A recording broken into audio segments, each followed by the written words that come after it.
Can you hear me now? Okay, thank you very much.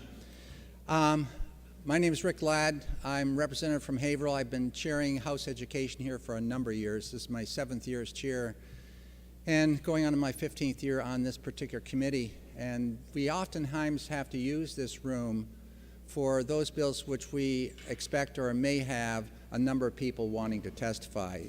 And so before we go ahead into the hearing process, I'd like to go over some of the rules associated with our ability to use this room, which is a very important room here in the state of New Hampshire. It's the House of the People.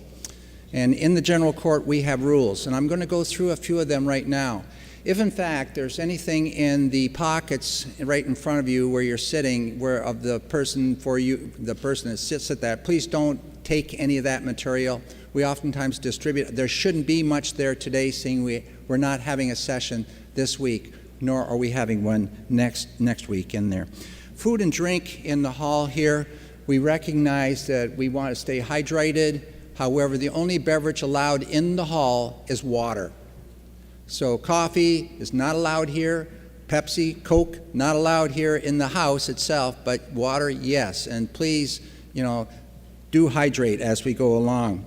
All the House rules that are here for the representatives and when senators come in as well are applicable to us here today. So there'll be no signage in here advocating your position or advocating against your position. There'll be no clapping, showing of expressions such as that, especially emotion. And we also don't want the clapping.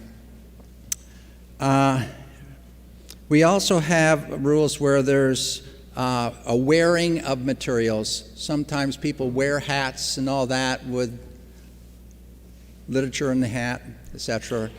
Not allowed. So just generally, another thing that I do always here when I'm running a meeting in education, that if we have a parent showing up with children, I oftentimes will allow that parent with those children to come up and speak as they come so we can get the youngsters out and back to what they need to be doing. I'm talking about young ones now that are preschool and up through the first elementary grades, right up through about 5th grade. We'll try to get people out as quick as we can.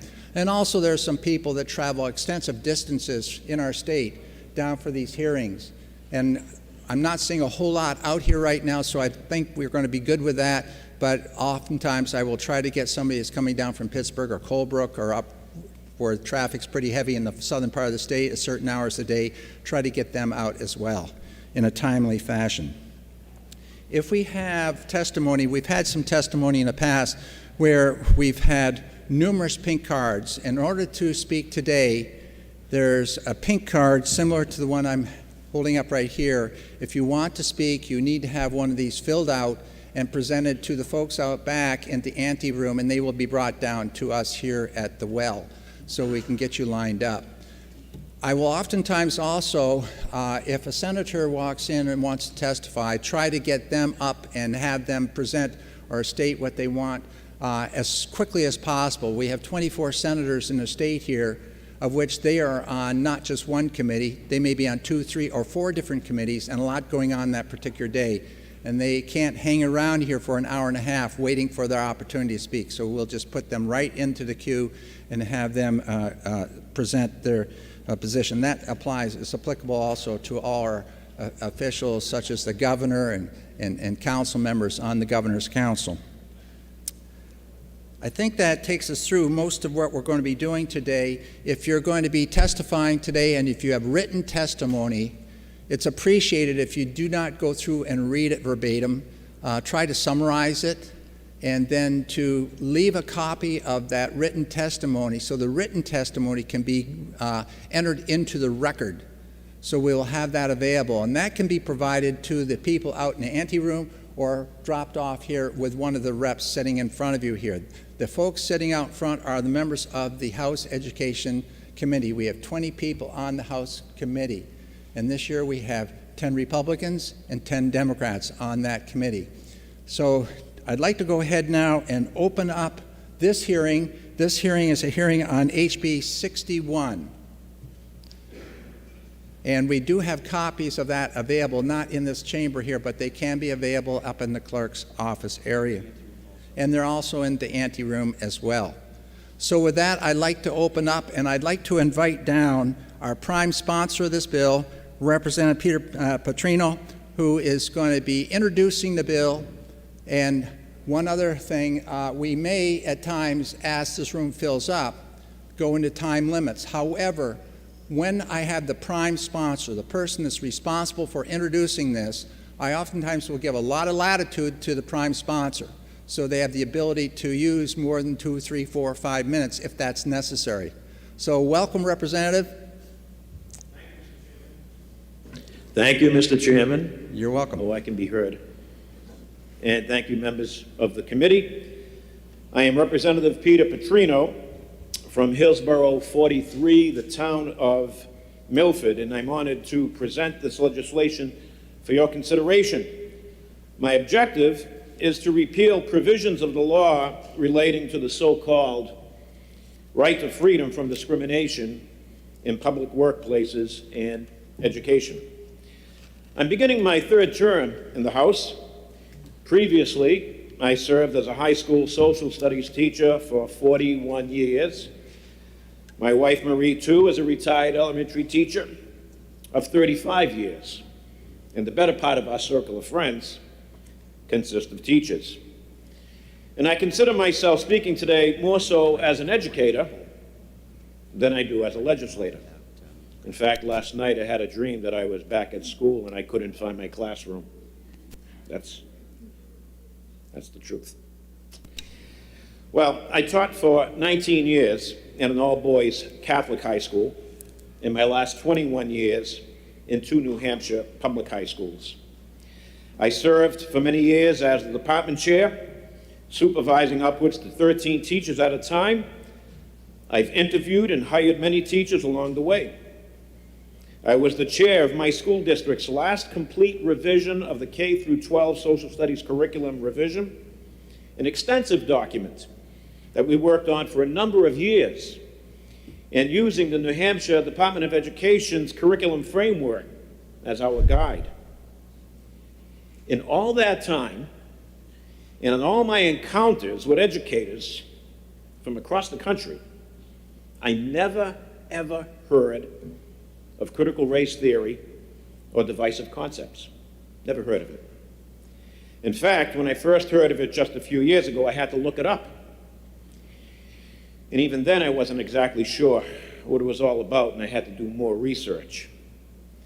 So to be honest, I really never understood why there was need for this law in the first place. Now, those who support the law claim it is meant to prevent discrimination in schools and in the workplace. However, you may recall that the original House bill focused exclusively on race and gender, and the governor made it clear that there was no way he would support that. So it was later amended in the Senate to include discrimination of all kinds. As such, it was explained that with the amended version, a school could not teach that able-bodied people are inherently oppressive against disabled people, that younger Americans broadly discriminate against older Americans. This notion is absolutely laughable. It's ludicrous, so far-fetched. No such discussions as these examples occur in the classroom. Those who enter the profession are, for the most part, loving, caring, compassionate, and selfless individuals, far from being prejudiced and discriminatory. The amended version was simply an attempt to camouflage the bill's original intent, to prevent honest and open discussion on matters of race and gender that some people simply don't like and they don't want discussed. The law has nothing to do with real discrimination or honest academic inquiry. Instead, the law was meant to silence teachers' voices. I'd like to go back to the days when teachers were respected. 23 years ago, I stood here in this chamber before the entire House and received a standing ovation when the Speaker presented me with a commendation for being named the New Hampshire Teacher of the Year. I don't know when the last time was that a New Hampshire Teacher of the Year was presented before the House and received such accolades. Certainly not in the last 4 years that I have been in the House. Instead, last year, I sat in this room and I heard a speech in which teachers were referred to as groomers. What has happened over the years? Where has the respect for the education profession gone? Teachers just want to teach, as we always have, without the interference of the state, without the fear of an inquisition or the loss of our credentials. All because maybe a student misinterpreted the class discussion or just wanted to be a prankster. As one of my former colleagues told me how during a lesson on the civil rights movement, one of her students said, "Miss, is this something I'm going to have to report you on?" It wasn't funny to her. It was just outright scary. Even with the guidelines from the Department of Education, teachers still wonder if they can refer to the KKK as an inherently racist group. How is an elementary teacher who is celebrating Martin Luther King Jr. Day with her students supposed to respond when her first grader asks, why were some white people so mean to black people? I've always understood that laws are enacted to address pressing problems in society. Some would argue that there are much greater concerns than the perceived discrimination in the classroom and workplace. School shootings being one instance. Yet there are those who would not sacrifice an inch of their Second Amendment rights to deal with the problem of school shootings. So why then would we sacrifice our First Amendment rights of free speech to stifle honest and open discussion in the classrooms, especially when there is no urgent, clear, and present danger? Of a particularly disturbing nature, recently, I and the co-sponsors of this legislation received an email from an avowed racist who called us anti-white for proposing this bill. In it he said, and I quote, "Kids are rejecting the critical race theory BS being taught in the classroom," and he spelt out the expletive. "They are sick of being force-fed anti-white hate, and they are sick of N behavior wherever they look," and he spelt out the N-word. I want to make it very clear that I am not suggesting that those who support the current law are racist. There are many good people who sincerely believe that the law is anti-discriminatory. However, there are racists, as evident from the email I received, that believe that the law promotes their agenda. There are those who would argue that the sentiments expressed in that email reflect the actual intent of the original bill: to silence teachers' voices, to suppress discussion on matters they don't want discussed. Those who truly love freedom are not afraid to have an honest and open exchange of ideas. There is nothing more un-American than being closed-minded and stifling free expression. Now, some will say the teachers are wrong. They can still teach as they always have. They will say the racists are wrong, that the law is actually meant to prevent discrimination. What's really wrong is this law. And it's clear that there is a lot of confusion and uncertainty, and that alone makes it a bad law. More so, it is an insult to every teacher and a detriment to every student, and I ask for your consideration to repeal this law. Thank you very much for listening to my testimony, and I am happy to answer any questions. Thank you very much, Representative. Are there questions from the committee? Representative Likas. Thank you for taking my question.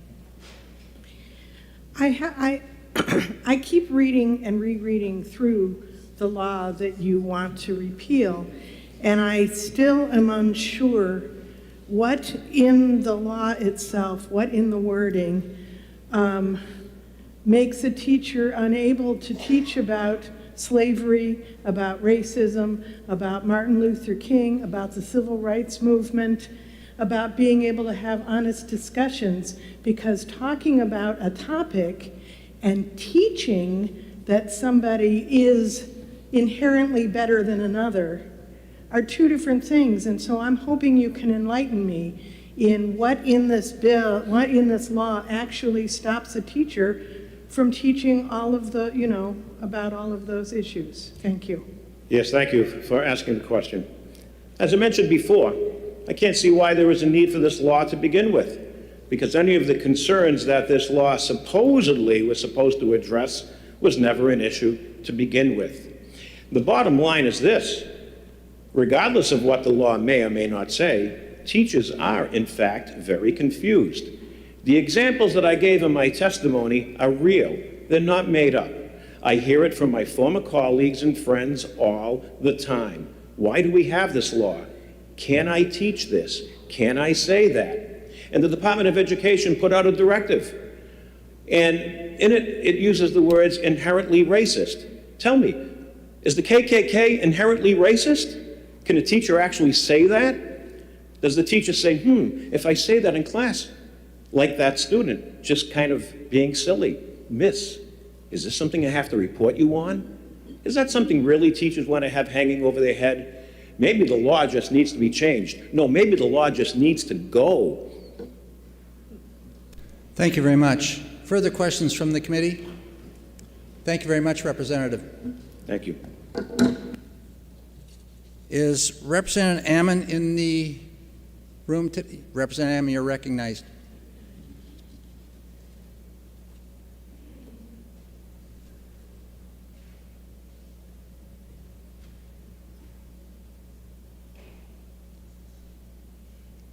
We now had the prime give the bill. Now I'd like to have, if there is written testimony, would you please try to summarize and speak to your intent and your primary points? Thank you. Thank you, Mr. Chair. Good morning, members of the committee. For the record, my name is Keith Ammon. I represent Hillsborough, District 42. There's a lot of disinformation about this law. And I thought one easy way to clear it up and just to get this into the record is to not read the whole law that's looking to be repealed, but at least the major portion of it. There are two sections of the law that would be repealed if this bill passes, and this is the second attempt to try to repeal these laws. The first one has to do with teaching on discrimination. And the other section, which is even a larger section, has to do with the freedom from discrimination in public workplaces and education. So these sections of law, there's repeating sections, so I won't have to read the same thing over and over again. But I would like to start with prohibition on teaching discrimination. This is what the law actually says. There's a lot of, again, misinformation about this law. There's no such thing as divisive concepts in this bill. So if you hear someone say that, they're referencing something that doesn't exist. It says, no pupil in any public school in the state shall be taught, instructed, inculcated, or compelled to express belief in or support of any one or more of the following: that one's age, sex, gender identity, sexual orientation, race, creed, color, marital status, familial status, mental or physical disability, religion, or national origin is inherently superior to people of any of those other things. So no individual is inherently superior based on those traits. Also, that an individual by virtue of his or her age, sex, gender identity, sexual orientation, race, creed, color, marital status, familial status, mental or physical disability, religion or national origin is inherently racist, sexist, or oppressive, whether consciously or unconsciously. Again, it's about the individual. It's not about a group of people, it's about individuals.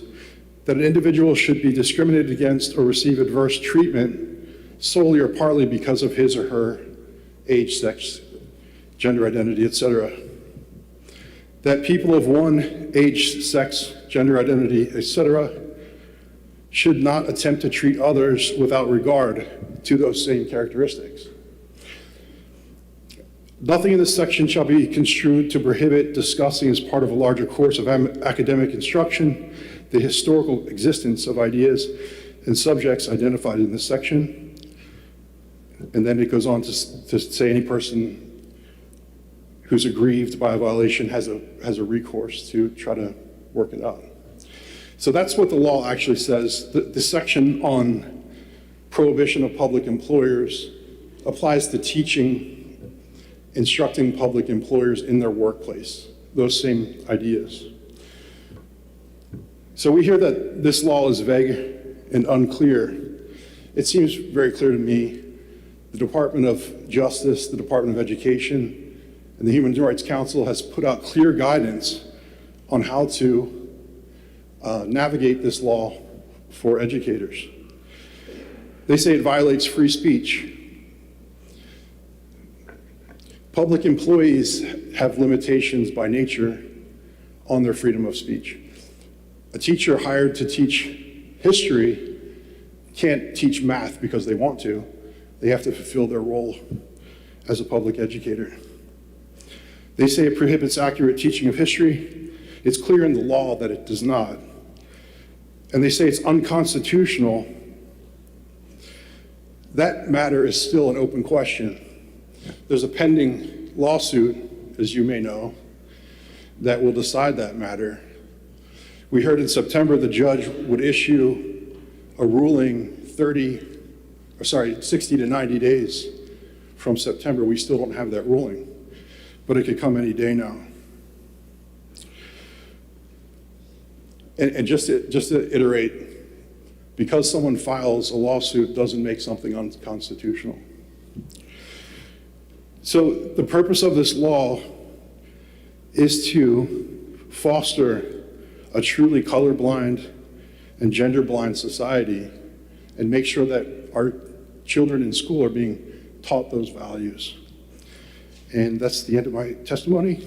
I'll take any questions. Are there questions from the committee? Yes, Representative Ellison. Thank you, Mr. Chair, and thank you for taking my question. You just made a statement about clear guidance on this, which was coming from the New Hampshire Department of Education. If, in fact, the guidance is clear, why are we hearing so many stories from teachers that it's not clear and they don't know what to do? I guess I would ask rhetorically, what have they done to engage the Department of Education to clear up those uncertainties? Unfortunately, there is a need among some to try to instill something called collective guilt, where they think it's important to teach some kids that because of the way they were born, they should feel guilty about it.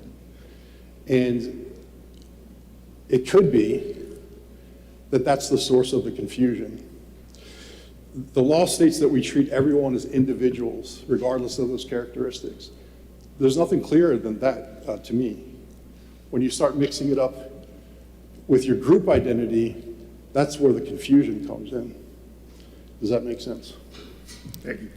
Thank you very much. Further questions from the committee? Thank you very much, Representative. Thank you. I'd like to have Representative Tim Horrigan.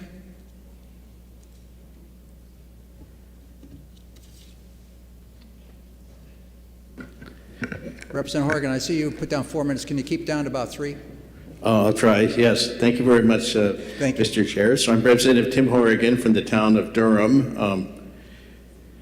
First of all, although I should be shortening my remarks, my previous representative made a comment about collective guilt, and that struck home for me because although the Horrigan side of my family, not going to so whole pedigree came over in the mid-19th century, pretty much stayed out as much as they could out of the Civil War, and insofar as they were on the pro-union and anti-slavery side of it. But my mother's family was very much divided, and in fact, I probably wouldn't have been here if not the house slaves in Tennessee who were looking after my great-grandfather's family, including my great-grandfather, had not warned them that John Brown was coming, and they would have been killed along with a number of other people at the slave rebellion. So I've got a certain amount of collective guilt there. So, and I accept that slavery is part of our history.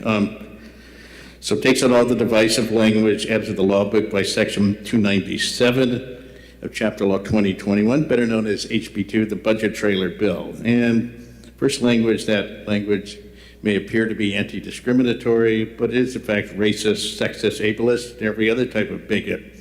Basically perpetuates the myth that everybody, who isn't like me, I'm white, male, Christian, etc., pretty much the generic white male human being in every regard.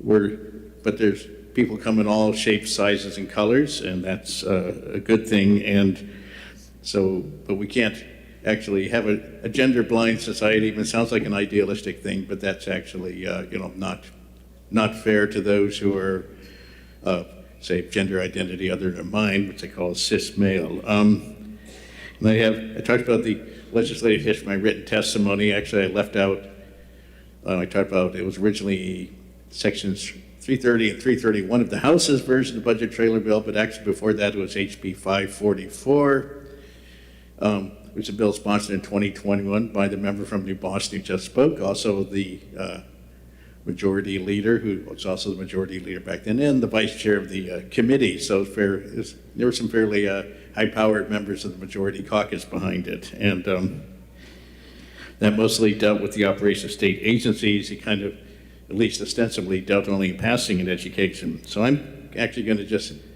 argue that HB 61 may have been sent to the wrong committee. HB 544 actually went to ED&A. We had a rather interesting hearing, which I participated in ED&A. And actually, what the Senate put in, Section 297 of the budget trailer bill, and I'm sure I'm like boring you, I'm sure like your eyes are glazing over at all these section numbers. That was actually put in by the Senate, and that language, it's mostly about the Commission on Human Rights and restricting what it can do. So that really, bill probably arguably should have been the committee I sit on, Judiciary. But here we are, and I'm happy Judiciary is going to have over 80 bills. I'm happy not to have another bill. So it does have one section related to education, and that section is especially egregious. Our state and our nation cannot be great unless our students know our real history, including the less savory, more unpleasant side of that history, which I alluded to at the beginning of my remarks. And HB 19340 effectively prevents public schools from teaching that history. And I actually would have preferred taking out all the bills. The last one, 19340, they put an amendment. They sort of like just revised the language to make it say the opposite of what the original bill said, and that's fine. I can live with that. I would have heard just deleting it. Funny, one very, very small irony of which is carried over from the Representative budget. Horrigan, you've gone well over 3 minutes now. Can you try to conclude your remarks? I'll wrap up one more thing. There's nothing last time which prevented educational providers who are subsidized by tax-paid school vouchers from teaching so-called divisive concepts. And these providers are actually not mentioned in the revised language of this bill, because it is leaving one part remaining, although changing the meaning the opposite was intended. So that's just sort of a small irony of the legislation that we're overturning, but just thought I'd bring it up. So thanks for your patience, and if anybody wants to ask me any questions, they're welcome to, although the chair would probably. Are there any questions from the committee? Not seeing any. Thank you very much. No, thank you very much for listening. Thanks. I'd like to call Representative Maria Perez.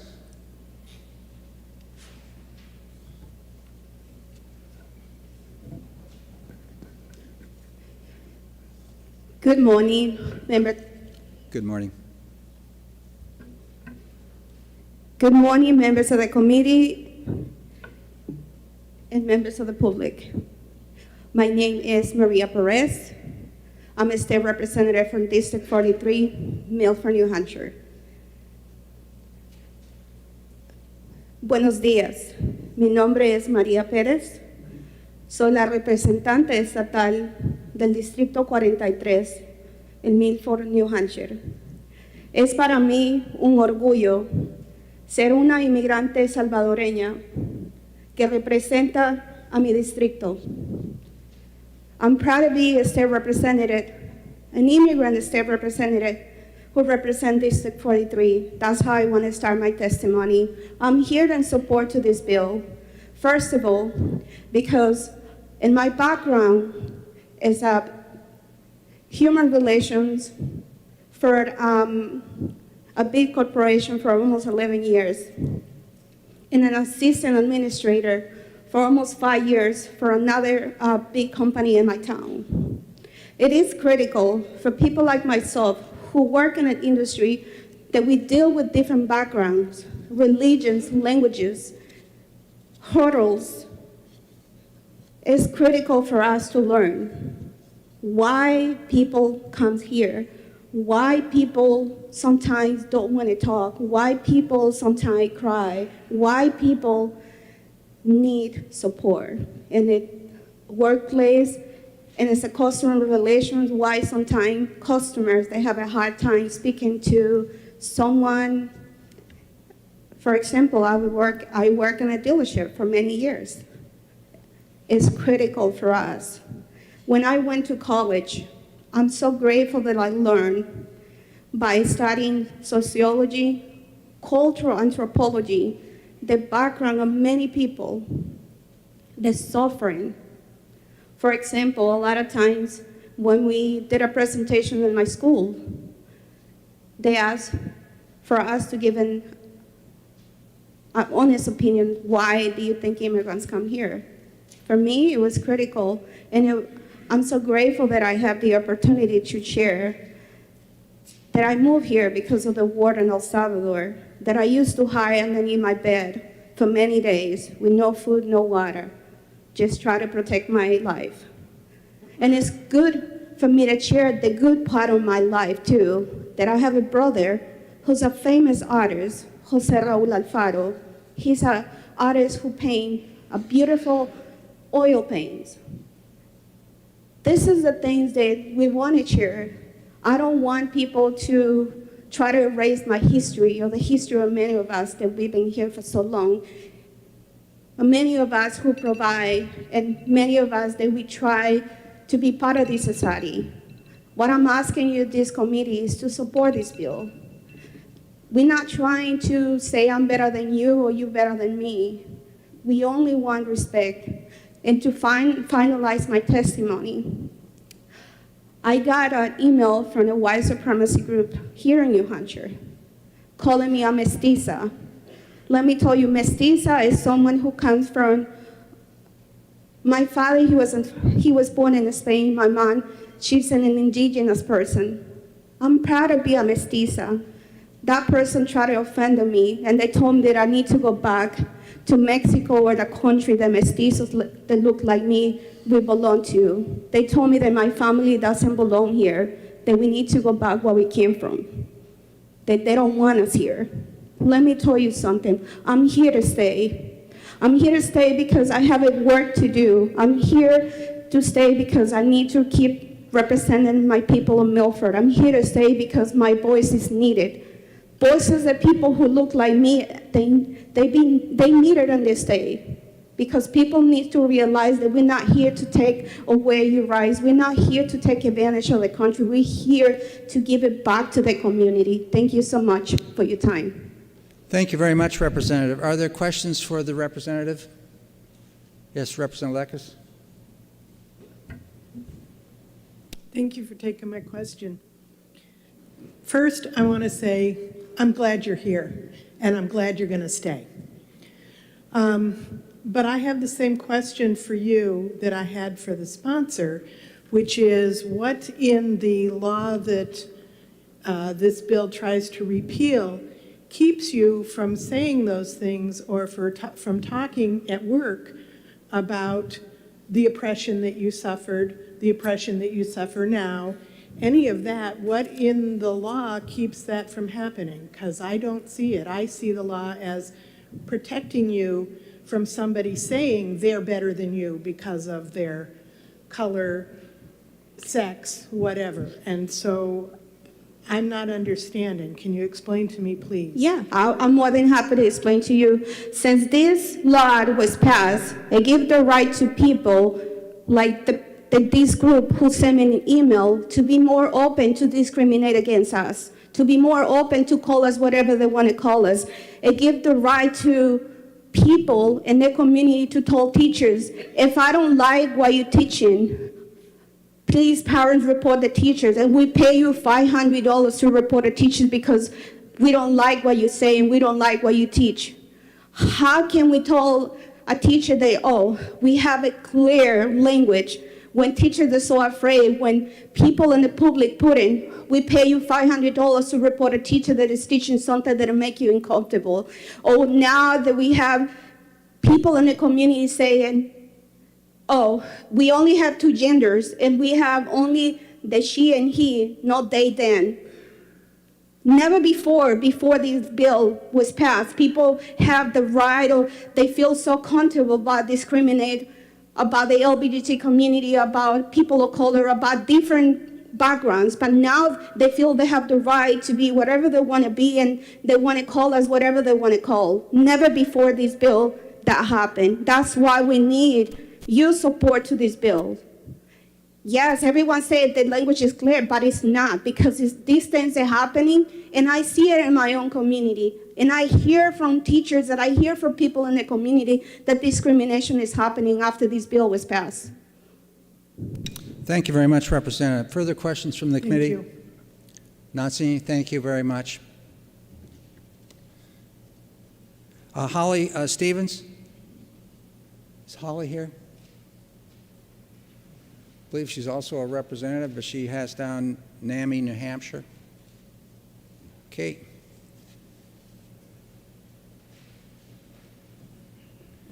Emma Savigny?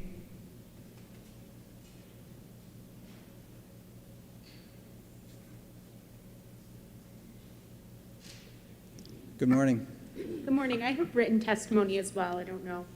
You could drop a copy off either with right down here at the corner or outside in the ante room. Thank you. That helps. Thank you, representatives, for hearing our testimony today on this important bill. I am Emma Savini. I am the Children's Behavioral Health Policy Coordinator at New Futures, which is a nonprofit, nonpartisan organization that advocates, educates, and collaborates for the health and wellness of all Granite Staters.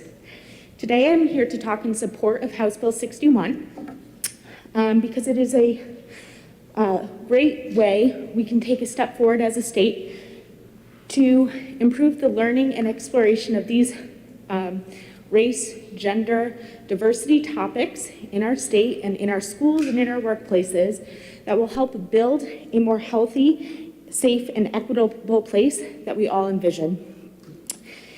It's known that inequities disproportionately affect the well-being of populations protected against discrimination in our state. Unfortunately, many of these discriminatory policies and discrimination inequities relate to poverty and contribute to poverty for our children and families. Poverty is one of the most dangerous threats to our children's behavioral and mental health that children face today. However, giving children a simple space and safe area for them to explore these topics, learn about these topics in an age-appropriate way, and express the challenges that they're facing can help improve and empower them to make changes they would like to see in the world. This sense of empowerment can lead to better outcomes for health and mental health, and better financial and educational opportunities as well. By giving children this safe space to talk in our schools, we have the ability to make sure our children feel heard, seen, and welcome in our communities for all Granite State children. House Bill 61's repeal of the old bill will remove the chilling effect that the current law as it stands has on children and teachers from being able to discuss these topics freely in an age-appropriate manner in their classrooms. New Futures recommends and encourages the committee to vote ought to pass on this bill. Thank you very much. Are there questions from the committee? Not seeing any, thank you. I'd like to welcome Deb Nelson. Hope you had a good drive down from Hanover. Yes. Okay. Whoa. I went slowly. Thank you, members of the committee. I am reading this because it's easier for me. My name is Deborah Nelson, and I live in Hanover, where I currently serve on the Hanover and Dresden school boards, although I am not speaking today on behalf of either board. I do, however, want the committee to know that both the Dresden and Hanover school boards unanimously passed a resolution months ago against the Divisive Concepts Bill. I think it's fair to note that there have been many education bills proposed and voted on over the last 2 years that are deeply concerning to school boards, parents, students, members of the community, and especially teachers. Until I recently retired, I taught American Studies for 3 decades in New Hampshire's public school system. One important goal was to educate my students about America's past and to examine various periods in history with a critical eye. I encouraged my students to question, to read multiple sources of information, and to draw connections when appropriate between the past and the present. We used to watch a video during our study of the McCarthy period that included an interview with a New Hampshire teacher who recalled worrying that something she said at the time might prompt students to report her and that she could lose her job. I remember my students being appalled by what they thought was her paranoia, and I had to clarify that class discussion could be reported to outside groups, and teachers could be punished and lose their jobs, although I reassured them that those days were in the past. Imagine my dismay to learn that those days are back. Since the passage of what we refer to as the Divisive Concepts Bill and the attendant, no doubt, deliberate uncertainty over what teachers can and cannot teach, what works they can and cannot assign, what discussions can and cannot take place, New Hampshire classrooms have experienced a great deal of turmoil. It seems some legislators think that students benefit from what I am calling narrowed history. Yet high school students in particular thrive on complication. They delight in nuance, they are curious about mistakes in history, and they quickly see through efforts to shut away information and limit access. Ask any parent of a teenager, ask any parent of a curious child, ask any teenager, and they will tell you this is the stuff of learning. I think it's dangerous, therefore, to suggest that students should not learn about both the positive and negative elements of our past. In thinking about the curriculum my colleagues and I taught, I'm struck by the number of topics that could now be seen as inappropriate or complicated. The Cherokee removal and the Trail of Tears, labor history, such as the Triangle Shirtwaist Fire, the Homestead Steel Strike. Can students study political cartoonists such as Thomas Nast, Herblock, Walt Handelsman? Can they learn that Supreme Court Justice Hugo Black was a member of the KKK? Can they learn the problems with Hoover's presidency, the Gulf of Tonkin, the Bay of Pigs, Father Coughlin's hate radio in the 1930s, Stonewall riots, AIDS policies? The list goes on and on. We used to read The Jungle and discuss how it influenced Teddy Roosevelt to push for passage of the Pure Food and Drug Act, which created the Food and Drug Administration. But the book was first published in serial form in the socialist magazine, The Appeal. So does that make it tricky? At what point will teachers simply give up and leave the classroom altogether?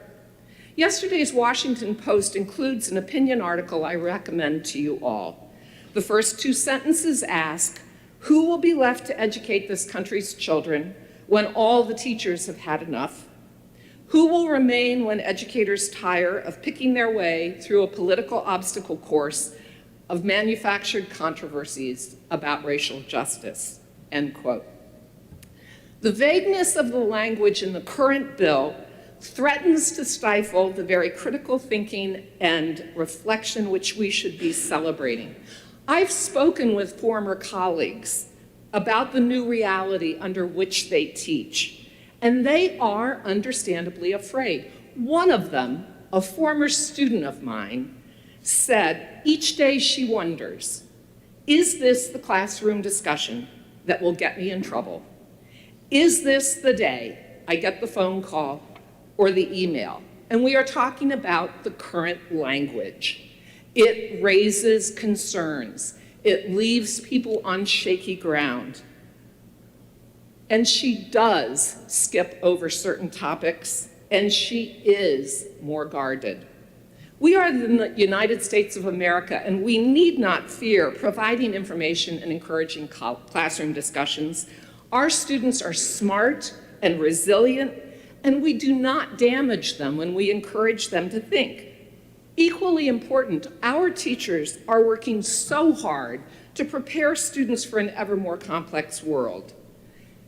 As a child growing up during the Cold War, I lived in Baghdad, as well as in East and West Africa, where my father worked to support democratic principles and to encourage governments to follow the model of the United States rather than that of the, at the time, Soviet Union.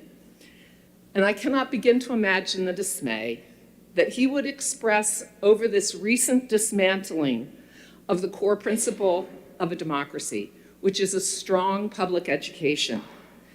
I urge the committee to step back from the forces who wish to diminish public education, to threaten teachers with punishment, and to stifle learning in the classroom. I urge you to support House Bill 61. Thank you very much. Are there questions from the committee? Yes. I know what you're going to ask. Good. Can you answer it? My answer is that on the surface, that seems like a reasonable question. It seems like the text is straightforward, and yet there are bounties that have been established by right-wing groups. And yet the Department of Education has made very clear that it sees itself in an adversarial position with public school teachers and administrators. That doesn't make sense. If the language is so easy, why is there a problem? And the problem is because under the surface of that seemingly open language, there are dark forces that want to dismantle any conversation about race, gender identity, equal rights. It may not have been the intention of those who wrote the bill. I don't happen to believe in that particular train of thought. But the reality is that language has led to significant problems in the classroom that didn't exist when I was in the classroom. That's the reality of the current language. Like it or not, people do feel under pressure. Teachers do feel examined. They do feel guarded, because what is to prevent a student from saying, as you discussed this historically racial tense issue, moment, I, as a student, felt discriminated against. I, as a white student, felt that conversation made me uncomfortable. Everybody is uncomfortable when we talk about race. They should be. Everybody should be uncomfortable when conversations come up about a whole range of things about our past. We are not perfect. We have encouraged all kinds of horrible actions towards immigrants, towards Catholics, towards Jews, towards gay people. If as a teacher you are trying to help your students be more empathetic, more prepared to live in a complex world, you examine those elements, and then a student decides, done with that. You're putting me in a place I don't feel comfortable. I'm going to report you to the Department of Education. How many times should that happen? What does that do to morale? How does that undermine a teacher trying to have those good conversations? I will be honest with you, very little intimidated me when I was teaching. I was fine having those complicated conversations. I was fine when the principal called me in. I was fine with all sorts of issues that came up. Maybe it's because I'm tall. Maybe it's because my father brought me up that way. Maybe it's because I just don't roll over easily. But that's not the case for a lot of people. Teaching is hard. Parents can be mean. In the 30 years, though, that I taught at Lebanon High School, Could you please Yes. wrap it up? Yes. Thank you. I never had a single complaint from a parent about what I was teaching. Not once. Thank you very much, and Thank you. apologies. Thank you very much. We have gone now about 45 minutes, and we're averaging close to 7 to 8 minutes per testimony. We're going to have to cut that down, or else we're going to end up having to recess this around 12:30, 1 o'clock. We have other bills scheduled in the other building over here. So I am going to start putting the timer on, and I'm going to put it at 3 minutes. When it goes, I'm going to ask that you wrap it up. This will be applicable to everybody that's going to be testifying from this point forward. Thank you. I'd like to invite Michelle Vesey. Michelle? I hope I'm pronouncing your name right. Okay.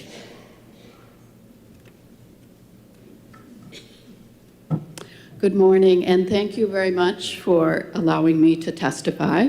I'm Michelle Vesey, and I'm the Executive Director of New Hampshire Businesses for Social Responsibility.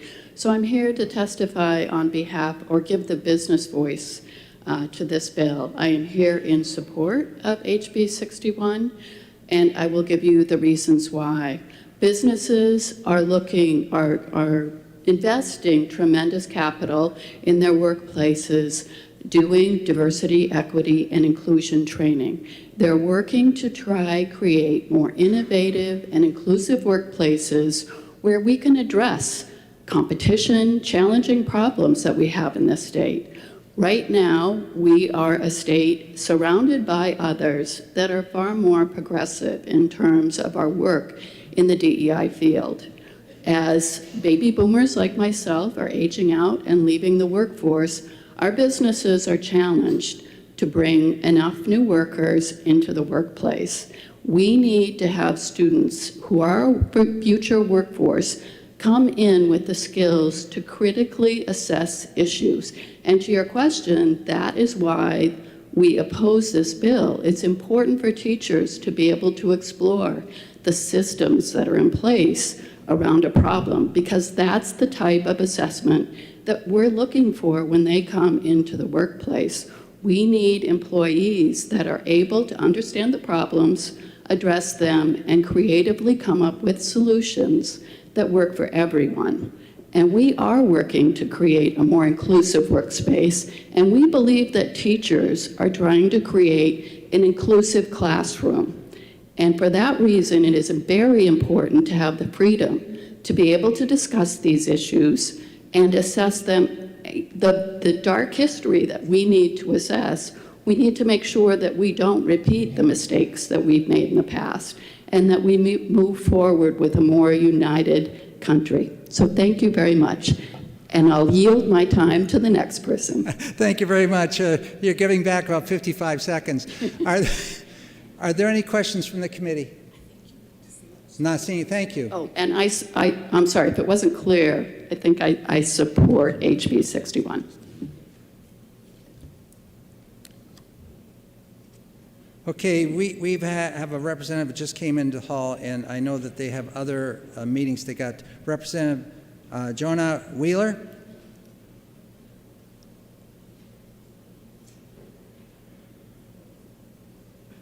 We've talked often about, you're from Peterborough. Absolutely. Welcome. We talked on the horn the other day. I think Peter has mentioned me to you a couple Yes. of times, Chairman Yes. Laddip. Welcome. I thank you for letting me speak, and I'll be as quick as possible. I didn't prepare testimony, but I did just want to tell the committee really quickly that as a third grader, I had a bit of an identity crisis. I grew up to a white mother in a white community with no one who looked like me anywhere near me. I didn't know my history. I didn't know where I came from, who I was, or what my people have done to help build this great nation of ours. Because of that identity crisis, it made it really hard to feel confident in going out and being a human being, being someone who can live a full life. And if it wasn't for my third grade teacher who took me aside in the middle of the third grade class right before we learned about civil rights and sat me down and said, "This is your history. This is your story.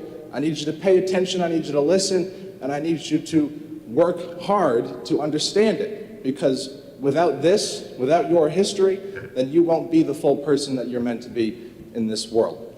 I think of the kids who are in Conval right now, the kids who are across this state who are like me, who have a history that needs to be told, that needs to be taught to them, yet don't have it.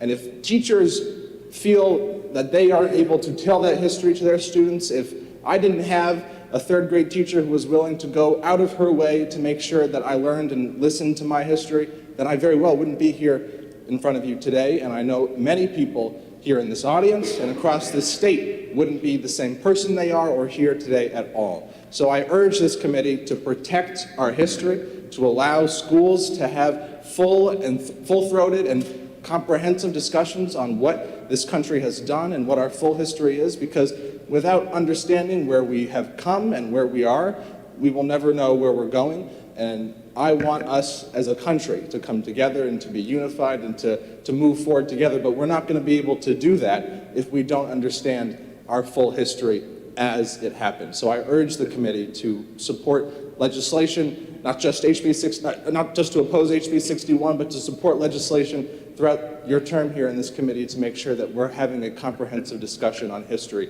and learning it as it happened. So thank you, Mr. Chairman. I'll take any questions if there are any. Thank you very much, Representative Wheeler. Question? Yes. I just thank you for coming, and that's a very good testimony you gave. Great third grade teacher, it sounds like. I just want to echo Representative Lekis's question, because this is important to me too, to understand what in RSA 19340 would prohibit the teaching of the concepts that you're talking about? Well, I think the speaker, not right before me, but the woman in the blue vest illustrated that well. But I think from my perspective, having worked with the teachers, talked to many of them, specifically that teacher who had helped me in third grade, but also other social studies teachers who are in my home district of Conval, they, as soon as this legislation was introduced 2 years ago, felt a chilling effect in their schools. They had parents contacting them, asking to illustrate the entire curriculum to them. That's accessible to, you're stopping people's ability to teach. And I think the chilling effect that was felt by simply introducing this legislation is evidence enough to show where we could go if this legislation was fully implemented. Thank you. Thank you. Further questions? Thank you and have a good day. Thank you, Chairman Ladd. You as well. You're welcome. Say hi to Representative Leishman for me. Next individual is Joanne Kelly.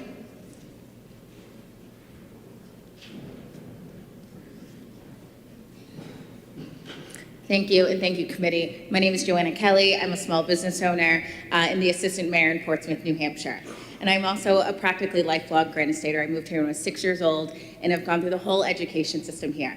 I'm here to testify in support, not only as myself, but as the Assistant Mayor in Portsmouth of HB 61. We are a racial justice municipality, and for that, I am here to say that what we need to make sure that we are doing here in education in New Hampshire is making sure that we are explaining and allowing students to discover all narratives of history. We know that history is not just told in a black and white story or in the ageism story. It is, in the US, our history is essentially a 5-lane highway where people are allowed to get off and get on at different points in time. And we need to make sure that what we don't do is limit that down. We need to make sure that history is told through multiple narratives in every possible way. We need to make sure that we are instilling in our students and in our future Granite Staters their ability to amass their own critical thinking, to allow them and challenge them in ways that I believe the bill that this will repeal has limited them. We need to allow and trust in our educators that they know what they're doing, better than, as someone who writes policy, sometimes better than we write policy. We need to make sure that we are growing our community. We need to make sure that we are growing together as a state. We're in a critical time here in the United States and in our country. As many speakers have told, and as I have experienced as myself, racism is real in our state. It's an unfortunate reality. And we have to make sure that we do not allow vagueness. We do not allow these, whether right-wing or incel groups, to stop who we really are. We need to promote inclusivity. We need to promote these tough conversations. And as a business owner, I do that. We have open door policies where we talk about race, gender, social, economic issues. And these are all things that I believe are targeted in the bill that needs to be repealed. So I yield. Thank you. Thank you very much. Are there questions? Not seeing any. Thank you. I'd like to invite Al Brandon.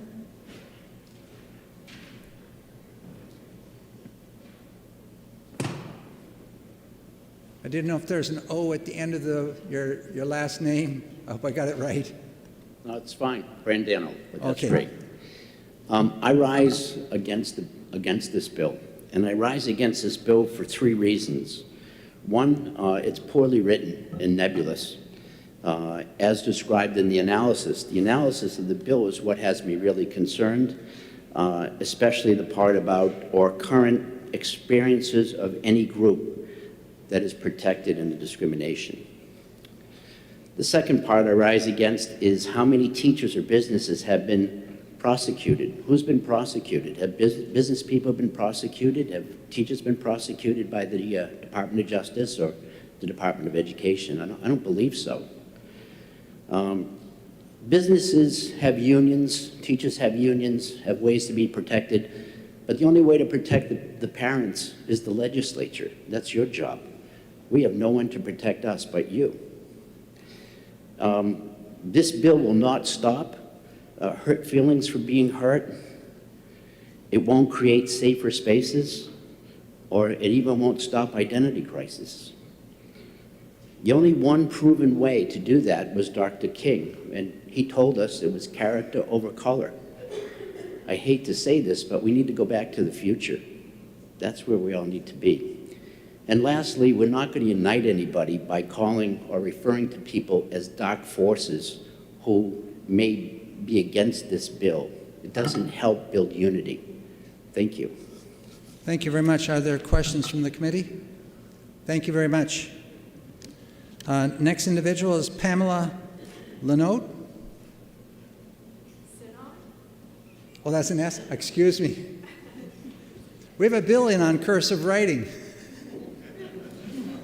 But this is one of the nicest cursive writing I've seen. Oh, thank you. So, And you'll love this. 90 seconds. thank you. I'm presenting testimony in favor of HB 61. This past fall, while waiting for service at a garage, a male customer and I struck up a conversation. I learned that he'd been a public school teacher in the Concord area for many years. He was just over 5 years away from retirement and was looking forward to it. He went on to tell me about the changes, not for the better, that he'd seen over the past few years, and said that sadly, he wasn't enjoying the job as much as he'd used to.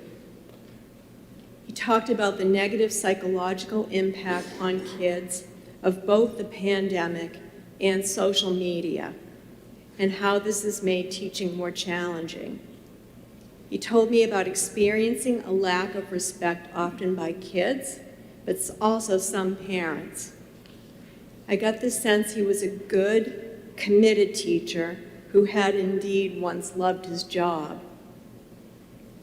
I think we all know that today's teachers are up against it in numerous ways. If New Hampshire wants to attract and retain good ones, teachers need to be able to work in an environment that is supportive, not distrustful and punitive. If you agree, I urge you to vote to support HB 61, and I happen to be a clinical social worker. I forgot to say that. Thank you, and I apologize for not stating your name correctly. It's okay. Okay, the next person we have is Kristen Schultz. Is she here? There. Welcome. Hi, thank you. I'm here as a former high school career educator, as a former vice president of secondary education for my local, as a former vice president with AFT Massachusetts, and as a sitting school board member with Kearsarge Regional District, though I'm representing myself. And I am here in complete support of House Bill 61. The Divisive Concepts Law censors learning by prohibiting facts of history and social realities from being discussed in schools. In doing so, this law creates a narrow and perhaps inaccurate understanding of past and present social and civic realities that are at odds with 21st century learning. Where the Divisive Concepts Law applies, it narrows or eliminates students' connections between content and their personal experiences and/or the real-life world.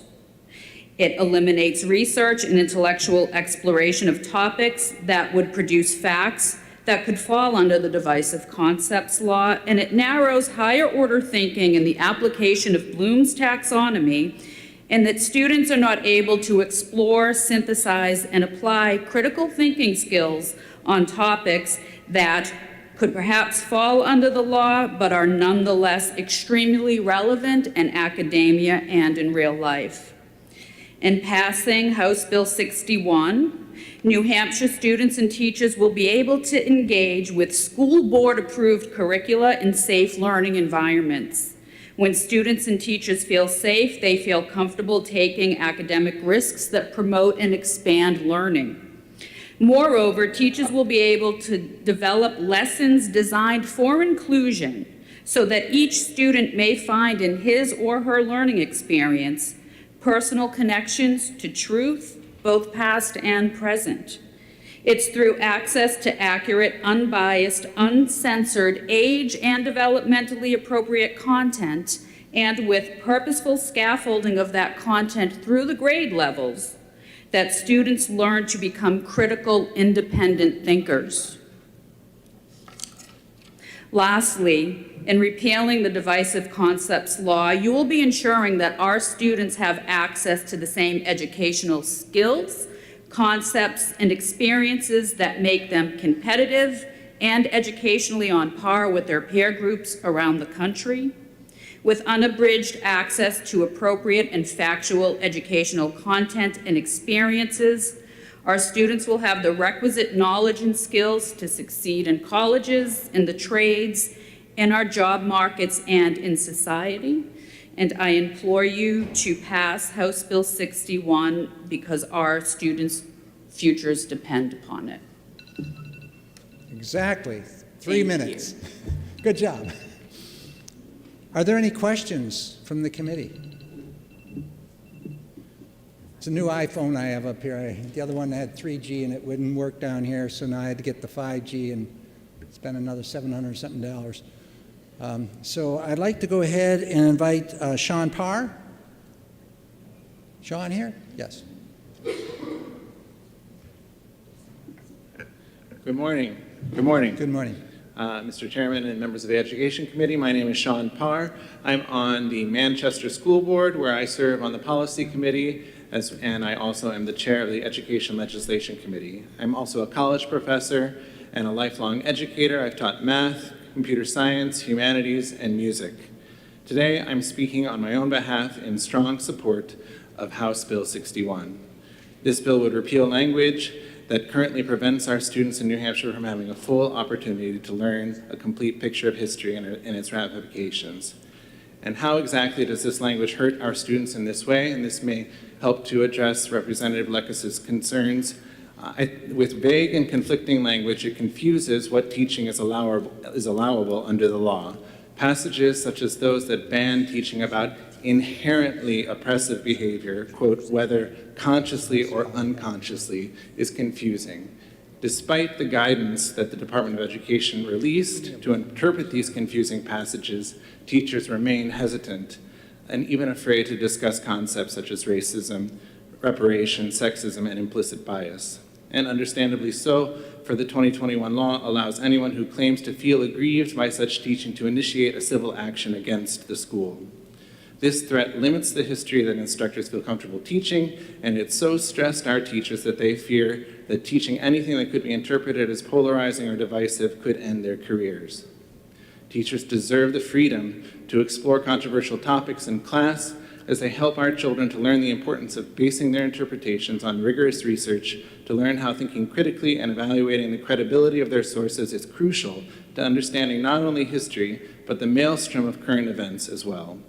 Troublingly, because of its punitive suggestions, the 2021 language has also interrupted the important work of training our public employees to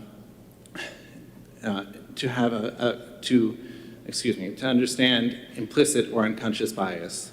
This training is desperately necessary because unfortunately studies and current events have proven that real-world discrimination continues and is widespread. An awareness and understanding of implicit bias is a first step in overcoming the tendency to discriminate. For implicit bias is our brain's tendency to look for patterns and make generalizations, leading stereotype-confirming thoughts to pass spontaneously through our minds. And even though it's really not fun to think that we might not be behaving nicely, we need to reckon with this discomfort and learn and do better.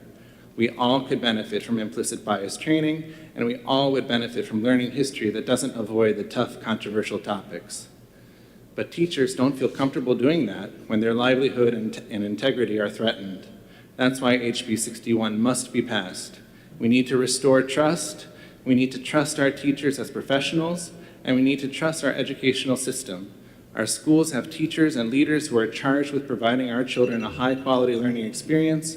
Their work is based on research on best practices, and we must allow our teachers the freedom to really teach. Anything else is a disservice to our students. Please pass HB 61. Thank you. Thank you very much. Are there questions from the committee? Not seeing any. Thank you. Reverend John Hopkins?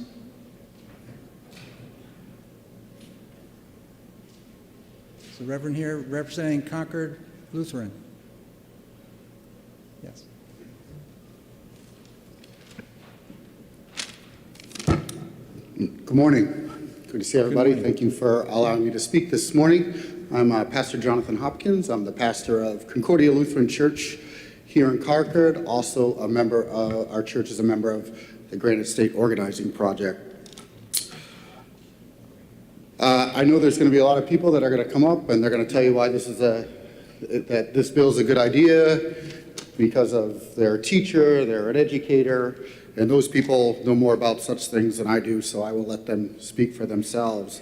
My field is spirituality, and I want to tell you this morning why I think this is a bad bill spiritually. For a long time, it's been said in our society that you shouldn't talk about politics or religion. You can imagine for me, especially the religion part is rather difficult, since that's my job, but I think even the politics part is difficult. We have done ourselves a disservice. It's been a detriment to society that we avoid these topics and other uncomfortable topics because we have not learned and not taught our children how to talk about difficult subjects with people we disagree with on a fundamental level. We believe that hurts us spiritually. Part of a good spiritual practice is learning how to have difficult conversations with people you agree with. Good spiritual practice leads us to speaking with thoughtfulness and kindness. Good spiritual practice leads us ultimately to the truth. And we cannot have truth without good, vigorous debate. The other spiritual problem is that we will never be able to fix any problems we face without confession. No human endeavor in human history has been perfect.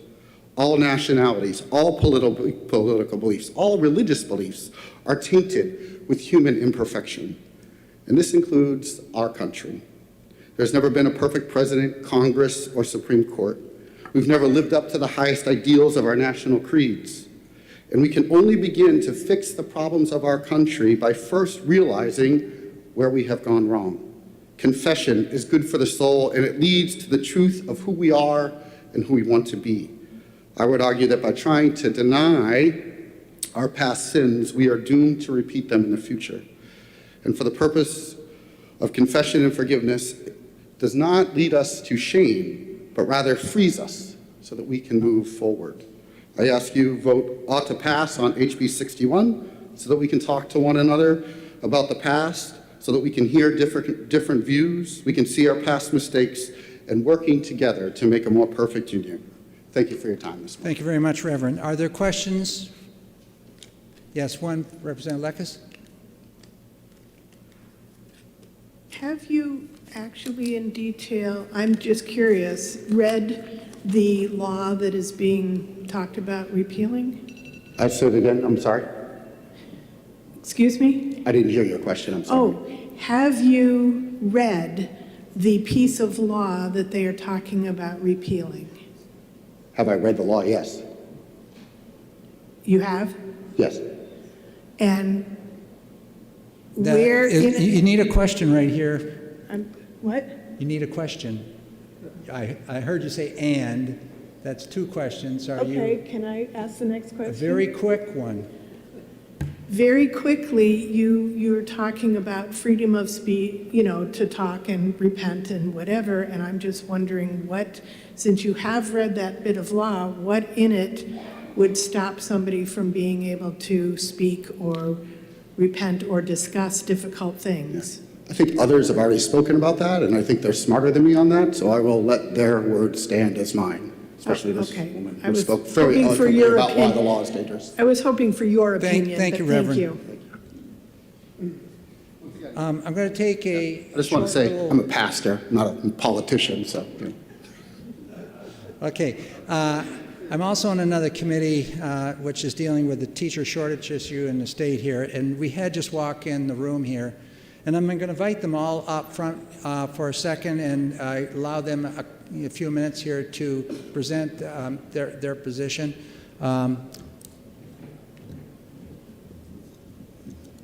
Okay, it's on a little sheet here. Tina Filibodi, Rachel Blanchett, Quincy Worthy, Andre Maya. There's four, right? And what they are is they're working in the area of diversity, equity, inclusion, justice, and they're employed by school districts here in our state of New Hampshire. So welcome again. I've spoken with you before. I've seen you on that committee. I'll give you, speak to this bill, please, if you would, and let's try to get through it cooperatively, if we can, within a very short period of time here. We get to move on with all our other folks here. Hi, everyone. My name is Quincy Worthy, and I am the newly hired Director of Diversity, Equity, Inclusion, and Justice for the Concord School District. I'm here with my colleagues from throughout the state. We represent a few school districts, and I am here to just voice my concerns and support for repealing HB 61.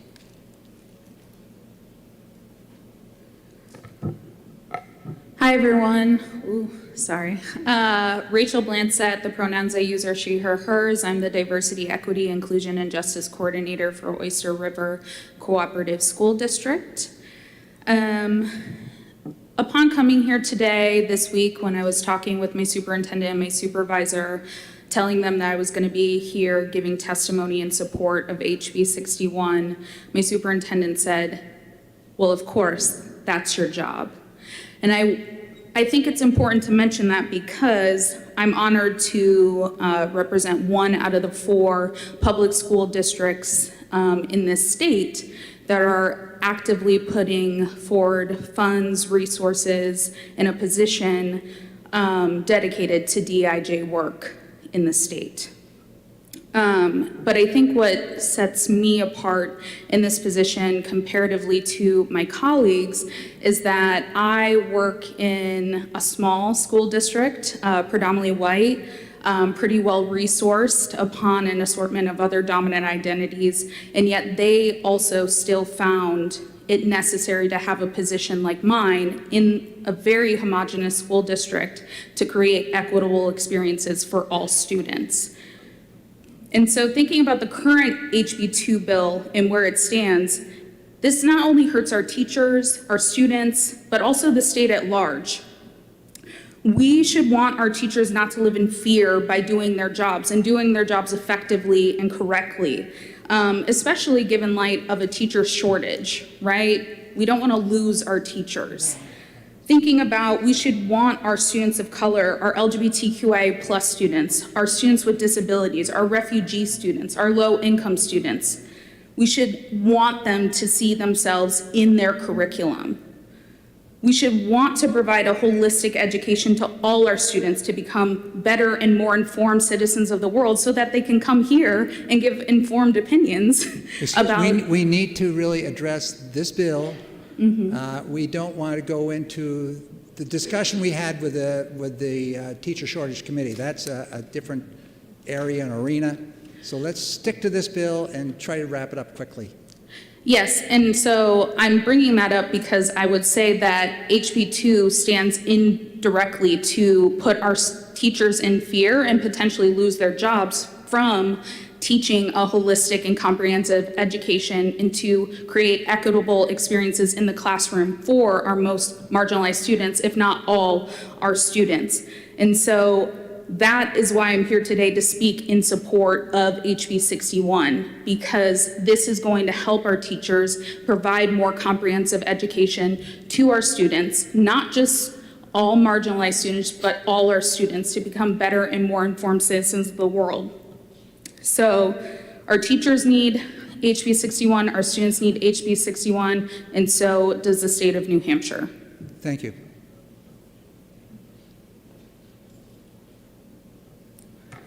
Hello, everyone. My name is Andres Mejia. My pronouns are he, him, his, and I serve as the Director of Diversity, Equity, Inclusion, and Justice for SAU 16. I have been a resident of New Hampshire for the 13 years. I've been working in higher ed and K-12 in the state.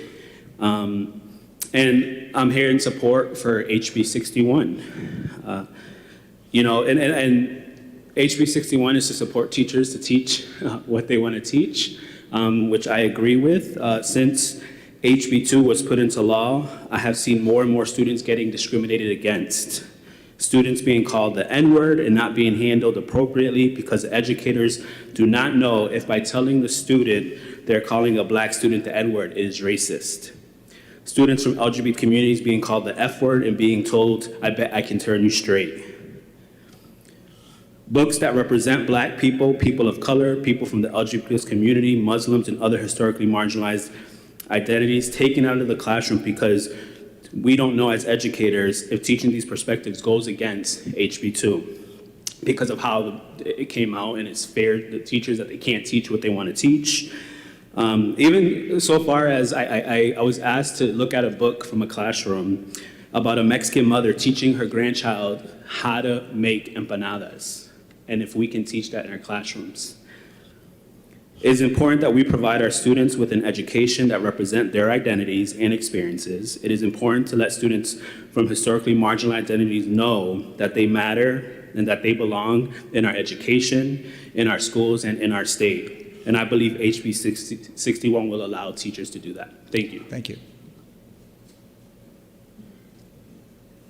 Hello, my name is Tina Philibot. I am the Chief Equity Officer for the Manchester School District, but I come here to you today in my individual capacity as a New Hampshire resident, a longtime New Hampshire resident, 45 years actually since I was 6 months old, as an educator, as a public school educator, over 15 years, as a mother, and as a mother to a daughter who is educated in our schools, K through 12, and also as a DEIJ, diversity, equity, inclusion advocate. Like I said, I went to school here in New Hampshire, K through 12. When I was growing up in the 80s, I was the only Korean kid. I was the one of 5 kids of color all through elementary school, one of maybe a dozen kids of color all the way through high school. I did not have one single educator who looked like me or who understood my experience. K through 18, actually, because I did college here as well. When I had my daughter, years later, I realized the importance of public education. And one of my mentors at Plymouth State College back in the day, university now, had asked me to stay in New Hampshire to educate kids. And so I did. I stayed here to be the educator I needed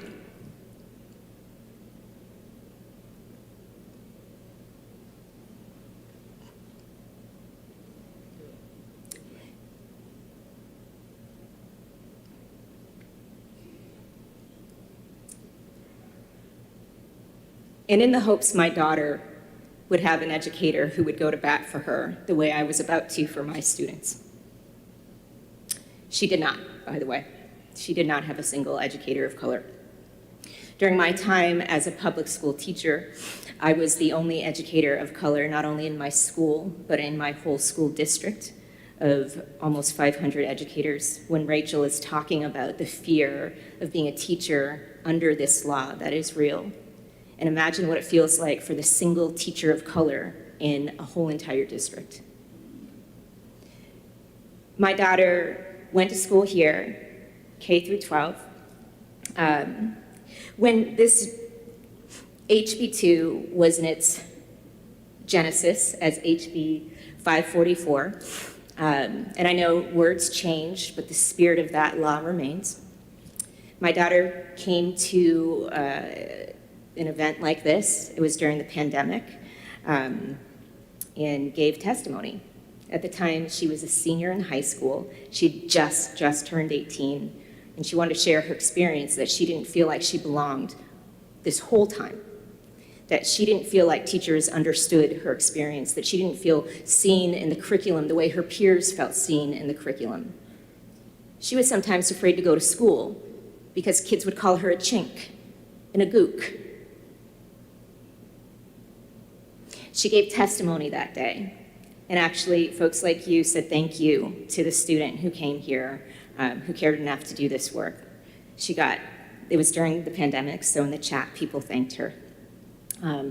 She logged off of Zoom, and immediately, a New Hampshire resident who was watching the testimony retweeted one of her posts, said that this kid just gave testimony against HB 544. This student at Concord High School, they named her school, gave testimony against this, called her a few names, an adult. Within seconds, she started receiving death threats on social media.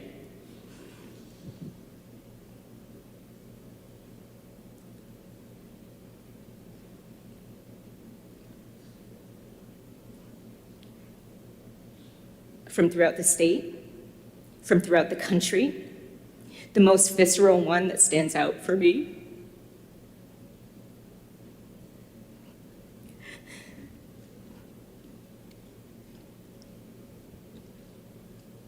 was, I'd like to see an exit wound leave your head.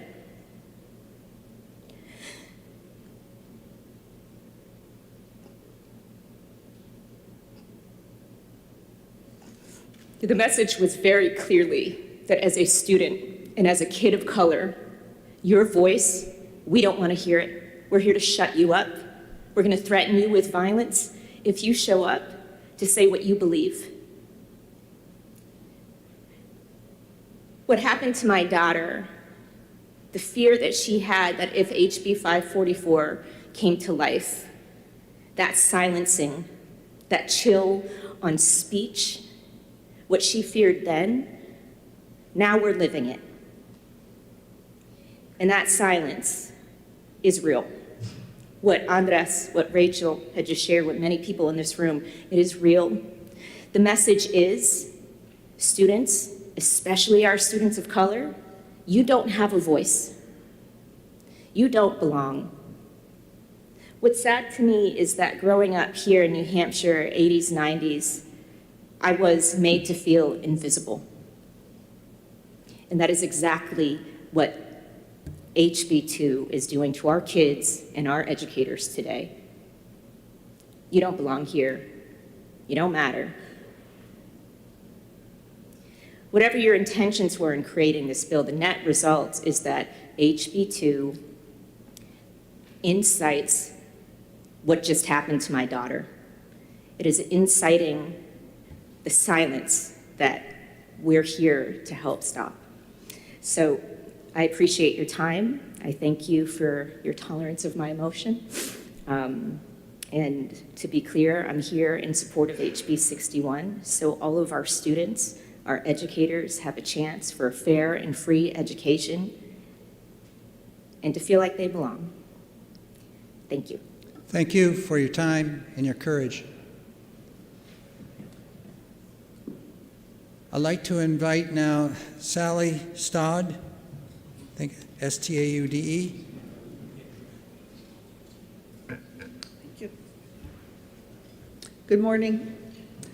Sally Staude, Dover, New Hampshire. I've been listening carefully to everyone who has presented this morning, and I can't hear anybody giving an example of when discrimination specifically is occurring in the schools with what the teachers can teach. And when you look at this, as we're somehow calling the law, the current law, the divisive concepts law, I'm not quite sure why it's called that when the only things the teachers are prohibited from teaching with this law is what they call CRT. I can tell you it is still being taught because I have all of the curriculum information from Dover schools. There is only inherent racist, sexist, oppressive, etc. Terminology that is prohibited from being taught. In this new proposed bill, providing diverse educational approaches, which is what it proposes to do, does not specifically address a concern of discrimination, if that is the intent. Rather, it opens a wide door for implementation of any type of ideology, which is what we are seeing now in the public schools, disguised as facts. I could name some of the topics from Dover, which I have all the data on, so it's not an imagined idea. Allowing for the broad concept of, in quotes, in the new proposed law, engaging in any form of instruction concerning historical or current experiences of any protected group. That to me does not, that introduces one person's view of an experience as appropriate to be applied to all students. So if someone decides that their view is whatever, that's to be introduced to students as a factual piece of information for classroom knowledge. I'd love to know some examples of real teachers who have been persecuted or prosecuted for teaching any historical information. As someone else already asked, we haven't heard of any. Protections against discrimination are not joined to how historical or current experiences are taught in our schools. This bill does not add any new protection against discrimination when you compare it to current law and actually the New Hampshire Constitution. Further, this bill would only introduce an unnecessary and intentional level of confusion to a perfectly clear and all-inclusive law. Who is being excluded from the law as it is currently written? CRT is being taught in schools, and the divisiveness of that is what we really ought to be focused on. Thank you. Thank you very much. Are there questions from the committee? Yes, Representative Woodcock. Thank you, Mr. Chairman. Thank you for taking my question. If I understood part of your early speaking, you indicated that CRT curriculum is being taught in the schools, and you have a copy of that curriculum. I got the first part of your question, the last part I couldn't hear. The question was, you said in your, if I'm clear, you said in your presentation that CRT is being taught and you have a copy of the curriculum. Yes. I would ask that you forward a copy of that curriculum to the Education Committee, please. I have the teacher training information from the vendors who were hired to train the teachers in it. Yes. Okay. If you have a copy of that curriculum, if you would forward it. Not on me, but I do great. have it, and I will certainly be happy to share it. Thank you so much. Thank you, Mr. Chairman. Yes. Thank you. Further questions? Thank you very much. I'd like to invite Jessica Wheeler. Russell? I guess Wheeler Russell. Got to get back to work, right? Yeah, I know my last name gives everyone trouble. Thank you so much. So, hello, thank you very much for hearing me today, and thank you much for all the work that you do. My name is Jessica Wheeler Russell. I am a lifetime resident of New Hampshire. I was born and raised in the Upper Valley. I graduated from Lebanon High School in 2005. I currently live in Pennacook, where I serve on the Merrimack Valley School Board. While I am here under my own power, and all the views I am about to say, I do not represent the views of the board as a whole. I am here in support of HB 61. Now, I have already sent the committee some citations for the claims I'm going to make. I can just summarize in saying that when we allow our teachers to facilitate open and honest discussions in all aspects of education, studies have shown that it allows students to foster a desire for civic engagement. It improves creativity and innovation in life and in the workforce. And it also provides a safer space for students of all backgrounds to learn and thrive in an environment. Now, if you can't tell, I spend a lot of time thinking about education, and it's something that's very near and dear and important to me. So when HB 55, or the Divisive Concepts, was passed, I have a number of connections to educators across the state. And we have heard a lot today about folks who have been teaching social studies, but one of the other aspects of this is it's affecting other areas of education too. I have music teachers who cannot teach music theory in certain areas because they're afraid of what might come down the pipeline. They cannot teach musical history. They cannot teach certain genres of music. There are computer science teachers who cannot have open and honest discussions about the effects of artificial intelligence, a field that is rapidly growing and a great field to work in. I'm a computer scientist myself, because they are afraid of what might come down the pipeline. But not only that, there are some of my peers who left the state, who are married and having children, and have flat out told me, we are not coming back because we cannot trust what is going on and how our children are being educated here. What I like best about this repealing of this law of HB 544 is that it is incredibly vague, and while the intention on paper might not be to gag teachers, that is the effect that it's having. So thank you very much, and I appreciate your time today. Thank you very much. Are there questions from the committee? Yes, Representative. Thank you, Mr. Chairman. Thank you for taking my question. You've opened up a new area besides just social studies and civics and things. Could you flesh out for me maybe what fear a science person would have talking about artificial intelligence? Yeah, so artificial intelligence, like I said, is a rapidly growing area. But with that, I guess the example I would use is image learning, right? So you feed images into an AI, and you might say something like, we're going to teach what a bride looks like, right? But if what you're feeding into that is only what we might see in an American, traditional white dress, beautiful big cathedral kind of situation, what you're lacking in teaching that AI and what it might look like for a bride from certain areas of India or Japan or anything like that.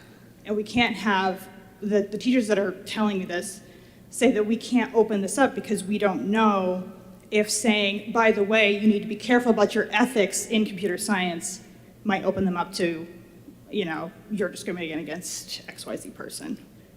Does that make sense? Thank you. We're not going to have follow-up questions. So thank you very much. Thank you. David Scannell, yes. Welcome. Scannell. Thank you, Mr. Chairman, members of the committee. My name is David Scannell. I'm a Bedford resident. I teach English currently at Milford High School. I think I'm the first actual bona fide teacher who's here today. Former school board member in Manchester, a former member of this House. So my opinion about today's topic is the product of varied experiences in the classroom and the community. And because I sat where you sit, I appreciate the seriousness with which you approach this subject.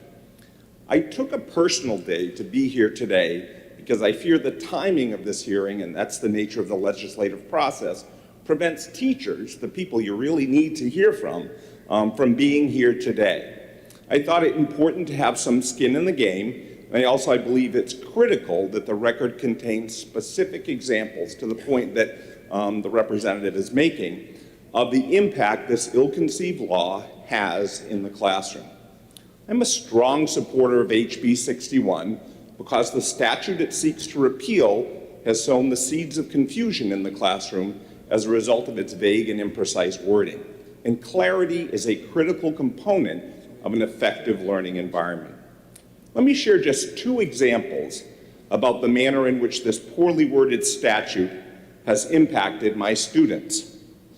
Last year, one student was interested in writing his required persuasive research paper in favor of affirmative action.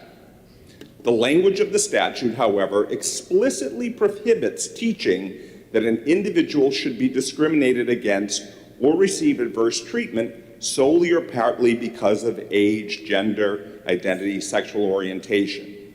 Now, as we know, affirmative action, no matter what one's opinion of the concept, is a constitutionally protected program of granting historically discriminated groups advantages others might not be provided because its members had not been discriminated against in the past. Are we really not allowed to explore topics the Supreme Court has consistently endorsed for 60 years? While I ultimately approved the topic, I knew doing so might expose me to certain risks given the highly partisan and political nature of the current New Hampshire Department of Education. Similarly, another student in another context expressed a desire to research the theory of American exceptionalism, which posits that America's place in the world is a byproduct of the unique traits of its pioneering and persevering people. Under the Divisive Concepts Law, is a teacher grading such a paper required to fail the student if he determines there's any merit to American exceptionalism? The statute seems to suggest no alternative. And those are just two examples of the ability, of the ability of the law as currently constituted to stifle inquiry and exploration. And finally, I want to personally attest to witnessing countless examples of the law's chilling effect. I have lost count of the number of conversations I have participated in with fellow teachers who have told me they're avoiding important lessons or discussions for fear of what might happen to them Thank you very much for listening. I urge you to rate HB 61 as ought to pass. Thank you very much. Questions from the committee? Not seeing it. Thank you. I'd like to invite Sarah Smith up. We have about 28 to 30 cards left, 3 minutes apiece, so you can see we're going to go at least to 1 o'clock. So if we can try to slice this down a little bit, I'd appreciate it. Go ahead. Hello, my name is Sarah Smith, and I was an elementary middle school special education for over 25 years. Under this vaguely worded law, I could not truthfully answer questions from students about their reading material. In elementary school, we teach about Martin Luther King, the Holocaust for older elementary school students, the Underground Railroad, and similar issues. It is totally unclear to me how I would answer these questions honestly under this law. How do you explain slavery, Jim Crow laws, why Martin Luther King was shot, without talking about the reasons for these laws? Anyone who has actually taught children knows they will ask questions. I have been asked, why did they have separate fountains? Why did they kill Martin Luther King Jr.? There are many conversations we need to have in today's world. They need to be honest and open. This is why I support this bill. Frankly, the current law is a law in search of a problem. I urge you to have this law come to the floor. I would like to see the votes of all of my representatives, not passed under a budget bill so that we don't know exactly how people feel. This needs to be out in the open for all the people here in New Hampshire. Do not sweep it under the rug again. Any questions? Not seeing. Thank you very much. Next person is Sarah Robinson.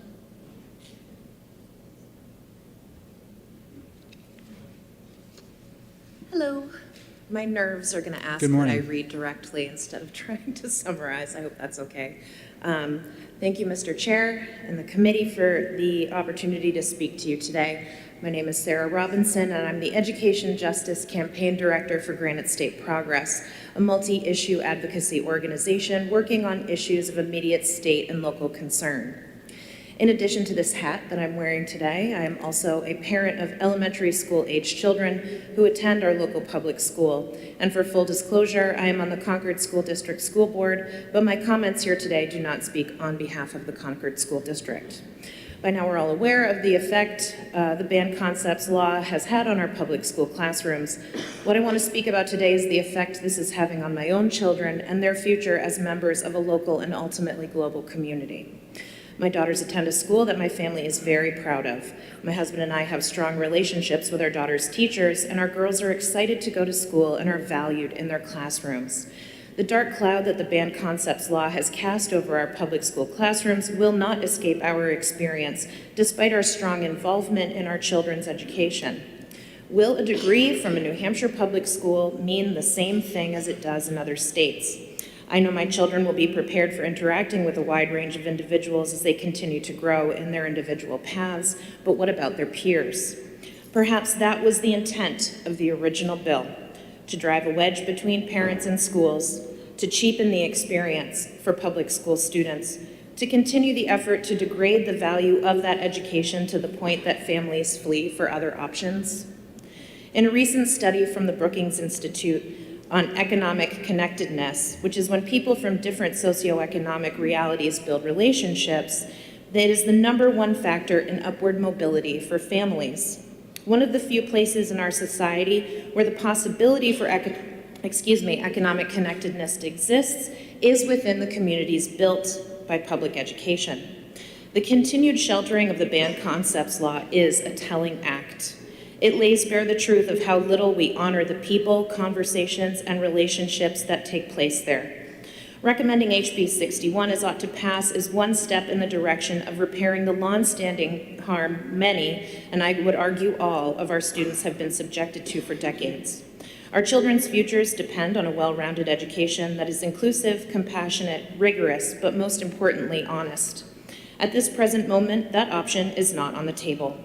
Our children deserve the freedom to learn from the mistakes of the past in order to build a better future together. Only those opposed to that goal and afraid of what honest conversations may lead to would want to deny our children the knowledge and community they need to learn and grow as thoughtful, connected members of our community.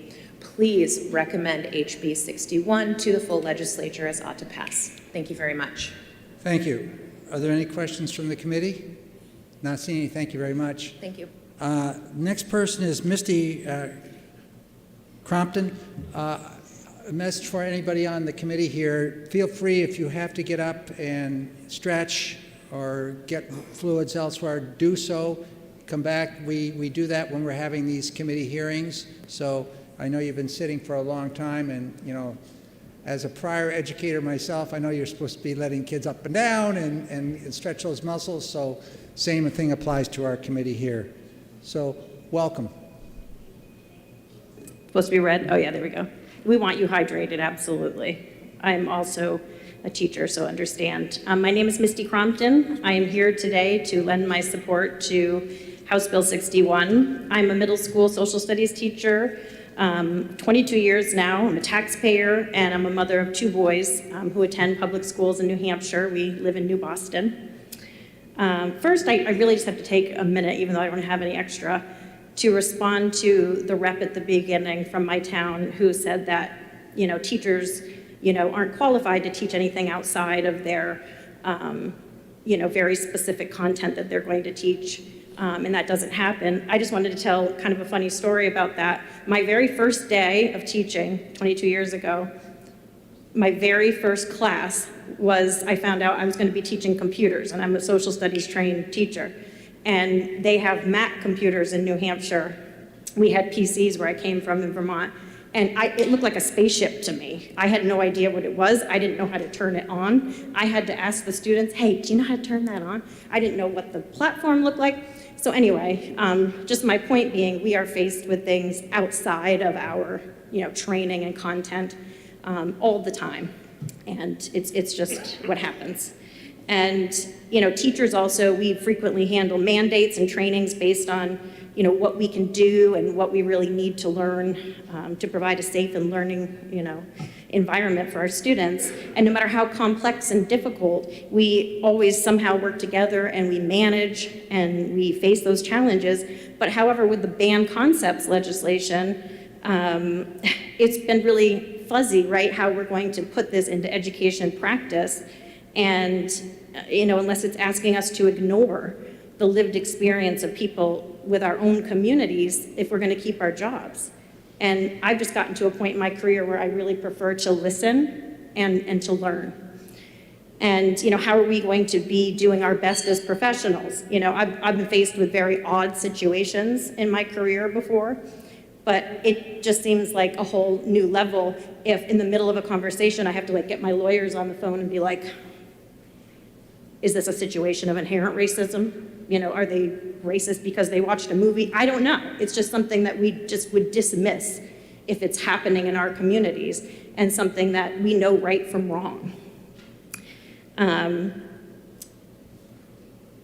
We were hopeful for some kind of clarity, especially within the social studies department, when the guidance came out for HB 2, and it just didn't happen. When that came out, it was really just saying the same language again, just kind of in a different way. And we didn't get one example in that document really helping us to understand how to move forward.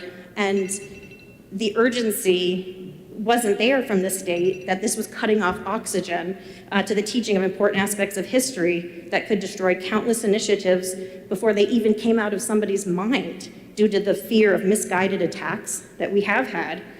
And of course, the vague nature of the HB2 language. Was that my alarm? That was the 3 minutes. Oh boy, okay. I'm like 1/4 through what I was going to say, but anyhow, I'll just end with, please support, HB 61, and please trust the teachers. I'm vouching for them, and they deserve that. Thank you. Next individual is Reverend Gail Kinney. Is she here? Yes.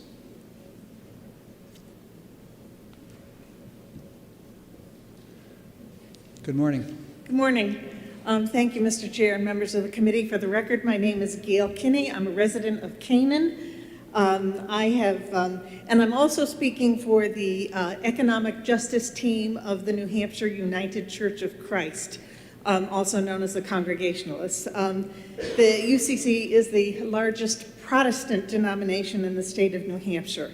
I've been a public school counselor, a local school board member and school board chair, and a supervisory union school board chair, and now I'm a pastor. Just one thing, the original bill that was tucked into the budget bill and now cries out for repeal did not bubble up locally. It was part of a national movement to undermine teachers and public schools and to foment fierce anger towards teachers and schools, particularly in regard to the teaching about race and gender. It was based on, this national movement was based on wild stories about abominations that occurred in the classroom, again, particularly in regard to the teaching about race and gender. And so in New Hampshire, when this first came up, there were thousands of people of faith who were horrified by this bill, which now cries out for repeal. But at the same time, and sadly so, most people believed that the original bill would go nowhere. And because it was grounded not in reality, not in truth, not in what was really happening in the classroom, but grounded on fear, grounded on exaggerations. Likely, if it had not been slipped into the budget, into House Bill 2, it would not have become law. So the argument for repeal is the reality of the impact of this law. Not a word here or there that's in the legislation, but what it is doing in the state of New Hampshire. And the fact is that this bill foments fear in the classroom on the part of teachers. And that was part of its point. That was part of the national movement's point. And the fact that this bill actually encouraged supporters of the bill to put out a bounty or a reward for turning in teachers who purportedly violate this law, that should be of concern to this legislature. A law that enables that kind of bounty hunting is not a good law and does not deserve to be in the statutes of the state of New Hampshire. When I was a young person, when I was in high school, one of the most popular social studies classes was a social studies class primarily for seniors called Problems of Democracy. And this law discourages teachers in schools from talking about the problems of democracy, the oppressions and the division that existed both in our past and our present that we can correct if we know about them, if we understand them, we learn them. Problems of democracy made me a better student, a better person, and a better citizen by learning about that. So the prayer of many, many thousands of people of faith in the state of New Hampshire is that House Bill 61 must be passed. And I thank you for your time and your attention and your perseverance. Thank you. Any questions from the committee? Not seeing any. Thank you. Next person is Betsy Harrington.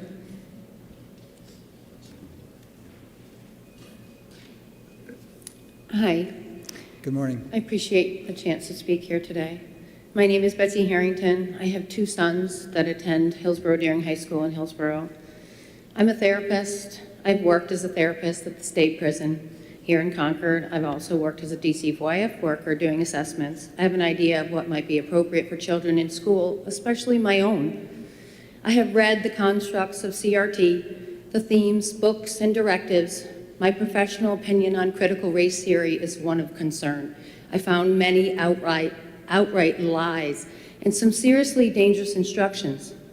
Let me quote a few lines from the award-winning CRT book, This Book is Anti-Racist by Tiffany Jewell. This book teaches the main tenets of CRT.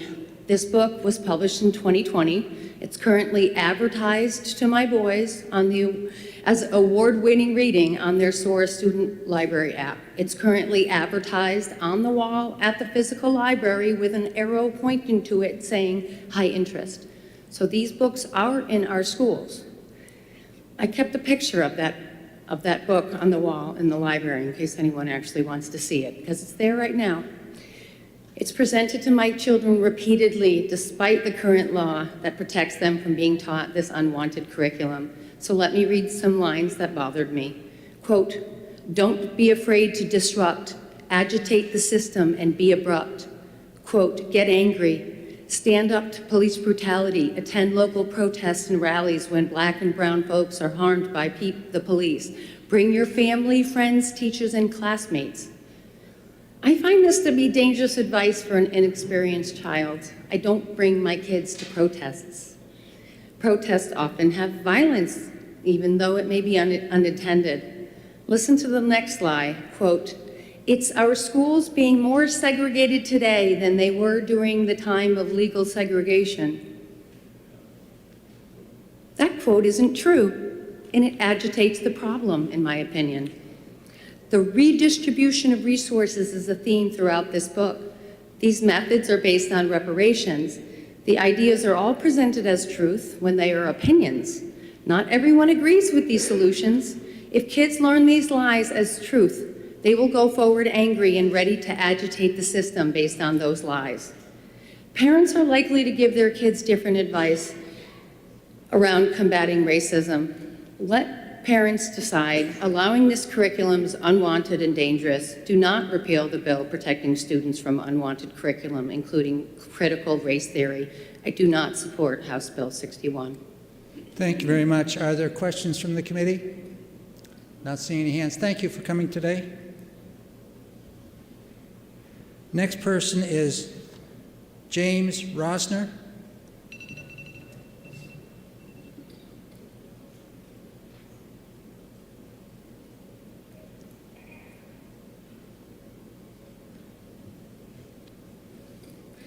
Hello and good morning for the half an hour it remains morning for us. My name is James Rosner. I am state representative for Concord, New Hampshire.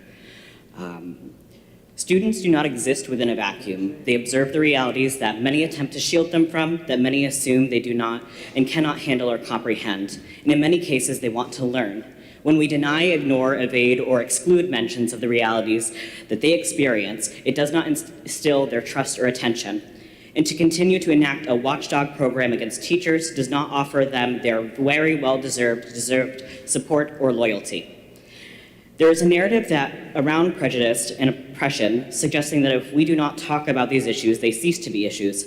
But this thinking exposes its own bias because it relies on the exclusion of the voices warning us otherwise.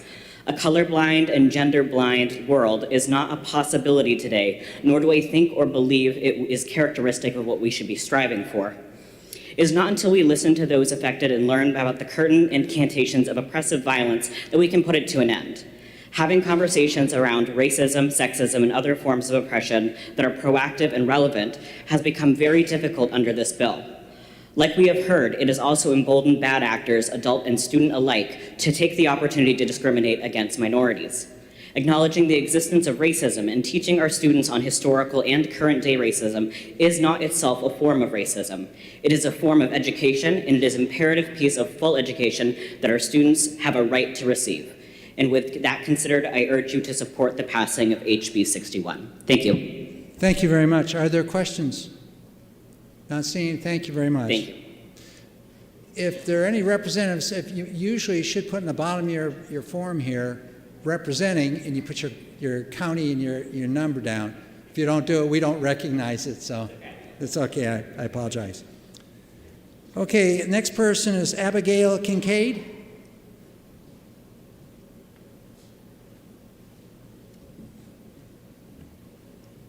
Welcome. Thank you. Good morning. Well, actually, I guess it's approaching afternoon now. My name is Abigail Kincaid, and I am a senior at Bedford High School in the town of Bedford. I actually am skipping school today to be here to testify in support of House Bill 61. Barring educators from allowing the space to discuss essential topics such as race, gender, and sexuality is a grave disservice and failure to New Hampshire students. These efforts do not protect students as proponents of these policies claim. They instead endanger them to the risk of ignorance and intolerance. The classroom must remain a space that fosters challenging conversations and personal growth through the expansion of our understanding of the world. House Bill 61 protects diversity, equity, and inclusion conversations from state censorship, which is something very near and dear to my heart. In 2020 through 2021, I served on the diversity committee at Bedford High School as one of the student representatives. We created a presentation of real stories from students at Bedford to present to our community that have experienced racism and homophobia. That presentation was followed by a conversation about what to do about it and how people felt. People have to be okay being uncomfortable. These conversations are uncomfortable, and that is something that without that we cannot grow and change. The work of this committee was creating real change at Bedford. Unfortunately, though, we were curbed by the passing of HB 544, or the divisive concepts ban. In addition to that committee, I am the president of the Diversity, Equity, and Inclusion Club at Bedford High School. The goal of our club is to create a space for students to have discussions about hard topics and work to create a school that centers diversity through education. Being president of this club in a time where these conversations cannot be had in the classroom has been very eye-opening. Students have come to me to express grave confusion on why their story that they relate to in history is being brushed over so quickly, or why their identity is seemingly being erased from conversations. This is not about political parties. It's about building community and keeping a school a safe place where students feel seen and heard. I also canvassed this summer in my community against the divisive concepts ban, and the outrage was clear. People were shocked that New Hampshire would create a ban like the divisive concepts ban in our schools. History matters because it repeats itself. And if we're not having the uncomfortable conversations about race, gender, sexuality, religion, how can we honestly say we won't repeat history again? How can we sit here in contempt of the cries from students and educators to change things in our schools? This is not about winning or losing. It's about doing right by the youth of New Hampshire. And that is why I urge the committee to vote ought to pass on HB 61. Thank you for your time, and I'll take any questions. Thank you very much. And it's always encouraging to see students coming down and participating in the process that we have here, and I appreciate that. Any questions from the committee? Yes, Representative Lekes. Thank you for coming. Thank you. Have you read the what ended up going into law? Yes, I have read HB 544 and HB 61 both very thoroughly and multiple times. But HB 544 wasn't what into, I'm talking about what actually went into law, which was in SB 2. Yes, I have read it. Okay, good. Since I'm still trying to understand. You have another yes, question? A question. Since you have read that, I'm hoping you can explain to me how what the words in that law say keep you from doing the awesome things that you've been doing. So I think everyone who's answered your question already has said it very adequately, but I will add that from my own personal experience as a student who is very humanities-centered, meaning I take classes like, for example, U.S. government, World History 2, I'm taking environmental science this year. I know that like from the years that I was in high school before this bill had passed, those conversations were happening of like, oh, let's talk about the messaging behind this book. Or like, for example, right now we're talking about the Red Scare and like, why did the Red Scare happen? And conversations like that are happening. But now, for example, in my AP Gov class, if a student comes up and says, oh, well, can we talk about why I think this certain policy, for example, is problematic, the teacher has to say, I'm sorry, but we actually can't talk about that. We can't have that discussion because that discussion is divisive. And that's what that bill does, is it doesn't want us to talk about things that are divisive. So I think the vagueness of the bill is what creates this like fear-mongering. And I think part of the reason why I feel like having such a hard time understanding why it's happening is because teachers don't even know why. Because teachers are sitting here confused because the bill isn't clear, and that's why we need to repeal it and support HB 61. Thank you very much. Further questions? Thank you. Aubrey Friedman.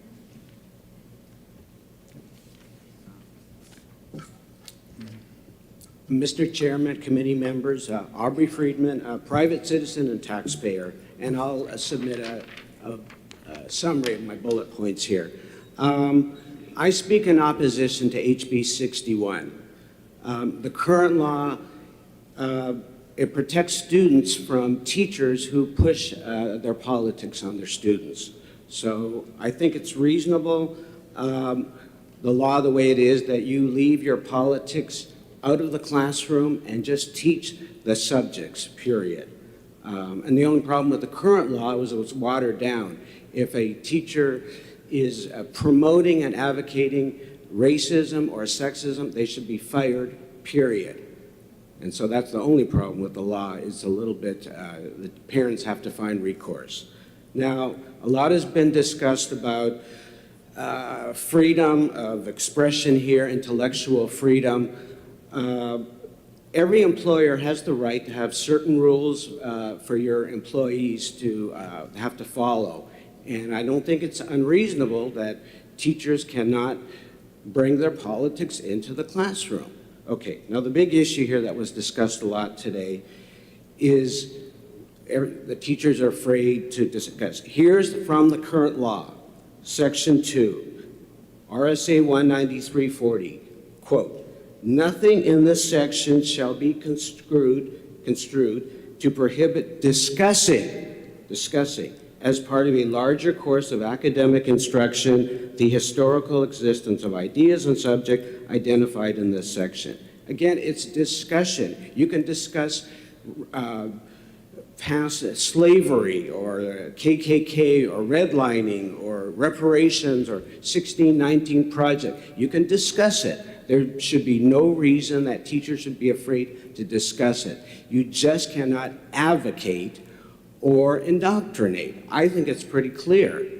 So if teachers are not doing anything wrong, there should be nothing, again, just discussing. And I'd say rather than pushing victimhood and bringing personal politics into the classroom, they should be concentrating on the basic things like reading, arithmetic, and writing, and get back to the core stuff and not worrying about victimhood and stuff like that. If you look at the proficiency scores, they're unbelievable. They're 40s, 30s, even 20% ranges. So that really should be the focus.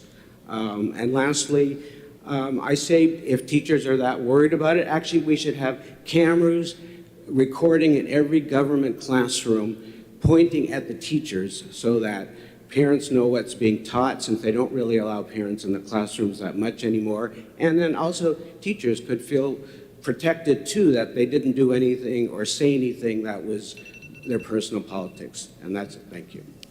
Thank you very much. Are there questions from the committee? Yes. Representative Woodcock. Thank you, Mr. Chairman. Good afternoon, and thank you for taking my question. Would you think it would be fair then or allowable under your interpretation for a teacher to create a debate on the existence or non-existence of racism in the classroom and let that go back and forth? To oversee that? A debate would be fine. A debate is good. Actually, it would be the students that are debating, the teachers, they would just be mediating the discussion. So that would be perfectly good. That's encouraged. And that should be totally allowable under the current law. Debate is good. Well, mediated, they're just, a debate is mediated. Thank you. No further questions. Thank you. I'd like to invite up Kate West.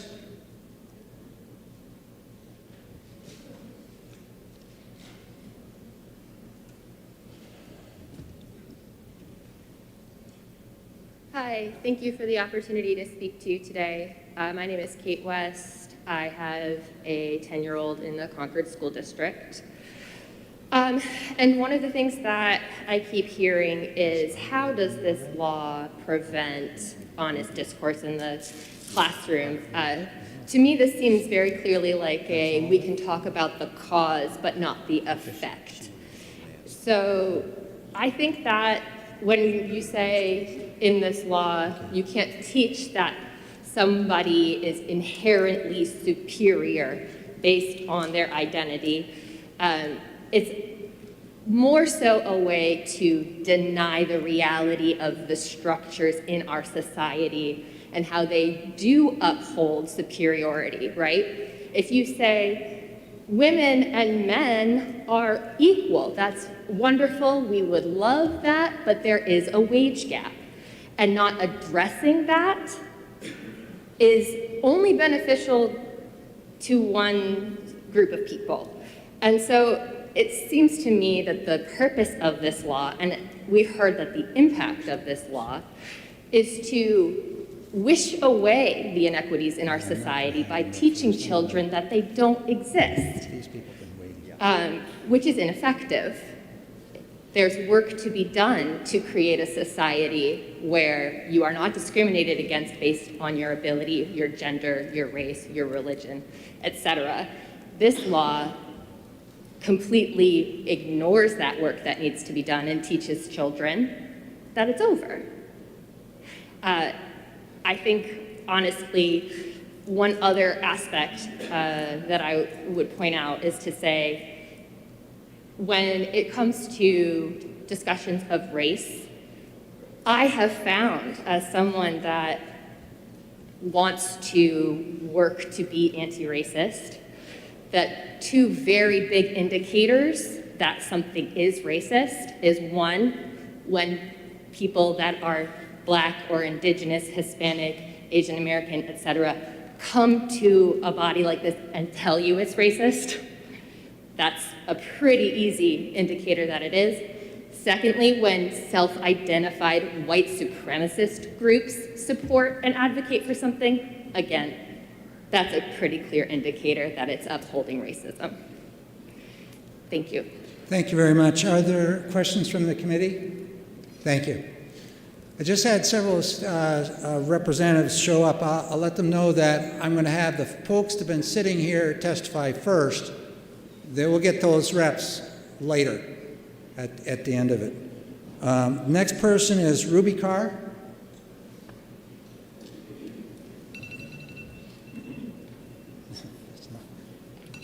Good afternoon. My name is Ruby Carr. I use they, them pronouns, and I'm testifying in support of HB 61. I've lived in New Hampshire for my entire life. I went to Co-Brown for high school, and I'm currently a student at UNH. And a very important part of my life is my LGBT identity. I've noticed not a lot of people have spoken about that aspect of this bill today, but I was incredibly lucky to have a very supportive environment in which to discover who I am in high school and then again in college. And I would not have been able to figure out my gender and sexuality or to accept either if it weren't for groups like my high school's GSA and also very supportive teachers. Particularly those who identified in the same way as me, who I got to see living their lives openly. Additionally, I want to be a teacher myself someday, but the divisive concepts ban that's currently in place jeopardizes all of this. How can teachers be supportive and open about their identities if they're constantly in fear of the potential repercussions just for existing? As part of a class last year, I got to shadow a middle school teacher in Stratum for a semester, and when introducing myself to the students, I was afraid to go by my correct pronouns, which is just who I am, for fear that I would get the school or the teacher I was shadowing in trouble. Kids need to see representation of people living openly and happily with their shared identities in order to accept themselves, and their best way to learn this is through teachers. I wish I had seen representation earlier in my life so that I would have been able to explore my identity and live openly sooner. So this bill would allow teachers and students both to feel safe and to be open again in school. And thank you, and please vote in support of HB 61. Thank you very much. Questions from the committee? Not seeing any hands. Thank you. Next individual is Lynn Close.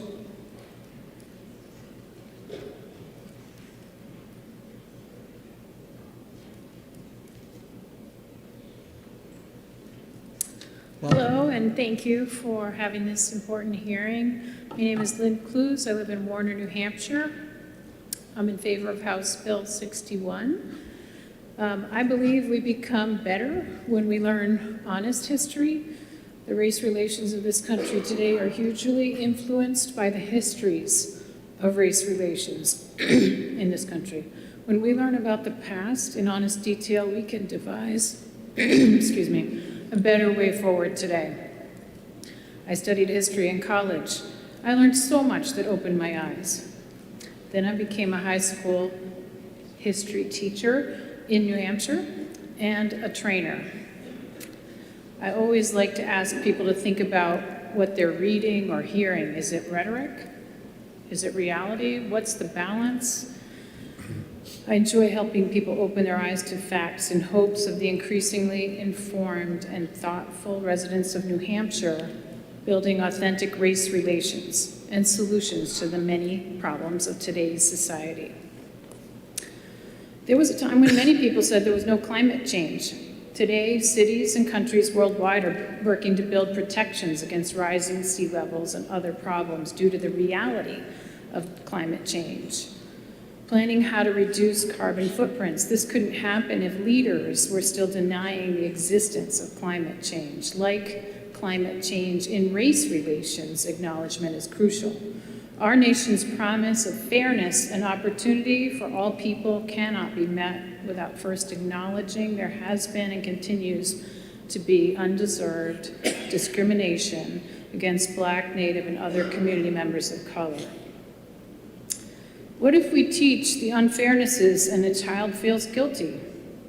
If someone feels guilty, they may move forward themselves or with the help of the people around them, their parents and educators, with more learning about how to be part of the solutions to build fairness and opportunity. Suppressing training and denial about difficult topics only breeds more denial. Let us move forward, refuse to deny oppressive historic periods, encourage acknowledgement of difficult race relations so that this all may serve to move our society toward racial fairness and authentic cross-race relations. HB 61 is a big step in the right direction. Thank you. Thank you. Are there any questions for the presenter? Is that written testimony right there? Great, thank you. Next person is Ronnie Harding.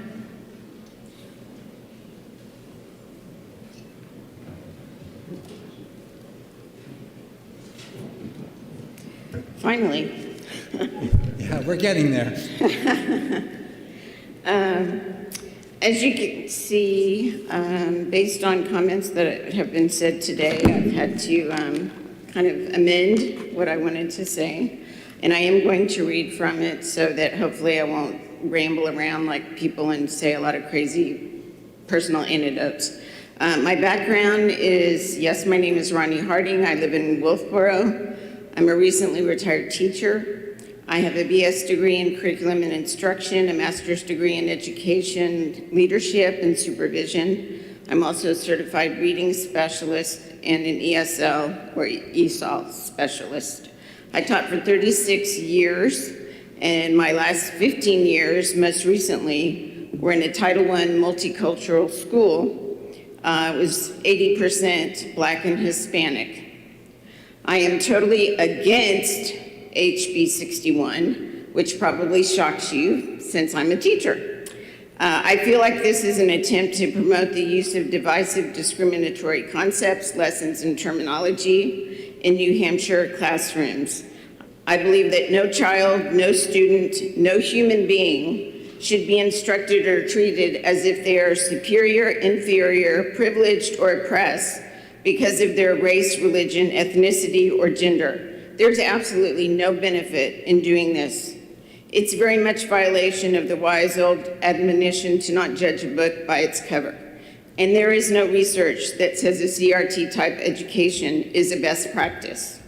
Educators in particular should be the ultimate role models for demonstrating positivity and acknowledging every student's uniqueness.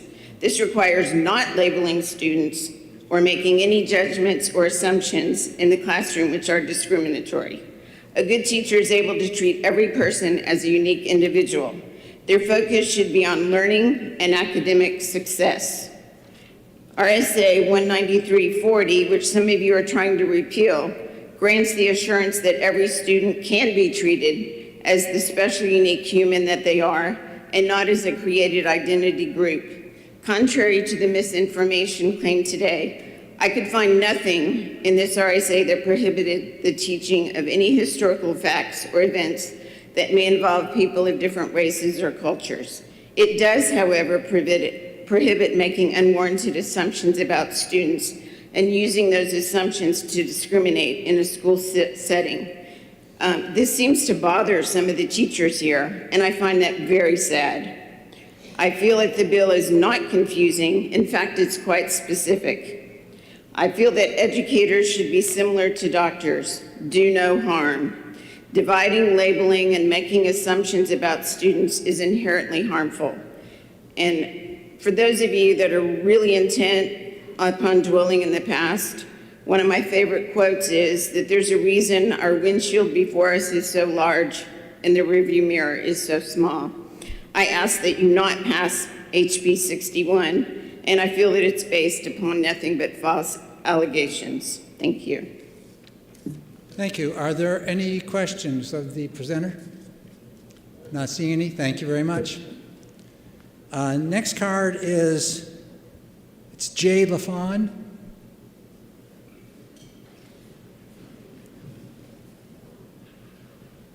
And I apologize, is Jour? Yes, Journee, Journey. Okay, thank you. Yes, thank you so much for having me. Thank you for your time. I will try to be concise. It's not my strong point, so I ask for your forgiveness ahead. Yes, my name is Journey LaFond. I am a therapist. I am a resident of Concord, New Hampshire. For several years, I've had the pleasure of serving this community, especially its family and its youth, both through the community mental health system and through private practice. To get into it, there appears to be fear among New Hampshire residents and Americans in general that so-called divisive concepts such as critical race theory or the discussion of oppressive symptoms are merely attempts to either admonish or divide based on race or their own status as patriotic Americans. The issue that we appear to be having is that some Americans are unable to separate themselves, their identities as individuals, from that of American social institutions. This group believes themselves to be the system and are therefore perpetuating the very issues which are so worth discussing, especially in the classroom. There are others who believe that America is now an equitable democracy, when in fact it remains exceedingly unfair and unequitable to many. This fact then becomes normative without the discussion, to the point I fear of going completely unrecognized.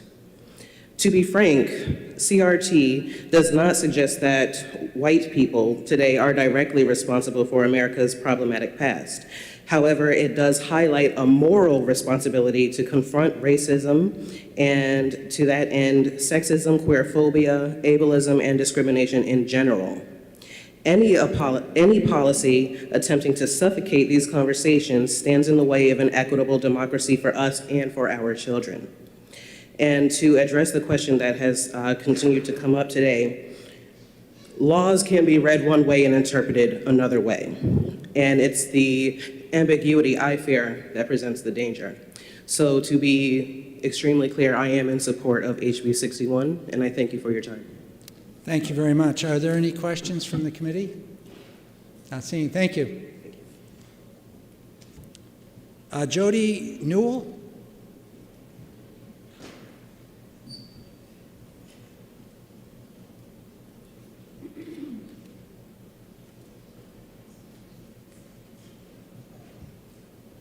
Welcome.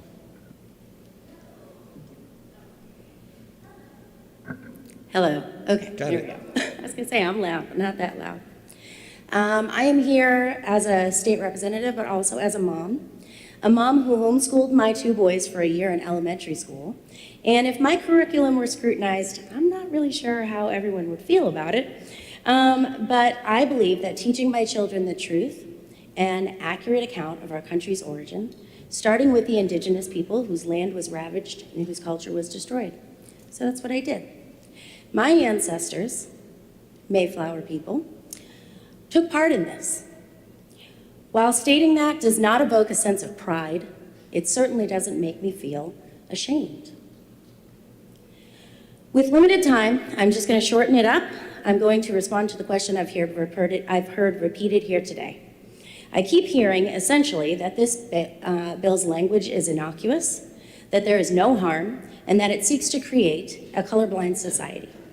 It is indeed an unnecessary bill, and it would seem an unpopular one, as evidenced by the fact that it was added into the budget rather than standing on its own merit. The real question is, what was the point of it? What was the point of passing an unnecessary and unpopular bill? And we can see that in its impact. Fortunately, we have not seen cases yet, and to be fair, we really wouldn't, because there wasn't a problem with this in the first place. But we have seen extreme scrutiny and unrest in school board meetings around curriculum, attacks on our teachers, school board members, and public servants in the name of so-called divisive concepts. We have seen the chill, the removal of books that many in my generation hold dear. We've heard teachers express deep concern and fear in approaching topics which are essential to a child's comprehensive understanding of our history and of human nature. In my district, I see the manifestation of unrestrained hate in our schools. Our children have been through a lot, and their manifestation is coming out as ignorance, of racism, and of homophobia.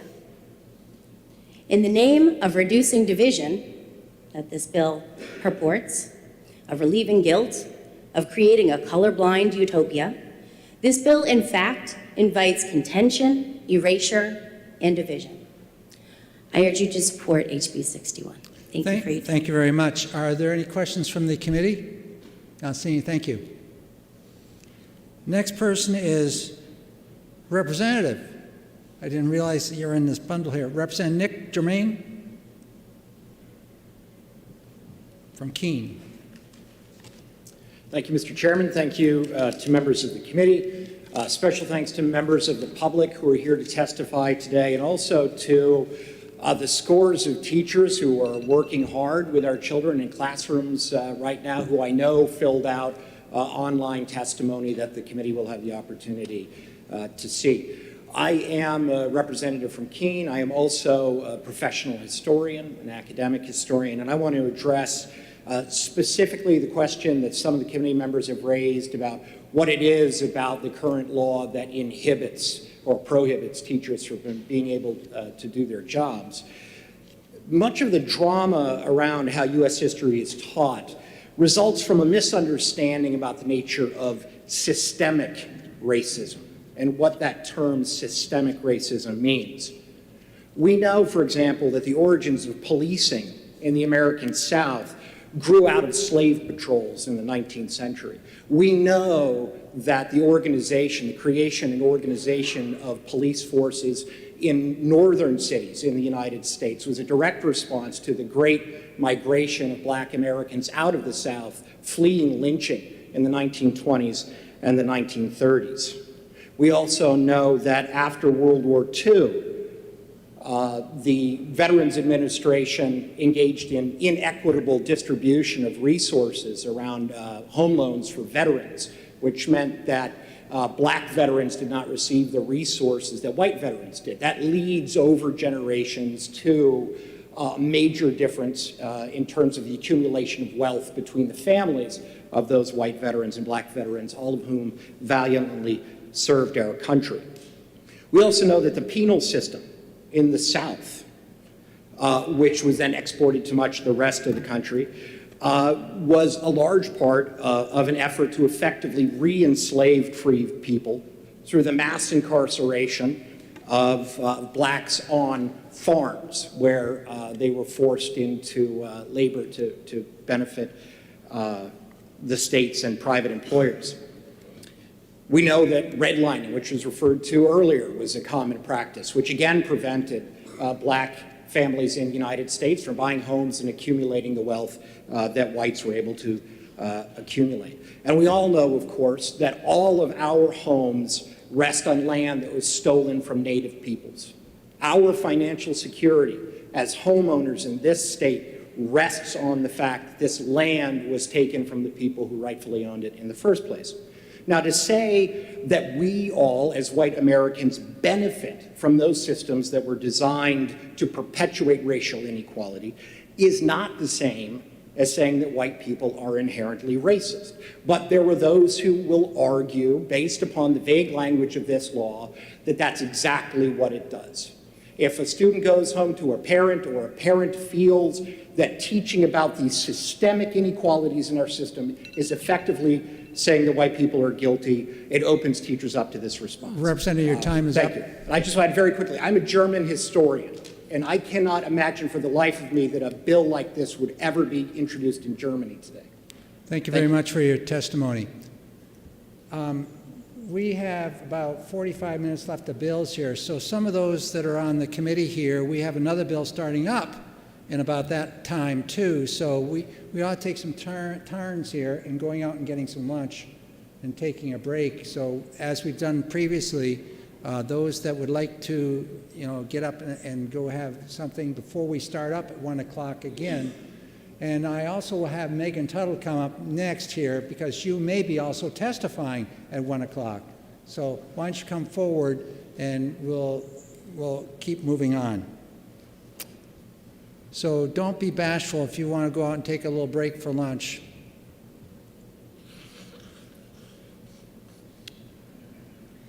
Thank you, Chairman Ladd and members of the committee. I will keep this short. I've substantially shortened it, and I'll turn in written testimony to help the process today. For the record, my name is Megan Tuttle. I'm president of NEA New Hampshire, representing about 17,000 educators across the state of New Hampshire. I'm also a mom of 3 boys and 18-year veteran social studies teacher. For more than 168 years, it's been NEA New Hampshire's mission to advocate for the children and the public school employees of New Hampshire. We're committed to improving student achievement in New Hampshire in the public schools, providing learning opportunities for teachers and students, and ensuring that all students are ready to succeed. I'm here today to testify strongly in favor of House Bill 61, a bill that would repeal the banned concepts law passed in 2021, replace it with language that protects our students' freedom to learn and educators' ability to give them an education that helps prepare them to succeed. Since the proposal and inception of the banned concepts law that was inserted into House Bill 2, NEA New Hampshire has held that the law's vagueness would have a chilling effect on educators throughout the state. After seeing the law in action over the past year and a half, our members, our students, and parents know that this is true. There's a lot that's crossed out. Teachers want to provide our children with the best education they can, but the Banned Concept Act has created an environment that limits the context in which kids can learn about history and what books they can read. We need to be trusting educators to ensure that our kids get the best education possible. I'm just going to stop for a minute and echo what has been said previously by teachers, by public, by parents, etc., that are in support of House Bill 61 and not go over the same thing. Teachers are trained and inexperienced in education. That's what they go to school for. They're professionals. They're professional educators. And they have a duty to set up their students to be successful contributors to society. Educators should have the freedom to teach honest, complete facts about history and events like slavery and civil rights without being censored and having their licenses and their livelihoods put at risk by a vague law. The chilling effect that keeps being talked about here today is that educators are fearful that they will have their license taken away because of an interpretation that could be made by somebody in their class. House Bill 61 restores the ability to provide diverse educational approaches to instruction and curriculum tailored to meet students' needs. Our students deserve the freedom to learn. They deserve to be part of an education that helps them learn from the mistakes of the past, so they're better prepared to succeed in the future. To inhibit New Hampshire's educators from engaging in the kinds of discussions that help teach and challenge students to use this knowledge to form their own opinions is a disservice to them, to the state of New Hampshire, and to our country. On behalf of NEA New Hampshire and its membership, I respectfully ask that you find House Bill 61 ought to pass. Thank you. Thank you very much. Are there any questions for Ms. Tuttle? Yes, Representative Lakis. You called this the Banned Concepts Law, so I'm wondering if you could enlighten me as to what the banned concepts are. we call it banned concepts, divisive concepts, House Bill 2. There's many different names. That's one that we took last year from things we were hearing from others. But there's nothing in the law that says specifically cannot teach something, right? That's been discussed. But it's the effect of what could be happening to an educator. And that's been provided. I mean, the woman sitting next to me had an amazing answer to the question, so I don't want to say it any different, but it's that effect that your license could be taken away because of an interpretation or something that could be happening. That's a very real threat and a very real feeling to the educators, some have said earlier today in this room, and what I've been hearing from my members for the past year. Thank you. Thank you very much. Any further questions? Thank you very much. Thank you. I'd like to invite up Jonathan Weinberg.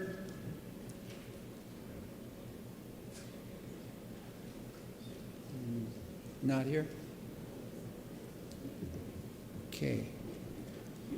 James McKim.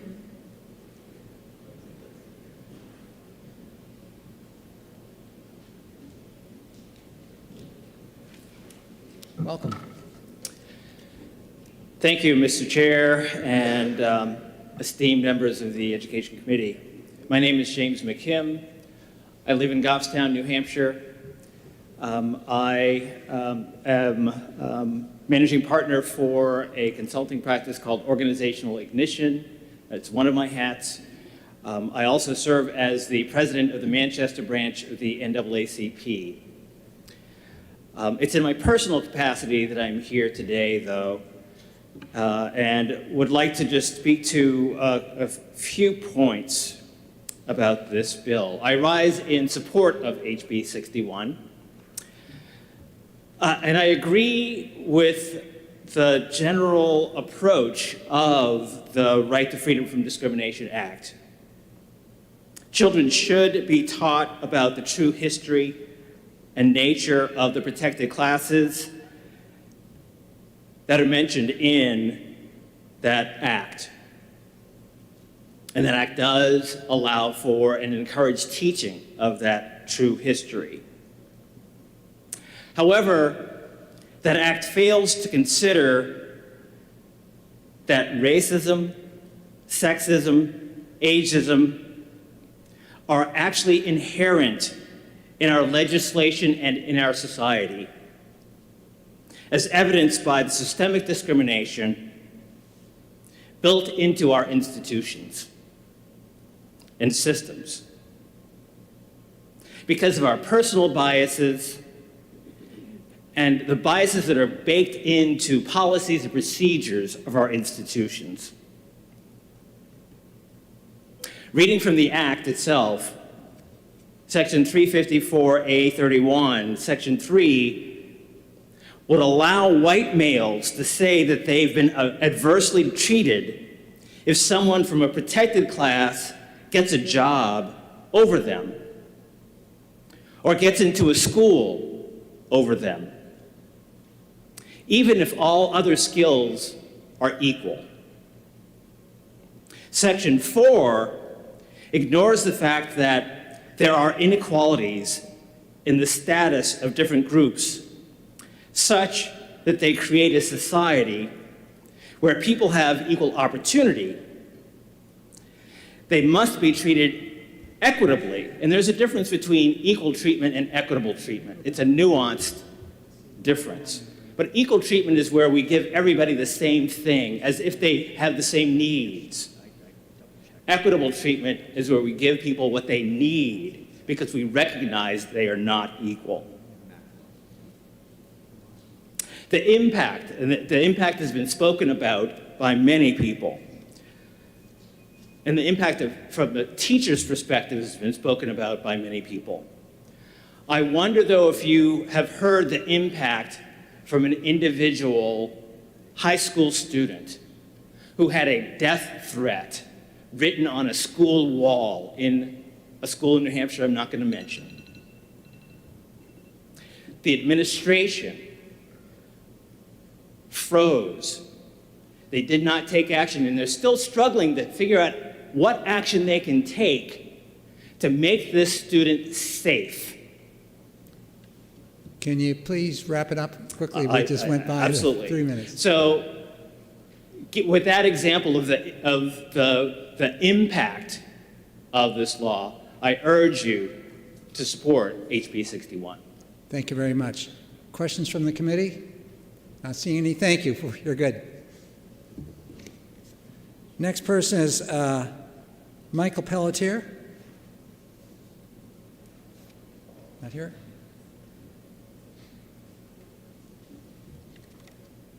Jason Bonilla.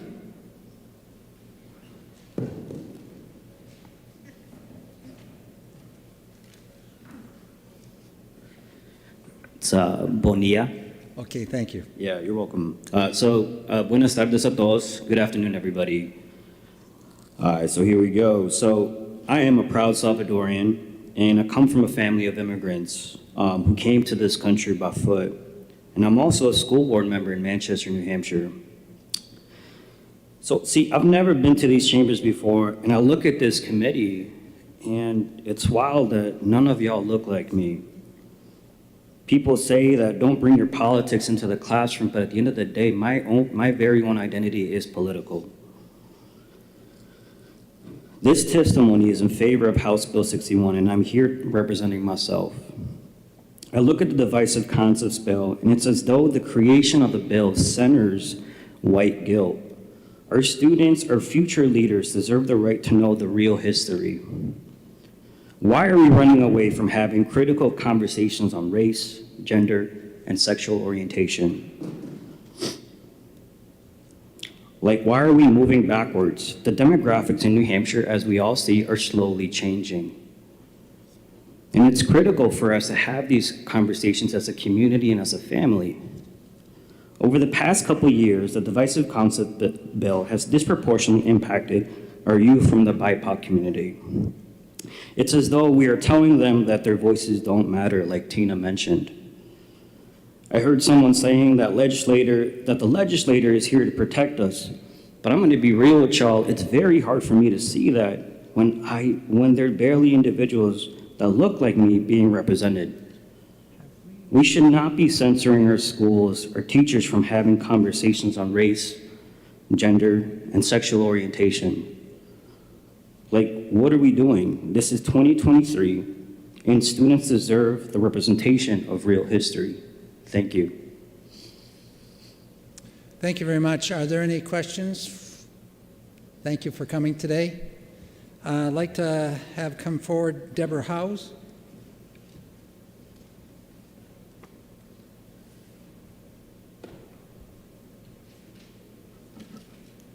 Good afternoon. Good afternoon. Yes, thank you. Is it Chair. afternoon already? I could pull up my phone and check the time, but I believe it is just afternoon. Okay, thank you, Chair Lyon and members of the Education Committee. I appreciate the chance to address you today. My name is Deborah Howes. I am president of the American Federation of Teachers, New Hampshire. We have 4,000 members, mostly in K through 12 public education, also university faculty and public employees. And I am here today to speak overwhelmingly in favor of HB 61, repealing the so-called divisive concepts ban. The divisive concepts law it's a bad law. It's unfair to students who deserve to be learning honest history and not censored sugar-coated history. They deserve a full and robust public education. They deserve to be reading a wide variety of literature, and they don't deserve to have that censored. It is intimidating and punitive to teachers who have an obligation to teach honestly and fully and without reservation and looking over their shoulder all the time. It should never have been passed, and it should be repealed. And I'm not going to read all of my testimony, but I'm going to try and illustrate some of the impact of this law, because I've heard the question asked again and again, you know, how does the law that was passed have this impact that you're talking about? Well, the law that was passed gave many the impression that it is now illegal to talk about racism, sexism, and discrimination in public school classrooms in New Hampshire. And even though we will hear arguments that that's nowhere in the text of the law, that is the impression out there, and some feel emboldened to demand investigations and punishments of teachers who try and have discussions that should rightfully be part of their curriculums because they are part of the standards that we're supposed to teach in their classrooms. I'm going to give you a few examples. Since the passage of the so-called divisive concepts law, some middle school teachers are now questioning whether they can teach To Kill a Mockingbird. That is a classic of American literature, but it's got some very obvious themes of racism in it. Now, you're clearly going to be okay teaching the book, but what about if a student has a problem with the discussion around it? Or what if a student goes home and reports something to a parent and that report gets tangled up third hand? And third hand reports are enough to start an investigation. A dedicated middle school art teacher works every semester to build a community in her classroom. To get to know her students, part of what she does is ask them, what should I call you? Someone took offense at that and thought that was an impermissible breach of this divisive concepts law, that was bringing her politics into the classroom by trying to show respect to students and asking what they wanted to be called. Demanded an investigation, including putting pressure on the local district by going directly to the Commissioner of Education. Can you That teacher try to wrap it was up? not found, I'm sorry, that teacher was not found in any breach of the law, but because of the pressure and the witch hunt atmosphere, that teacher has left public education. And my third example, AP history teacher, in her final review with her students before the AP test last spring, got that call from the office. Someone heard you were teaching something that was in violation of this law.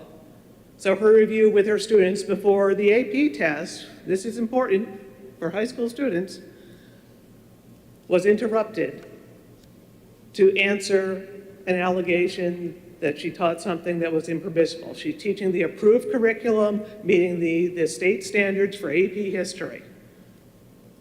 But apparently we can't do that because of the perception that we cannot address Reconstruction, other things that deal with racism. Yes. So in conclusion, New Hampshire students need, and New Hampshire parents want us to teach honestly. They want us to do our jobs thoroughly. They want a robust public education. I urge you to repeal the so-called divisive concepts law and pass HB 61. Thank you for indulging me. And I do have this.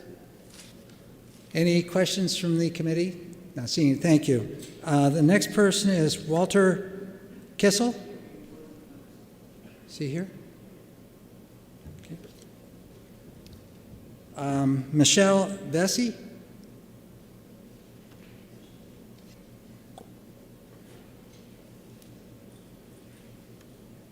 From the NHSAA, New Hampshire School Administrators Association, anybody here? Yes.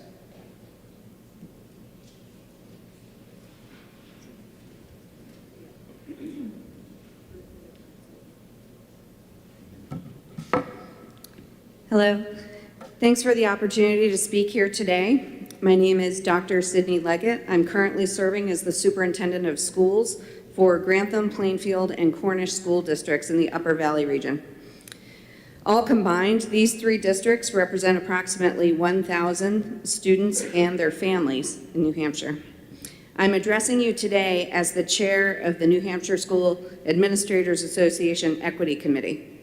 As an educator and instructional leader, I'm asking you to support the passage of HB 61 to repeal the divisive concepts law. This law is contrary to what we want our schools, communities, and our state to be. One purpose of school is to prepare students for college and work. As New Hampshire seeks to attract businesses, it's crucial that the state presents itself as a place open to diversity, a place where businesses and the families connected to them feel they belong and that they're included. Repealing the Divisive Concepts Law sends a clear message that New Hampshire is a good place to be, and that when businesses move here, workers will feel at home and their families can send their kids to schools where everyone belongs. Another purpose of school, an essential one, is modeling our democracy. One of the NHSAA resolutions states the following: NHSAA opposes legislation that would restrict freedom of intellectual inquiry in the classroom. NHSAA believes that patriotism, freedom, sound traditional family values, and individual ethics are strengthened, not weakened, through rigorous analysis and thoughtful inquiry. Our schools offer a safe space where students learn to have respectful, open, and thoughtful conversations about important issues. Ideally, this carries through to their adult lives. The Divisive Concepts Law makes teachers feel unclear about facilitating these conversations, and many teachers now feel afraid to do this deep and meaningful work within their classrooms. This is the chilling effect you've already heard about today. And all that this will accomplish, the only real effect, is diminishing our students' future and our citizens' future of their ability to think, reason, express themselves, and work collaboratively with others. I work in small rural schools, and I have seen firsthand the way that communities can disagree with great thought and respect for one another and still move forward with decisions the way it's supposed to be. Our schools lay the groundwork for all of that. Teachers love it when students think, especially for themselves, and when they can back those thoughts up with data and clear expression. Throughout my 25 years of experience in public schools, I have yet to see any teacher use the classroom to make students think in a particular certain way. Rescinding the Divisive Concepts laws shows your faith in our state's outstanding schools and the dedicated professional educators who work with all of our children. By voting in favor of HB 61, you're voting in your belief in New Hampshire public education. I appreciate the time you've taken to listen for your service. I'd be happy to answer any questions. Thank you very much. Any questions from the committee? Not seeing any. Thank you, and have a good afternoon. Thank you. You're welcome. Martin Toe?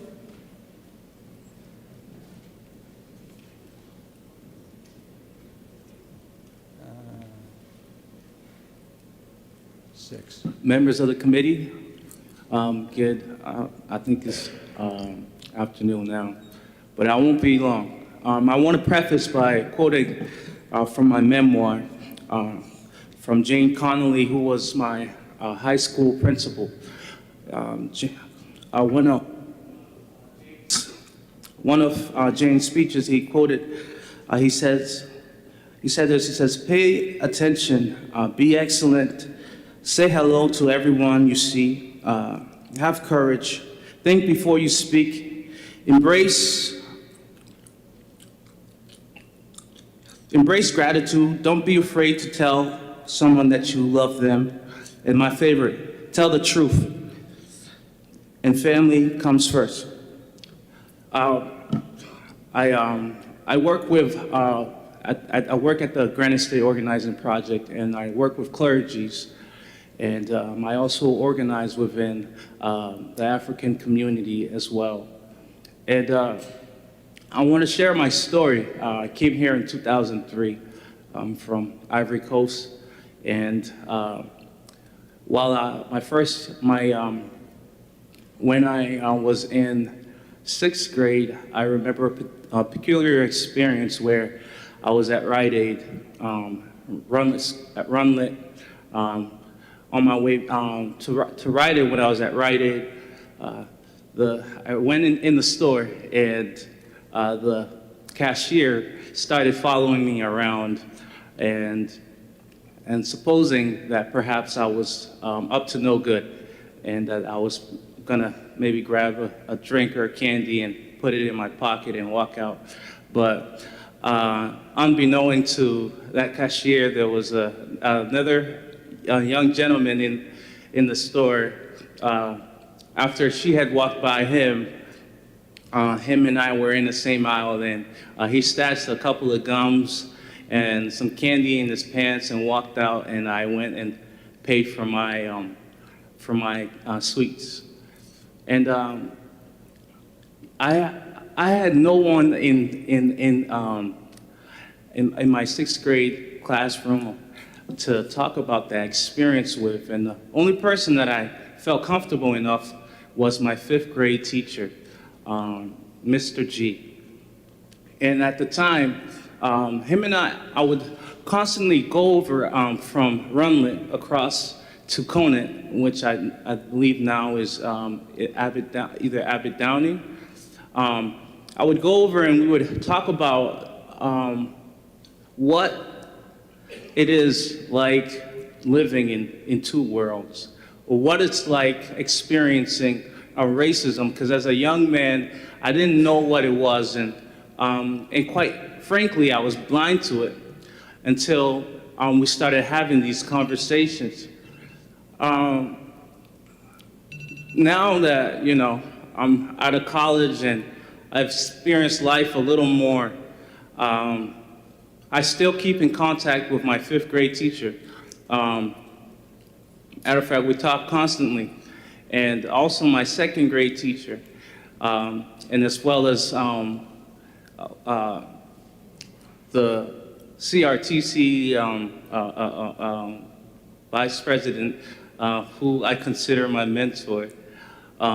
We talk about the struggles that teachers are going through right now concerning this specific bill, which is the bill that limits folks from having conversation in the classroom about the hard things that they might not be able to talk about outside of the classroom because maybe mom and dad might not be experienced around the conversation, whereas in the classroom setting, there's that structure where they are able to have those conversations.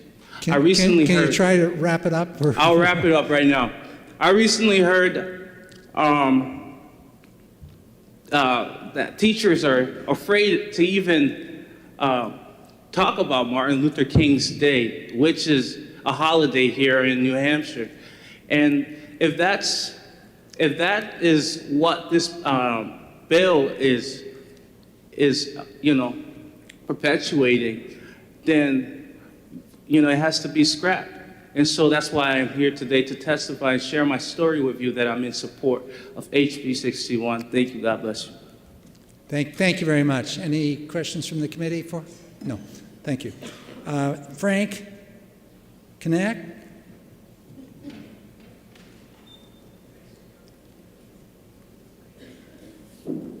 And after Frank, we have 5 cards left.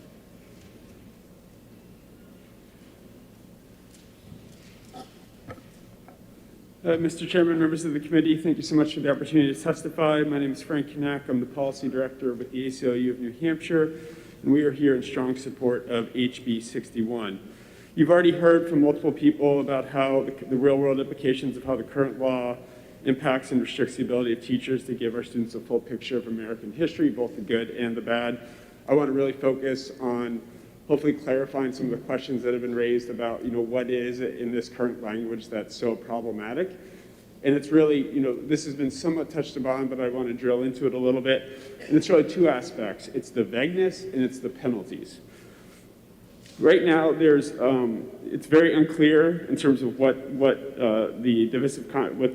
law actually says in terms of how it impacts. And multiple courts have enjoined similarly worded statutes, both in federal court and state court, on vagueness grounds. In addition, there have been efforts to get the state to clarify what specific texts are banned or are problematic, and the state has refused to do so. And so the effect of that is it invites arbitrary and discriminatory enforcement. And that enforcement is quite severe. It includes loss of teacher licensure, which is a death penalty for teachers in our state. And it also creates an entirely new private right of action for individuals to actually sue school districts when they feel that they have been aggrieved. And there's also been talk about how the guidance documents, both the AG opinion and the Department of Education guidance documents, provide clarity. And I think it's important, first of all, to note that the guidance documents are not authoritative because under the law, the courts are independently charged with enforcing the law. And so the guidance documents don't bind the court to do any specific thing. In fact, there's a 35-year-old New Hampshire Supreme Court opinion specifically on this issue that clarifies that, so let me just make sure I get the specific language to y'all, that New Hampshire law can't be read to have Attorney General opinions substitute the way that the judiciary will interpret a statute. In addition, there's been both federal case law on the fact that when you have to have administrative agencies providing FAQ documents to clarify that is in fact quite good evidence of the arbitrariness of the law, that you're having to have this administrative agency trying to jump through all these hoops to clarify. Happy to answer any questions. I don't want to repeat everything else that's already been said that's in my testimony. Thank you very much. Any questions? Yes, go ahead. Thank you, Mr. Chairman, and thank you for taking my question. Is there a way to amend this at all to fill in all those gaps that you brought up? We think the proposal on the table, HB 61, is the right solution. We need to repeal this. There is no way to amend. It is a vague law that is completely arbitrarily enforced, and people don't understand what it actually says or means or how it actually impacts the classroom. And the result, as you've heard, is that teachers are afraid to teach. Thank you. No, we're not doing follow-ups. So thank you very much. Thank you. Yes, you're welcome. The next card, I can't see is it Gracie or? It's Grace. Grace Quebec. Okay, hi. Come on down. Can you explain what AFSC is, or L? Yes, absolutely. So thank you, esteemed members of the committee, for taking my testimony. My name is Grace Kindeke. I wear many hats. I am the program coordinator for the American Friends Service Committee, which is a Quaker organization focused on social justice, and we have an office here in New Hampshire. I'm also a longtime Manchester resident. I've lived in the Granite State my entire life. I grew up here. I was born in Congo, in Africa. I came to the United States when I was a toddler. In addition to that, I'm also a property owner in a house that was redlined. I'm the first Black property owner of a house that was in a historically redlined community neighborhood in Manchester. And I'm also this year's MLK Martin Luther King Award recipient. And so I'm proud to be here to be able to speak in support of HB 61 and to share a little bit of both about the unintended impacts. I know a lot of our colleagues here have talked about the impact on educators. I'm also here to share a little bit about the impact that it has had on families of color, with in particular African immigrant families with students in the public education system who have been forced to make a really difficult choice, knowing as watching the state pass this law, this censorship law that has made it ever more difficult for our children and our communities to feel that they have a safe place in our public education system. And that impact has included families making the very painful and difficult choice of whether or not to send their children to expensive private or religious schools in order to receive to be able to get an education that they would be able to understand both of the full history of the country, as well as making the hard choice of whether or not to send their children out of state or out of the country in order to be educated. So that's some of the unintended impacts of this bill. And so I want to have a few remarks, and I want to make sure to say that this censorship bill, as you've heard for others say, has empowered hate groups and hateful individuals who do believe and operate from the belief that they are inherently superior due to their race, their gender, or their sexual orientation, and act accordingly to threaten and harm historically marginalized communities and members of those communities. I think it is really important as we're talking to understand CRT. One of the other hats that I wear is a university student. Even at the grand old age of 35, I'm still working on my bachelor's degree due to systemic injustices, due to being locked out of the education system, not because of my own merit, but because of immigration status. And as well as those are systemic inequities that must be understood, that must be addressed in order for us to move forward as a society and as a culture. And so in order to understand it, one of the things that my professors prompted us, and because CRT is taught most often than not in the university level, and it is a framework to understand the ways that our world is structured. And so one way to understand that is to think of when your own life, in your own self, when you fill out documents, what checkbox do you fill out? Why do you fill it out? When they ask you your demographic, your race, what do you check? And why? And if you can answer those questions and you can understand that, that is CRT. And so I know I hear the buzzer, and so I will conclude to say that systemic racism, sexism, inequity is divisive because of the harms that they cause, not because they are uncomfortable to learn about. Our willingness to examine and discuss our history and institutional responsibilities enables us to fully live into our values as a Granite State and to realize the promises of the beloved community that Dr. King envisioned and dreamed for us. One that is united because we are willing to courageously confront, courageously discuss, courageously understand the inequities and injustices, no matter how uncomfortable it is. So please do the right thing and vote ought to pass on HB 61. Thank you. Thank you for your patience today. The next person is Alyssa Margoli.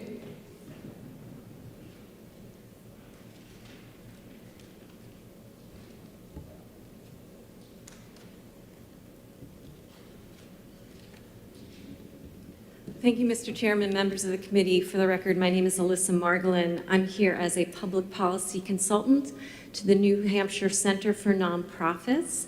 We are in support of HB 61. And I'd like to just give you a summary of the testimony from the center's CEO, Kathleen Reardon. The Center for Nonprofits has over 700 organizational members, and our role is to strengthen and give voice to the state's nonprofit sector.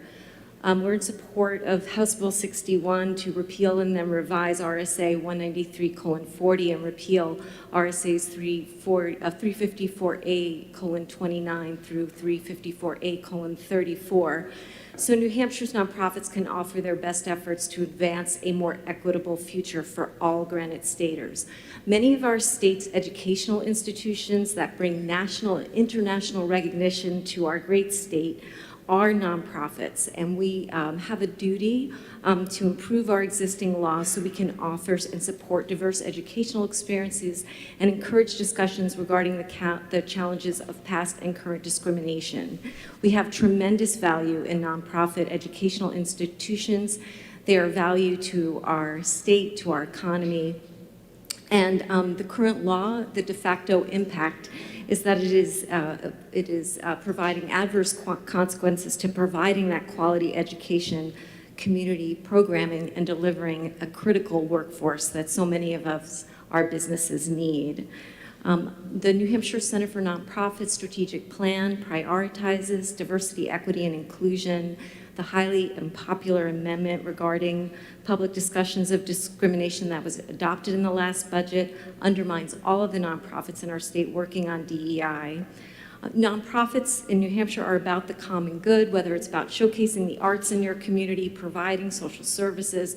Nonprofits are community leaders. We urge the lawmakers to play their role in creating a policy landscape that encourages volunteerism, civic engagement, and allows nonprofits to nurture New Hampshire communities.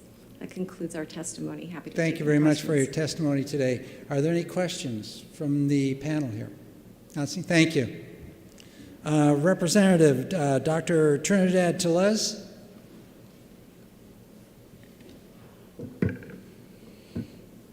Good afternoon. Good afternoon. Esteemed colleagues.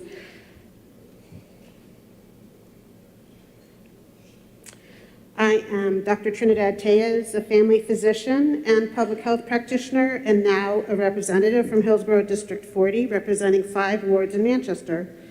I'm here as a health professional, educator, researcher, and public servant who served previously in the executive branch for 10 years as director of the Office of Health Equity at the Department of Health and Human Services. I am also a 20-year resident of Manchester, and I identify as a Latina person of color. In over 20 years working in the health disparities, health equity, and now equity, diversity, and inclusion field, I have never seen or heard of any groups and teaching that some groups are inherently superior to others. And very few people had even heard of critical race theory before these bills began a few years ago. And it is certainly not taught in education settings and workplace trainings. Additionally, we have learned the last few years of the importance of believing the experiences of people with historically marginalized identities, whether they be women, LGBTQ individuals, people with disabilities, immigrants, people of color, and more. And we have heard all morning much and oftentimes moving testimony of the current real and damaging impacts resulting from the passing of HB 2, regardless of the words that are ensconced in the written language of the law. We saw that business employers understood the potential for this when they turned out against the language in the original HB 544 bill, because they understand that the economic vitality of New Hampshire depends on embracing the current growing diversity of the workforce and assuring that everyone feels welcome and that they belong. Additionally, a democratic citizenry must be informed and be able to think critically. Learning history and engaging with challenging concepts is not damaging. Rather, as we've heard from some of our wonderful educators, students thrive and are better prepared to be successful adults and civically engaged citizens, especially in the increasingly global economy and world.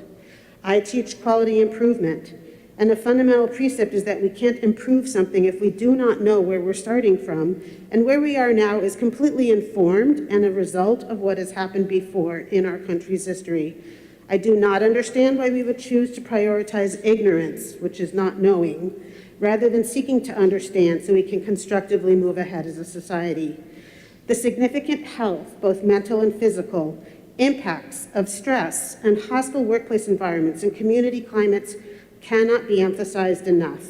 Every major health professional and public health association, such as the American Medical Association and the American Public Health Association, understand that racism is a public health crisis because of the profound differential impacts of how racism is baked into our systems and structures, leaving groups of people consistently suffering from worse health and health outcomes.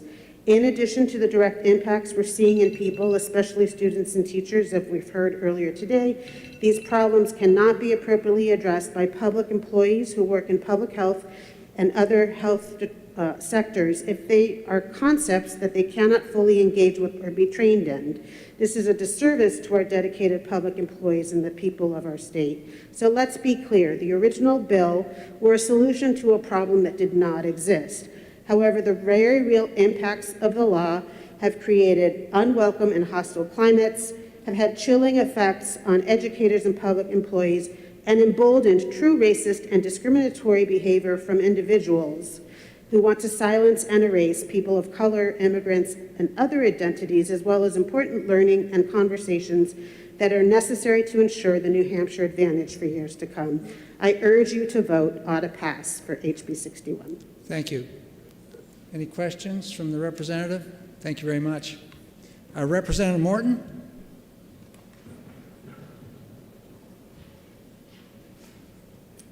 Thank you, Mr. Chairman and committee, for the opportunity to speak today. For the record, my name is Jen Morton. I am a representative from Hillsborough District 34 in Amherst. I'm speaking in support of HB 61. Hearing all the testimony here today, it has become apparent that some of the members of the committee do not understand how the current RSA prohibits teachers from engaging in classroom discussions of social justice issues such as race or gender. But the truth is, you don't have to understand it, you just need to listen. I urge you to listen to all those who are working under this law currently.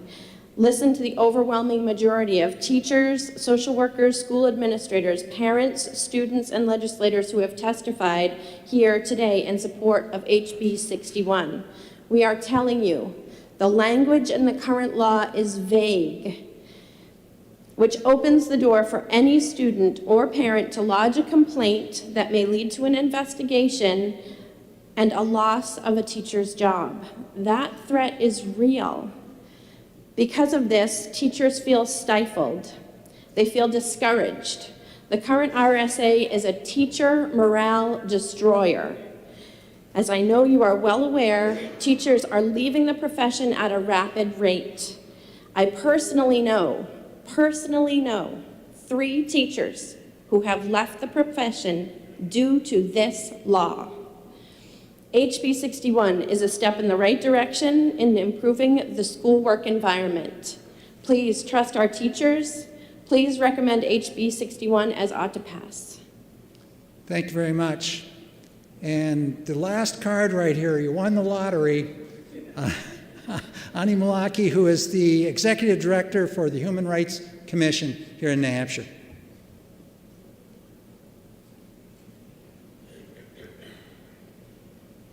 I might add that she wanted to be the last. You got it. Good afternoon, everyone. For the record, my name is Ani Malachi. I'm the Executive Director for the Human Rights Commission. Excuse me, getting over whatever is going around in the air. I'm really here more for informational purposes than anything else. So there are a couple of points that I'd like to make. One of the major ones is process. I think there's been some misunderstanding on the process of how, if there is a charge of discrimination, how that works. So I'd like to certainly give information on that. There is a packet that I gave earlier, and it has handouts. So that's what I'm going to be providing my information from. And I think it was already brought down. I don't know if you all have that packet. No? I don't think that they have it yet. Okay. So I'll just go. Is it possible for them to have that so we take can, a few minutes to, just for them to follow take along? us through it a little bit. I can't hear you. I'm sorry. Go ahead and just take several minutes to, give us the high points. Okay, very good. Yeah. As an initial point, the Human Rights Commission has the authority of RSA 354A, which are New Hampshire's laws against discrimination. Our jurisdictional area is public education in general, which was added in 2019, which I think is an important point to make. We also have jurisdiction over employment, public accommodation, and housing. The commission was established in 1965, and as you are all aware, laws change and things have been added to our statute over time. The commission is made up of a staff of, there's only 8 of us at this point, so there are 5 investigators that cover the entire state. And all 5 investigators work in all of our areas of jurisdiction. We have 7 volunteer commissioners that help to adjudicate our investigations once they are finished. And there is also a hearing panel. So if there's a case where there's a probable cause finding, then that charge will then move towards a public hearing. People can remove and go to court. But if they stay with the commission, then there's a public hearing with 3 of the 7 commissioners, and these would be 3 commissioners that have had no dealings with the case at all. So it is, as the lawyers would say, de novo, meaning the commissioners have not participated in the investigation, and it's brand new for them, so that both parties are getting a fresh hearing on what's taking place. The initial sheet that is in that packet on the top, and you'll be able to read through it later, it's a white paper, very short, and it goes through what our process is. So, excuse me, a charge comes in, or a person makes an allegation, and we have the availability to either take that charge in or pass on it. And there's a legal standard that has to be met, first and foremost. Now, relative to the section in our statute, and I guess I should start, or I should also state that it's been referred to as the Divisive Concepts Law. The actual name of the area in our statute is the right to freedom from discrimination in public workplaces and education. And so that is in our statute and RSA 354A, section 29 through 34. So even though that is a new area in our statute, we use the exact same process that we have always used to move through and to receive a charge or to pass on a charge. Once that charge is taken in on prima facie, meaning it meets the legal standard, then both parties are notified. Well, the charging party obviously knows, but the party that would be the respondent is then notified that there has been a charge of discrimination based on these factors. Once the responding party is notified, they have an opportunity to respond to us. It's a very administrative process, not unlike a court would be. So it's not someone has an issue, they come file a charge, 2 days later, you're found, there's an end to that, whether it's probable cause or no probable cause, and then something moves forward in terms of, for this situation, a teacher's credentials. They have to go through our process, throughout the entire process. So once the charge is filed, the parties are notified, excuse me, the respondent, excuse me, not contagious, just a lot of things happening in my lungs right now. And trying to talk is an interesting exercise. So that means I need to hurry up. So the respondent is notified, they have an opportunity to respond to the charge. And at that point, if there is a non-discriminatory reason why whatever is being alleged happened, we could be done at that point. Finished, done. If that's not the case and we move on to an investigation, then the parties there's information gathered from both parties. Then an investigator is going to ask questions, have witnesses, and there could be sworn affidavits that are a part of the investigation. Then there's a determination made of probable cause, no probable cause. No probable cause means we're done, the investigation is finished, and there could be a non-discriminatory reason why something that the individual is alleging took place, and that is their reasonable defense for what happened. The person who's filed the charge, if they do not agree with our finding of no probable cause, they may take that to court and appeal. If there's a probable cause finding, then what we do is both parties are notified, and then we move forward with scheduling a hearing in our offices with our commissioners.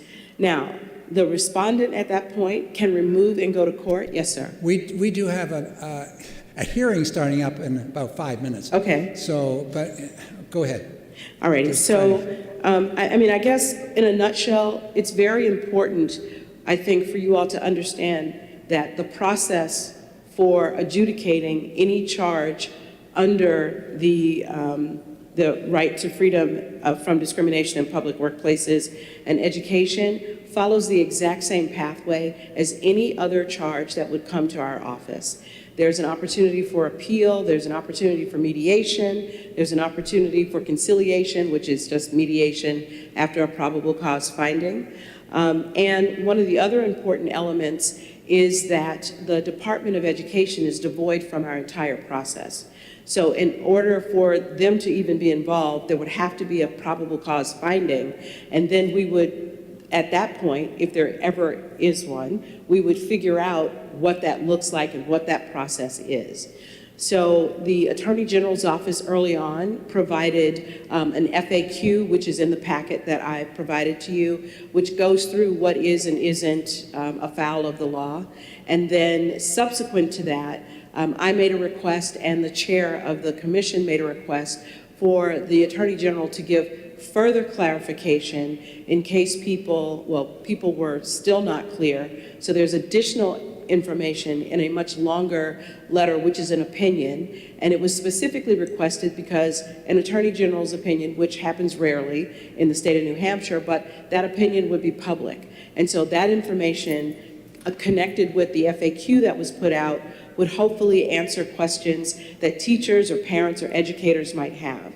Ultimately, regardless of how you decide on this or not, I'm not advocating either way. My job is to advocate for the law. So whatever you decide is what I will do and my staff will do. Ultimately, there's a long process that needs to be completed. There are opportunities for mediation and conversation, and we continue with outreach and training and other efforts to make sure that people understand. We're always available to answer any questions. So I'm sure I've forgotten 20 things, but I think I've hit the high points. The packet does have all of this information that I've reviewed within it. And I'm certainly available to answer any questions, but also if you would like to reach out to me outside of this venue and have a more detailed conversation, or I would be more than happy to have the group of you come over or me to meet you somewhere to do a more detailed training, whether it's on our process specifically or what we do relative to education, so that there's clarity and understanding how these things are adjudicated, because it's not just put down a piece of paper and then bing, bam, boom, it's all over. So thank you for your patience and your indulgence, and I'm happy to take any questions you might have. Thank you. Are there any questions from the committee? Thank you, Director, for the information and the technical support and understanding. Thank you very much. And this does close down our hearing on HB 60. Yes?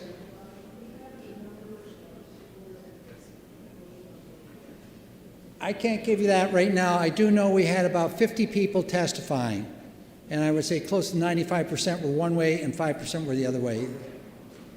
So I don't have that in front of me right now. I also don't have the blue sheets in front of me. They're all out there. And with that, for the committee, I'll close this hearing. And for the committee, we are going to start the hearing a half hour later than it's posted. It's posted on the door over there at 1 o'clock. We'll start at 1:30, and everything will be pushed off by a half hour. Thank you.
Or I think she's going to present. She's going to present, yeah, I spoke with Mike. Okay, good.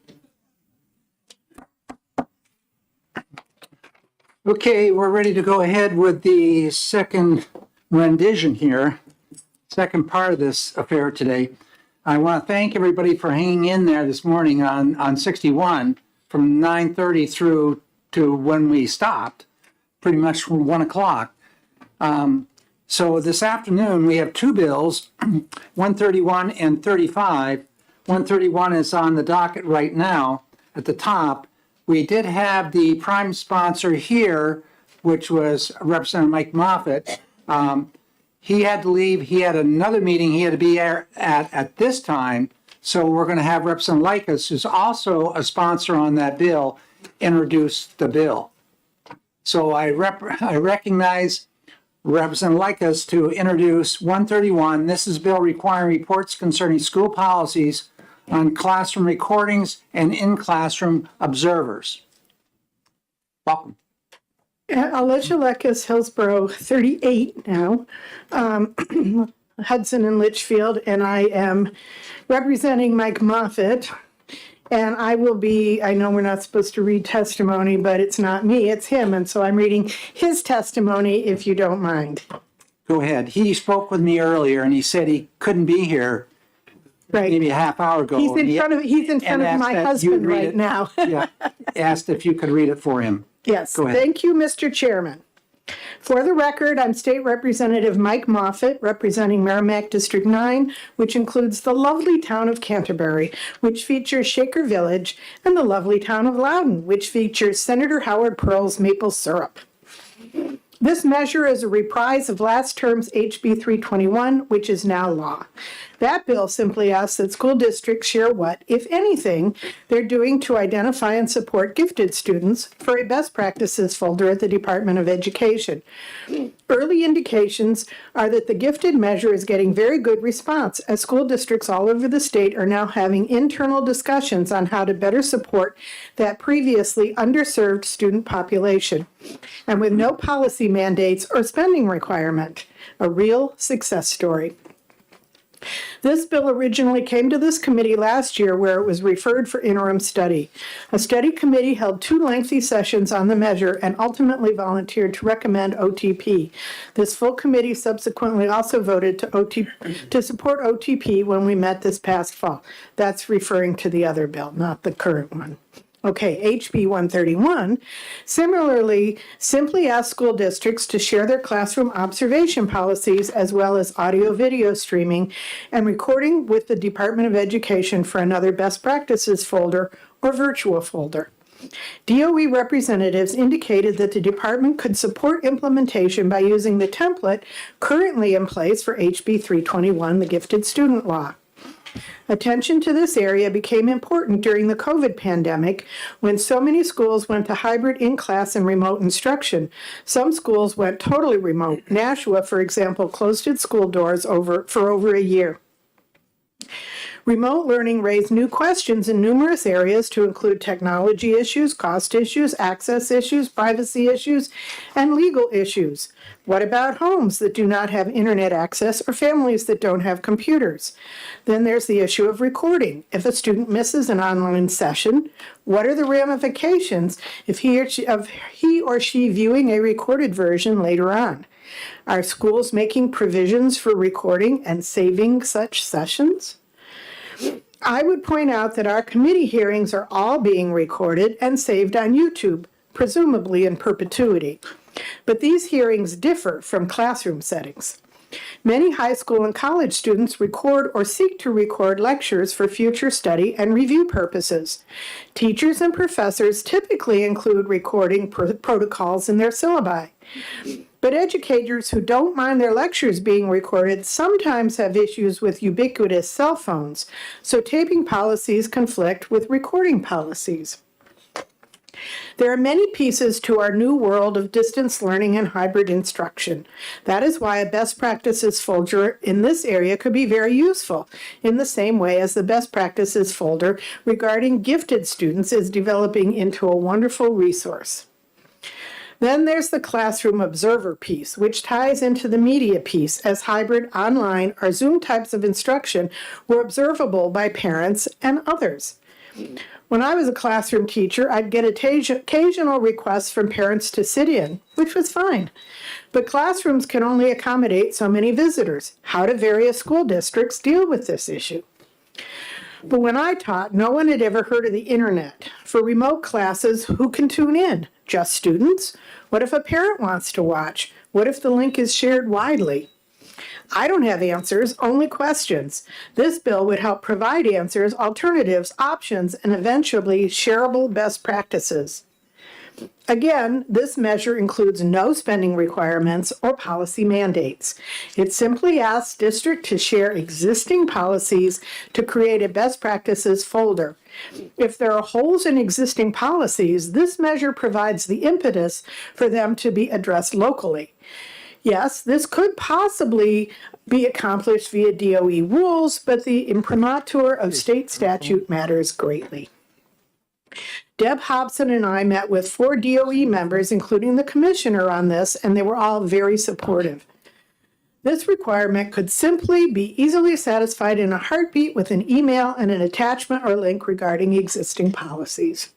If no policies exist regarding recording or transparency issues, then this measure will provide a useful impetus to districts to have overdue discussions to eventually get some definition in this new area of importance in 2023. Again, there is no policy mandate or spending requirement. Between the bill's original hearing and then the 2 interim study sessions and then another discussion and ought to pass vote last fall, the issues associated with this measure have already been addressed and readdressed. Of course, this committee does feature some new faces. Quite a few. I have already emailed a copy of these remarks to the committee. I want to respond to questions if there are any. I do have to point out that I need to introduce another worthy measure in another committee at 1:30 p.m. But fortunately, co-sponsor Alicia Lekis is in the House, and I'm sure she could help address any questions as well. Thank you, and I'd be happy to take any questions. Thank you very much. Representative Cordelli? Thank you, Mr. Chairman. Thank you for presenting Representative Moffitt's testimony. I was just curious because we've passed a number of statutes related to the requirement for different policies to be passed by local school districts. This goes a step further in requiring them to be sent to the department for and I think the phrase was a shareable best practices folder, possibly. But couldn't the same be said for every policy that a school board has? Probably. Thank you for the concise answer. I think the idea is that this is a new area, and there may be school districts that have not yet come up with policies. And just by asking them to please send in the policy, that may get them to realize that, oh, you know, we haven't gotten around to that yet. Maybe we should. And it's because it's a new and important area that it's being done. I have a question also, and then maybe others do as well.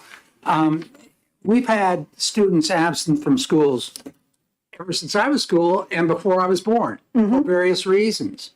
And there's always been a process for trying to make that work up or to find out what went on.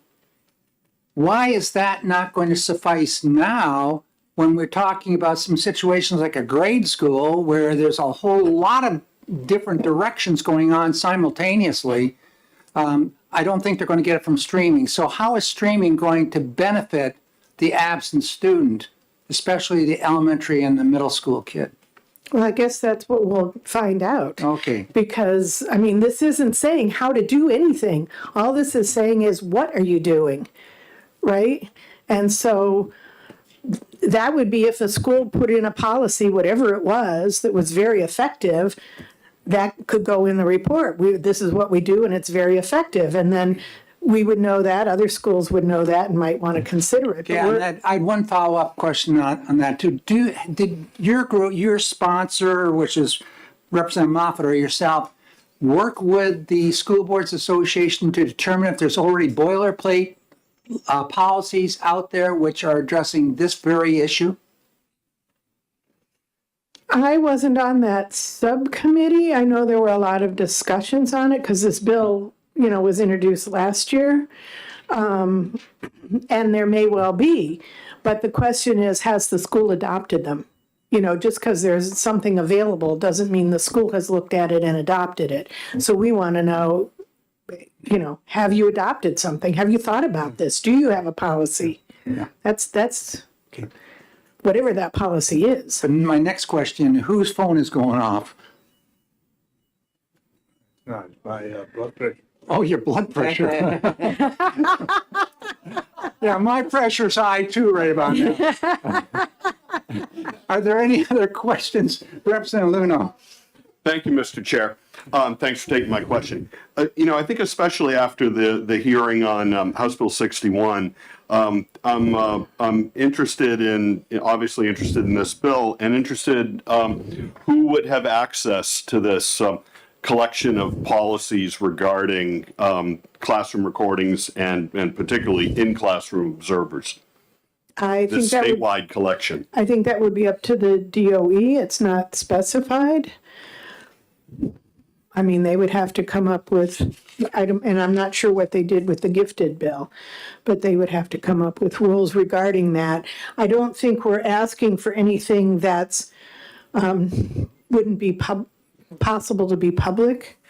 We're not asking how do you observe people in the hallways and keep track of that kind of thing. We're asking for their policies for in-classroom videoing and for visitation. And so that's not going to be things that have to do with safety.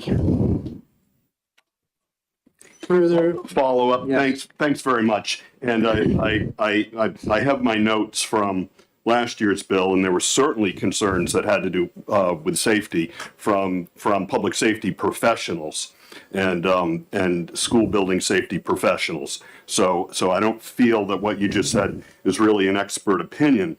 But where does that opinion come from? Where it doesn't have anything to do with safety?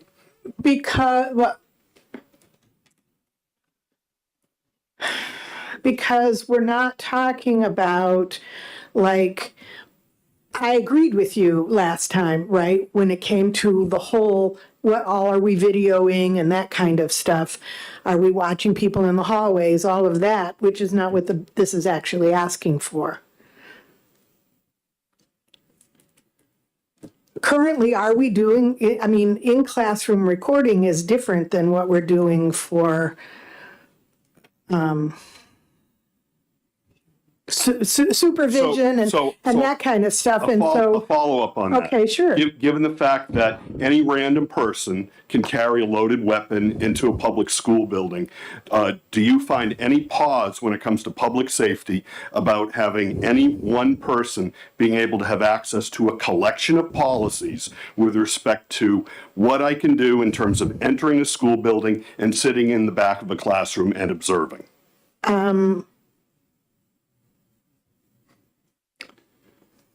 Risk? No risk? If it has to do with what any random person can do, I would hope,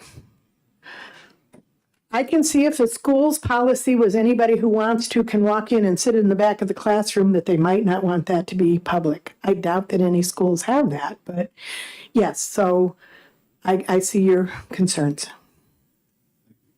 Further questions, Representative McDonald. Thank you. How does this bill accommodate schools who may not be able to provide a policy because it's at the teacher's discretion? So it might vary from teacher to teacher or from school to school within the district. Then that would be the policy. Okay, thank you. That it's teacher discretion.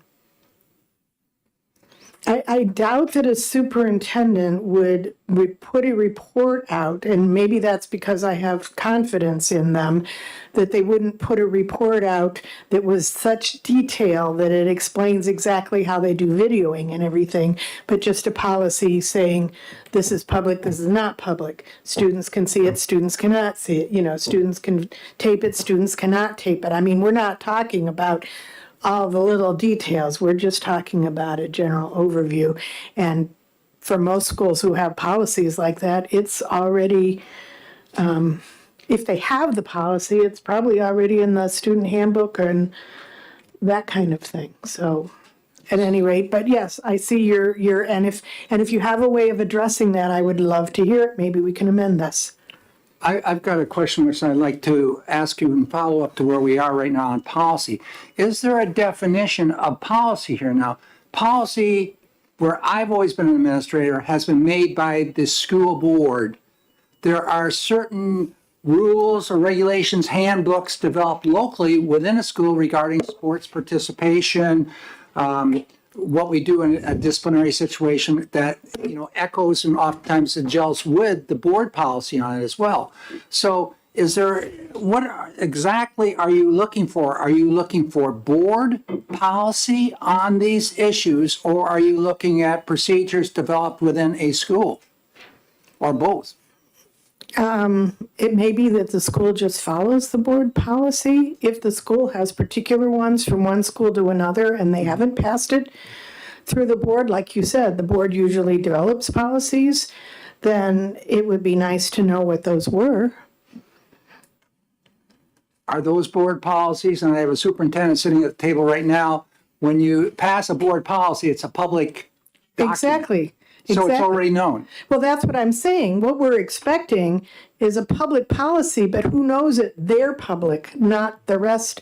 And partly it's, if they haven't adopted a policy, this is to get them to think about it. I mean, really that, for me, I don't know about for the bill sponsor, but for me as the co-sponsor, for me it was just schools should have policies on this because there's a lot of complicated issues, and do they?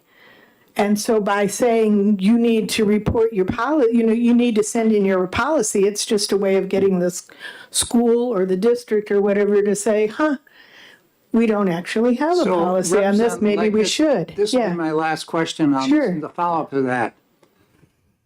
Is it the responsibility of the legislature who writes laws to be the party that is now saying, you got to do this, this, and this? In other words, we're sort of closing in on the executive responsibilities when we're telling them, we know that they have a policy, but now we're telling them what they got to do with these policies. Is that our domain, or is that more the domain, for example, of the Commissioner of Education?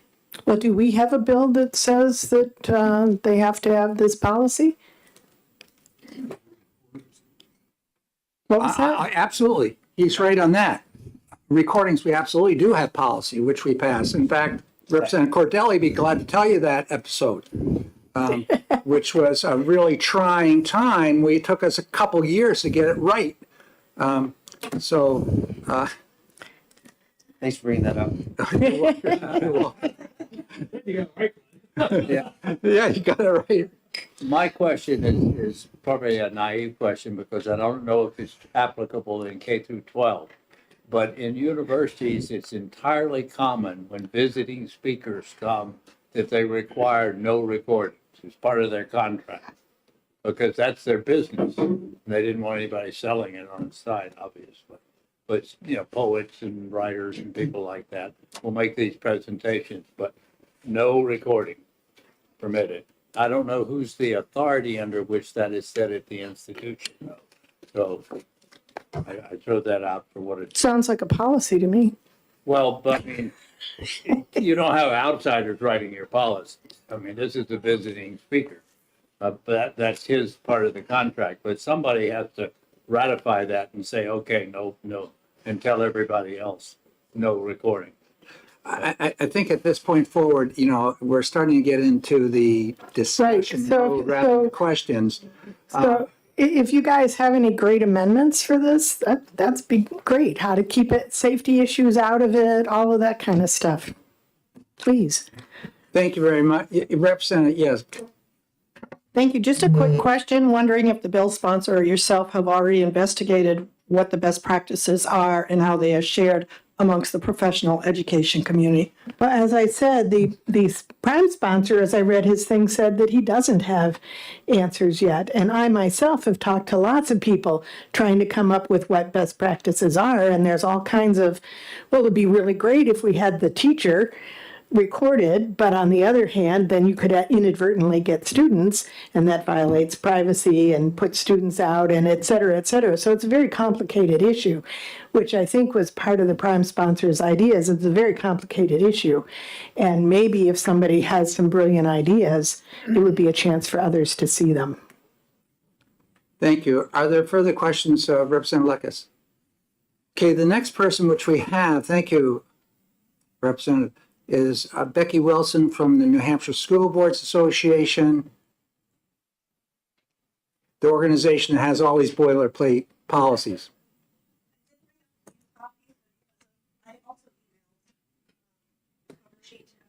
Here, but because of the length of this document, I didn't necessarily need 25 copies. Thank you. You can share a good one. Jen can print one out later too. Good afternoon, Becky Wilson of the New Hampshire School Boards Association. Thank you for allowing me to speak on this bill today.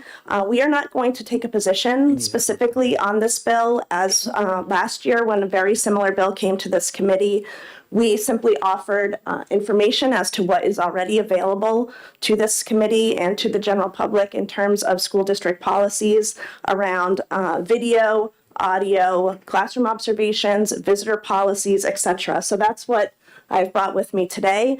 There were several questions raised last year in terms of what is available with sample policies, etc., current practices of school boards. And I think to the sponsor's point earlier, originally, I think this bill came forward as a result of some concerns that came to light in the middle of the COVID pandemic and some of the changes and practices at that time. We did advise our members not specifically to create policies that were driven from a pandemic lens. Our belief is that policies are meant to withstand a pretty extensive amount of time in a number of different circumstances, not specifically to one kind of situation. That is not, in our opinion, the intention of policies. There were a lot of daily practices in schools over the last few years that did change in response to the COVID pandemic, and they were different in every community, and they were in response to that community's needs at a given time, based on the community's decision and the community's input onto what kinds of practices and day-to-day procedures would be happening at the school in light of CDC, health concerns, availability of internet in different parts of the state, et cetera. So we would continue to sort of go down that road and support the fact that policy should not be written specific to the COVID pandemic in isolation. There are a number of policies that we have given out as sample policies that address all of these kinds of concerns in terms of audio and video surveillance, the difference between that and teachers recording a classroom or an experiment, for example, for an assessment purpose, or for teachers' observation reflections as part of their evaluation process, the difference between surveillance audio and video for some other purpose. Schools have to have a policy and an ability for parents to consent to audio and video in certain circumstances outside of things like busing, etc. All of those policies are sample policies that we provide to our members, and the intention of those sample policies is for districts to take them and tailor them to their specific needs. To the questions that had come up earlier, we have 3 types of sample policies. Policies that are required by law that school boards must have, policies that are recommended in light of current laws, and policies that are optional, that schools can or cannot take up. We would also say that the majority, if not all, of our school districts that are members have all of their policies posted publicly online on their website. So if there's a question that somebody wants to go in and see what a certain district requires as part of their policies, we would say that most of those are available. Go ahead and look at those. I'm not sure that collecting all of the policies at the department would serve any different purpose than what people could already access. And superintendents are not the ones that would be responsible, so to speak, for creating the policies. That is a school board responsibility. So I'm happy to take any questions in regards to these things, but also requiring that any changes to the policies then be sent to the department annually. Well, I realize that doesn't seem like a very big task. In some of our districts, it's just one more report that the superintendent's office is going to have to try to keep track of from the previous November, what policies might have been adjusted that would potentially contain anything to do with observations, visitors to schools, audio, video surveillance, etc. It just seems like maybe it's not going to serve the purpose that the original bill's intent was meant to cover. Any questions? I'm happy to take them. Representative Ellison? Thank you, Mr. Chair. Becky, thank you for being here. Just a clarification, you just said that most school districts have most of their policies publicly posted. If a school district has a policy on classroom recordings, do you assume that's part of the package you're talking about? Thank you for the question. Yeah, yes, I mean, school boards post their policies publicly. They talk about them publicly in board meetings. They have multiple readings of those policies at school board meetings, which are all public. So anything that's contained within that policy and that policy itself, once it's approved, in our experience, would be posted with all of the other policies that are approved. There is a difference between policy, school board policy, and daily practice and procedures at the school level. And I think that's speaking to what some people on the committee were mentioning earlier. The day-to-day practice, the procedure of what happens when kids get off the bus at the building level is not necessarily a policy. That is a daily practice that might be different from building to building, or maybe in some cases from teacher to teacher, depending on what the administration allows for that. But again, it's going to meet the policy that the board has passed, whatever those daily practices are.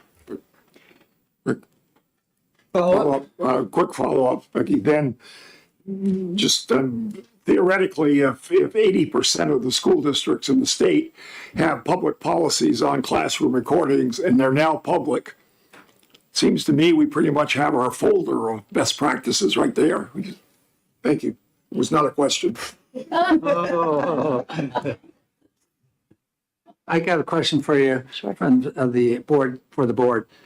We've gone and done a similar thing with the gifted type policies for that you have, send them to DOE. Do you know if DOE, maybe we have DOE present now in the room, do you know if DOE has made these available, or are they just sitting on somebody's desk at DOE and not serving any kind of a purpose? Thank you for the question, but I really can't answer that. That would be better directed to the department. Okay, then the follow-up question for you, are the policies which you have, which are boilerplate that you passed out here, are they available to all districts via the web? Do you have them available so I could, if I'm a superintendent, I just punch it up and there it is? Thank you for the question. Yes, all of our members, our board member districts, have a password protected access to a file that contains all of our sample policies. And the majority of superintendents boards have allowed their superintendents to also have access to that. Yes. Thank you. Welcome. Further questions? Not seeing any. Thank you very much. Thank you. Is there any other testimony on the bill? 131? Not seeing any. We're going to close this hearing. Oh, we won. Diane. Diane, oh, come on up. Yeah. Let's get this clarified here. I've got other questions about the access. Get to the town. Yeah, I do. Good afternoon. For the record, my name is Diana Fenton. I'm an attorney with the Department of Education. I did not fill out a pink card, so I'm in violation of some sort of regulation, I'm sure, but I'm happy to answer any questions as it pertains to the bill before this committee. We don't have regulations, we have rules. Perfect, even better. Okay, the question I had, that when we passed the gifted bill, trying to get these policies in from schools, and the concept was that there'd be those would all be available to various school districts and looking at maybe best practices. what's the process that the department has right now? You've received them. What's being done with them? Thank you for the question. It's a great question. If you remember the department's testimony when the gifted bill was being brought forward, which came forward in a couple of sessions. I think it went forward once, it was studied, and then came forward again. So there's a long history to that bill. But the department's testimony was in part a concern as to what does this committee want the department to do with this bill, with this information. There is a long history of bills being passed where the department will collect information, gather information, but there's no direction as to what the department does with this. And so the department for some time went into a habit of collecting paper and putting it in folders. And certainly Representative Ellison used to work at the department, can speak to that as well as I. And so the department's testimony, in particular with the gifted and talented bill, was what is the role of the department? What is the expectation? And initially, it was supposed to be paper copies.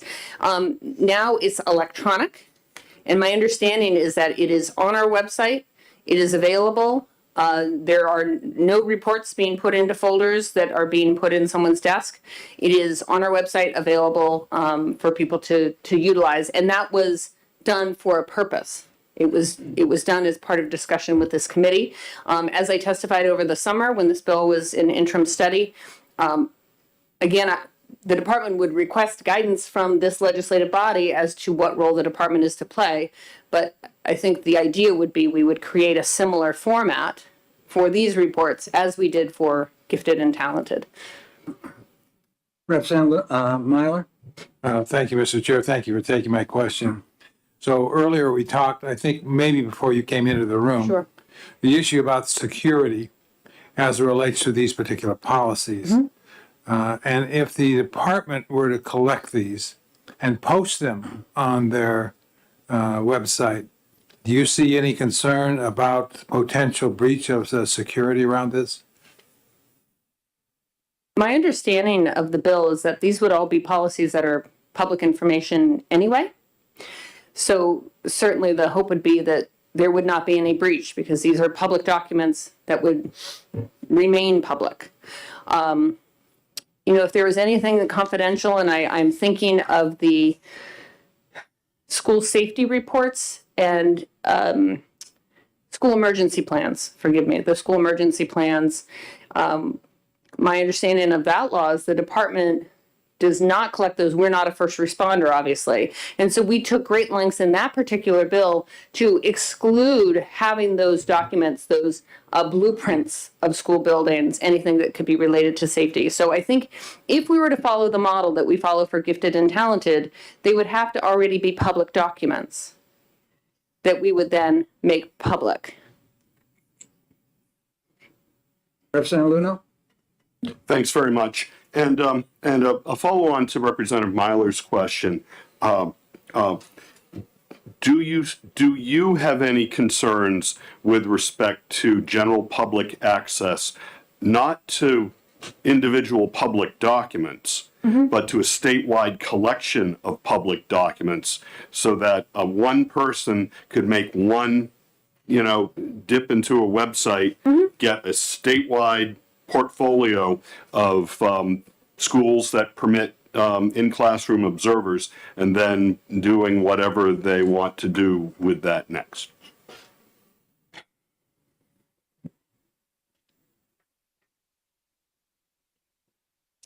I appreciate the question. I'm not entirely sure how to answer it. I know where you're going with that question. The idea being it's a culmination of documents and how can that be used? And the answer is I'm not able to speculate as to how that could be used for a bad purpose. I understand the intent of the bill is to just make it readily available for people to get best practices and policies. Could it be used for a bad purpose? I suppose it could. You're asking a former criminal prosecutor, so I'm always going to have that view of the world. But I certainly understand the intent of the bill, and it's been discussed at length, especially over the summer. And I think the idea was a best practice folder, similar to gifted and talented students. Can I follow up on that? Yes, you may. Thanks. Thank you, Mr. Chair, and thanks again, Diana. Sure. I'm sorry I didn't thank you last time for taking the question. It was inferred. So if we can sort of reflect back then on the gifted and talented information, who has access to that right now, and how much access has there been so far to that collection of data? I will answer your second question first. I'm not sure how much access. I'm not sure how many people have utilized it. I know that it took a while for the department to get the website up and running, simply because the bill had a pretty long effective date. And so I think when we were talking about the gifted and talented bill being up and running, we weren't quite there yet. So we were working towards it, but there was an effective date that we were guiding our work by. So I have reason to believe that it is up and running. I can't tell you how many people have accessed it, but like all resources on our website, people utilize them when they need them, and we go from there. But I can look to see if we have a number, but I certainly don't have that information right here. You're very welcome. Are there further questions? Representative Woodcock. Thank you, Mr. Chairman. Good afternoon, Chair Fenton. Just a quick question. Sure. On the people who access DOE websites, albeit the one that regards the gifted and talented or the other, does the DOE track who does that? Who actually accesses that website? Not to the best of my knowledge. I'm That's fine. I'm probably going to show how computer illiterate I am. I don't know how we would do that. I don't think we have the ability to do that. And to the best of my knowledge, we don't do that. Okay. I mean, our website is a public state website. Okay, thank you. Thank you. Are there any other further questions for the department? Thank you. Thank you very much. That will close our hearing for 131. And we have one other bill this afternoon, that's HB 35. And HB 35 is a bill, let's see. Let me get it in front of me here. I know it deals with eating disorders. I'm looking for the title of it on here. I guess I'm missing a sheet. Okay, the bill title is requiring student identification cards to include the National Eating Disorders Hotline. Okay, so, yeah, so the primary sponsor of that bill, once again, I don't have that one, so, is Representative Rum. Yes, you're here. Welcome. Thank you. Would it be okay if a constituent of mine joined me? He's one that brought the idea for this bill forward. I believe it has a pink card. Yeah, let's first have you introduce the bill, and then we can invite him up, okay? Yeah. Thank you very much, Education Committee. The red button? The button. Oh. Yeah. There we go. Thank There you. You got it. Thank you very much. Thank you very much. There we go. Thank you very much for allowing me to introduce HB 35. This bill came to my attention in late August when a constituent of mine, Matthew Brown, who is currently a freshman at Merrimack High School, asked if I would file it. And it is to add the helpline for the National Eating Disorders Association to all student identification cards. And at that time, I think those of us, especially that have been in the House for a while, the last thing we want to do is file a bill that solves a problem that we don't have. So I asked Matthew to submit a problem statement for me to explain why this bill is needed and what the outcome would be. And two things came to mind as soon as I read that, once he returned it to me, is one is he would make a great committee researcher for the New Hampshire House. So we need to keep that in mind in a few years. And second of all, this is a profound problem. I was not aware of how extensive and how serious and how deadly eating disorders are. In fact, there's just those that suffer from bulimia youth are 8 to 9 times more likely to die from suicide than their peers. In fact, eating disorders is the second leading cause of suicide, and especially death among these youth. So I realize the committee may have a concern, well, why should we add this helpline? Why is this, what about all these other helplines that could be added to student IDs? Are we opening up the floodgates? But we recognize already how important it was to have the suicide helpline on student IDs. And eating disorders feeds into that considerably. You're going to hear data from Matthew about how extensive this is, but if we can address eating disorders through the most vulnerable and largest population of victims, we can actually reduce the numbers of suicide that we experience. When I got to the committee room earlier, and I actually have an amendment that I left at your place. It's Amendment 2023-0020H. And this amendment is a result of conversations I've had with people at the National Eating Disorders Association. Their concerns were they prefer the word helpline over hotline, and they also were concerned by having a specific number there that it might be changed in the future. So I took that information to heart. And then also yesterday morning, I had a conversation with the Government Affairs Director for the Community Colleges of New Hampshire, the Community College Systems of New Hampshire, Shannon Reed. And she raised concerns to me too, although they support the intent of the original bill. They have concerns that it would be very difficult to implement. And I'm sure all of us have seen well-intentioned bills that pass, but failures in implementing them effectively prevent us from seeking the positive outcomes that we had initially hoped for that bill. So the student IDs at the secondary level are much different than those we see at middle and high school. They include keyless entry software, meal plan, so much information and software on those ID cards, and they're only issued once every 2 years or 4 years, depending on the institution. So it didn't seem like it would be as effective including post-secondary schools in with this bill. So you will see that amendment takes out any requirement of post-secondary education institutions to include that helpline. It includes the change in the wording to helpline, and it also takes out this specific phone number, but just asks, it just says, please confirm the exact number when these cards are produced. And then the last change I made to it is that I recognize that if this bill makes its way to the governor's desk, it may not become effective until when school districts are already in their new fiscal year. And they may have already ordered student cards to use to issue. So it's made so that when new cards are ordered or produced, that's when that number would have to be included.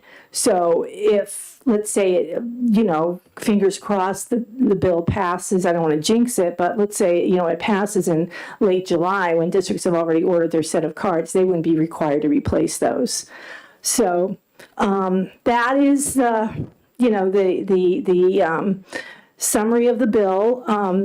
What the desired outcome is to reduce the number of youth suicides and not even get to the point where youth has suicide ideation, that if they're suffering from an eating disorder, they have a very convenient, accessible, direct way to seek help.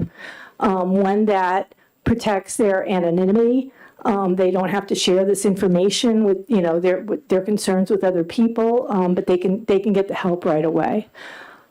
So I would be happy to answer any questions you have. Many of your questions may be better suited to have Matthew Brown answer those. So I don't know if he would be welcome to come up at this point, Mr. Chair. Well, we're going to take the other representatives first. Oh, okay. Yeah, just a courtesy which we have. So are there any questions of Representative Rung? Yes, Representative Cornell. Thank you. Thank you for taking my question. and I may be wrong, but I think the suicide and crisis lifeline number, the 911, has counselors that answer the phone, and they deal not only with suicide, but if it's any emotional crisis, they'll make referrals to the appropriate agency number or whatever. And do you think that would not be as fast as getting another number on the thing, but just call the 911 and get the referral, like I think to the appropriate thing, because it's not just for suicide, it's suicide and crisis lifeline. So they could make, call and tell them what the problem is, and they'll refer you to the correct agency? Thank you, Representative Cornell, for the question. Presenting a bill like this, it's important to understand who our key audience is. And for an adult, that would be very reasonable. But for someone in adolescence, they may not think that they're at risk for suicide. They may not think they are even having a mental health issue.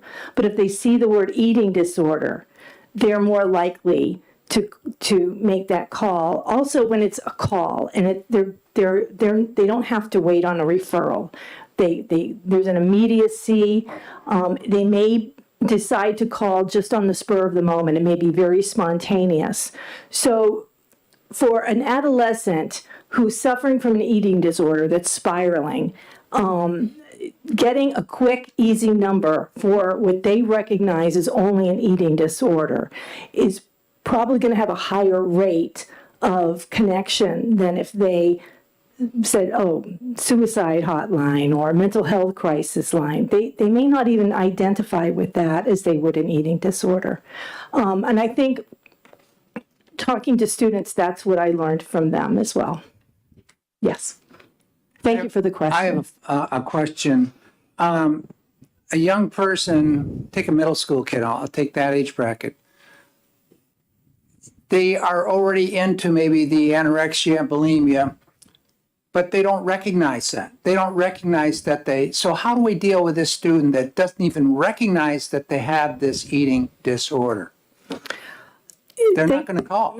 Yeah, thank you for the question, Representative Ladd. I think I'm not an adolescent. Those days are long gone for me, but I think an adolescent suffering from bulimia or anorexia is probably going to recognize that it has to do with eating, like eating disorder.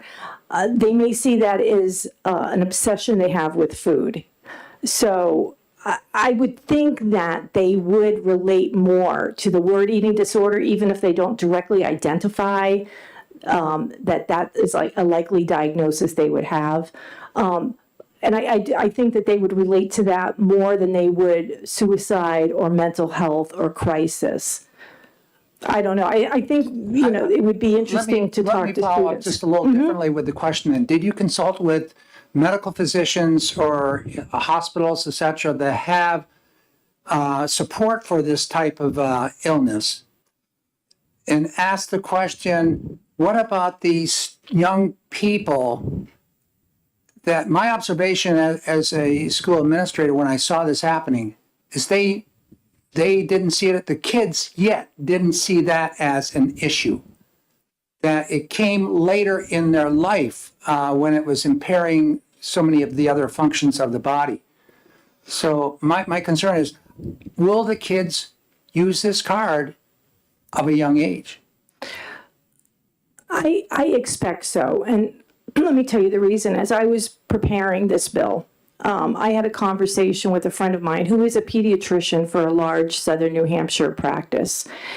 And I said, I want to, get your feedback on eating disorders. And she said, it's very coincidental that you bring that up because we have seen a huge increase in the past 3 months. Parents have called because they've noticed an extreme weight loss in their child, or if she's having an appointment with one of her patients and she may notice that you're losing weight and a conversation. It's something they may not recognize on their own, but they may hear from their parents or their teachers about, I think I think there's an issue going on. I think you may have an eating disorder. And it may put something in their head that then they can relate to with the hotline. I did review the online testimony on this bill. I don't know if any of you have, but there was written testimony submitted by a school teacher. I don't really know where she was, but she also supported this bill because she recognizes the issues with her students, and she believes that this hotline will be a resource to them. Thank you. Yes, Representative. Thank you, Mr. Chairman. Thanks for taking my question. I want to piggyback on what Representative Cornell said. The 988 hotline was a response to incorporate suicide and mental health and substance abuse disorders, and in an effort to make it simpler for people to get to. And I just wonder if adding another full number is kind of counterintuitive to the way that's trending. Thank you for the question, Representative Dry. As I mentioned before, I think how we might respond to seeing a number like that may be different than what an adolescent responds to. They may see that general number or the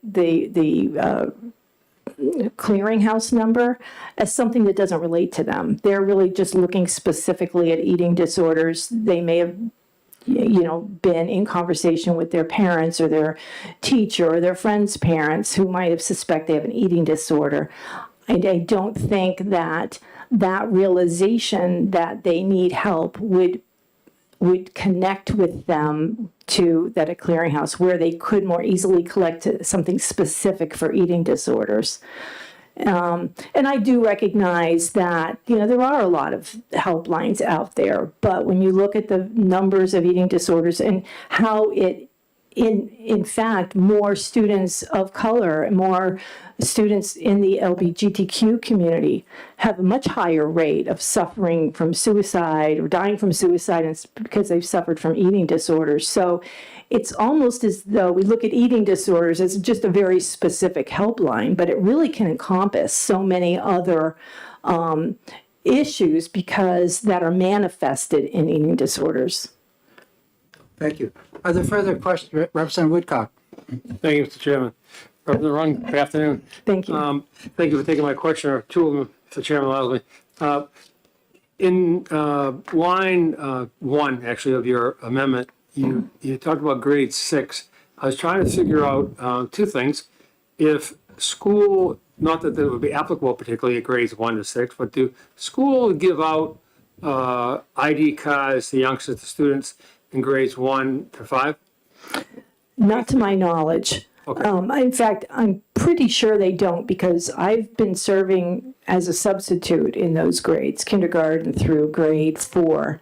And now this has only been in the Merrimack School District, but I don't see any student IDs, but I do know the middle school does and the high school does. I phrased that because I was thinking about what Representative Ladd had, what Representative Ladd had indicated, asking about if students knew or could identify if that was a disorder at their grade. I'm assuming that in the middle school curricula for health and physics, they receive some initial dialogue, understanding, discussion in that piece. So I was wanting to know about the parent who may see a youngster or student ID and recognize that their child has an issue and also use that. So I was wondering why, if it would be more applicable to have student IDs, period, K to 12, if whatever year grade the school system implements them, that would be on there versus starting at grade 6. So if in Margaret's school is grade 5 and Al Arts is grade 7, but once the school district implements, period, that you understand what I'm saying? Yeah, I see. Grade 6, that's all. So I was wondering why you picked 6 particularly. I picked 6 because I believe that, and thank you for the question, I believe that was the grade for the suicide helpline that was in the last year's legislation.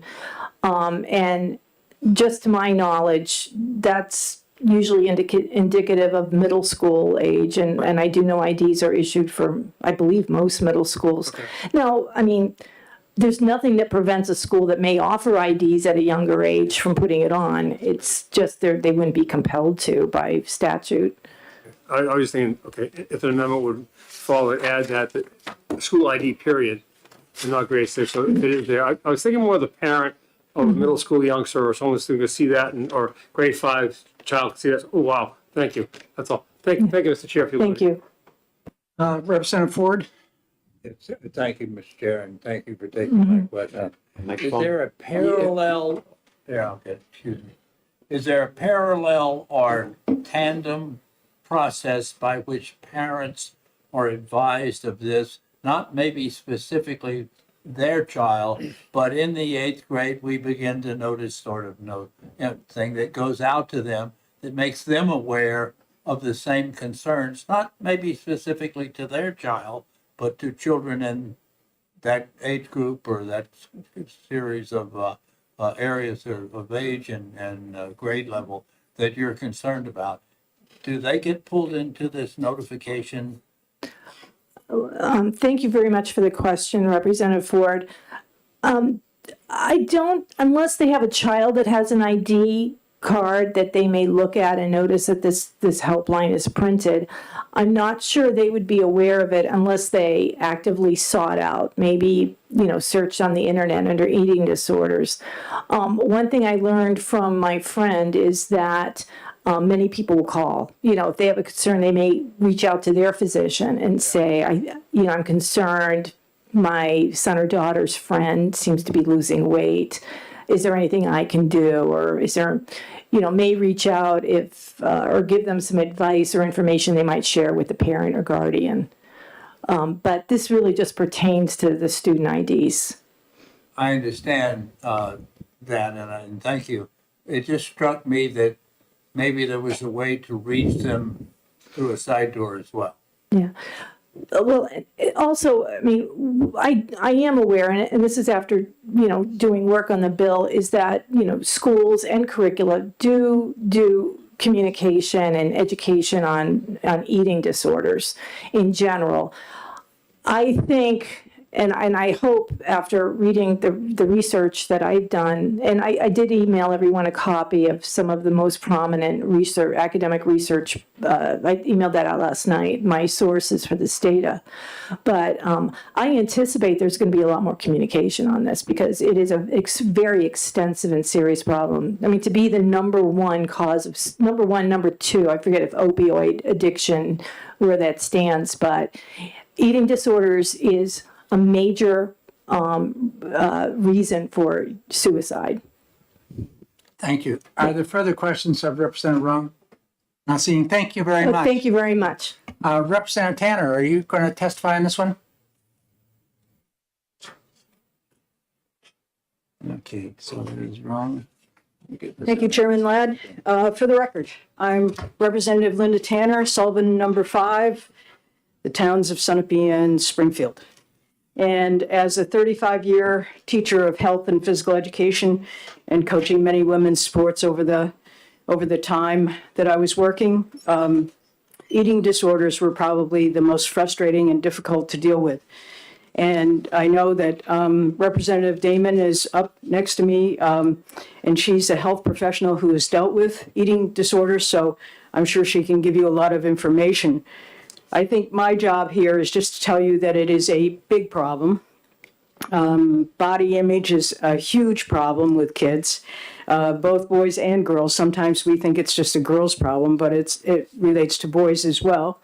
It often starts out with experimenting a little bit about or worried about their body size, and then it snowballs on them, and oftentimes it changes their brain patterns. It changes a lot of things in their life, and the parents are usually, from my experience, as frustrated with it as anybody.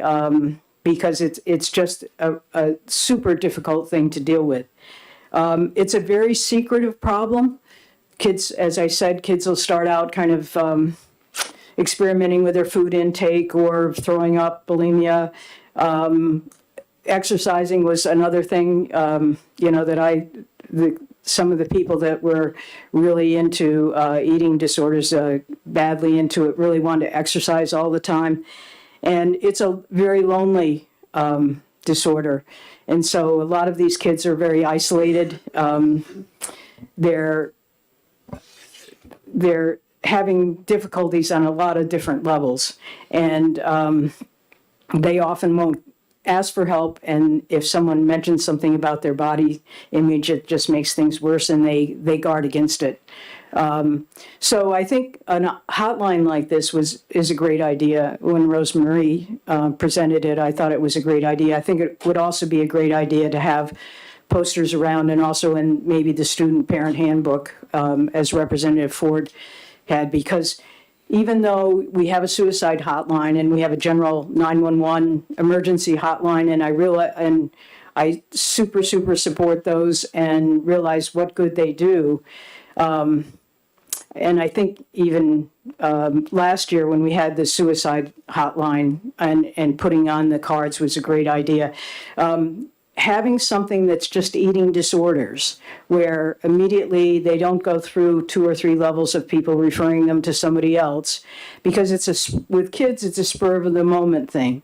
They suddenly get to a crisis situation or something happens that keys with them, that something's drastically wrong, and it might even be a friend who is very concerned about another friend.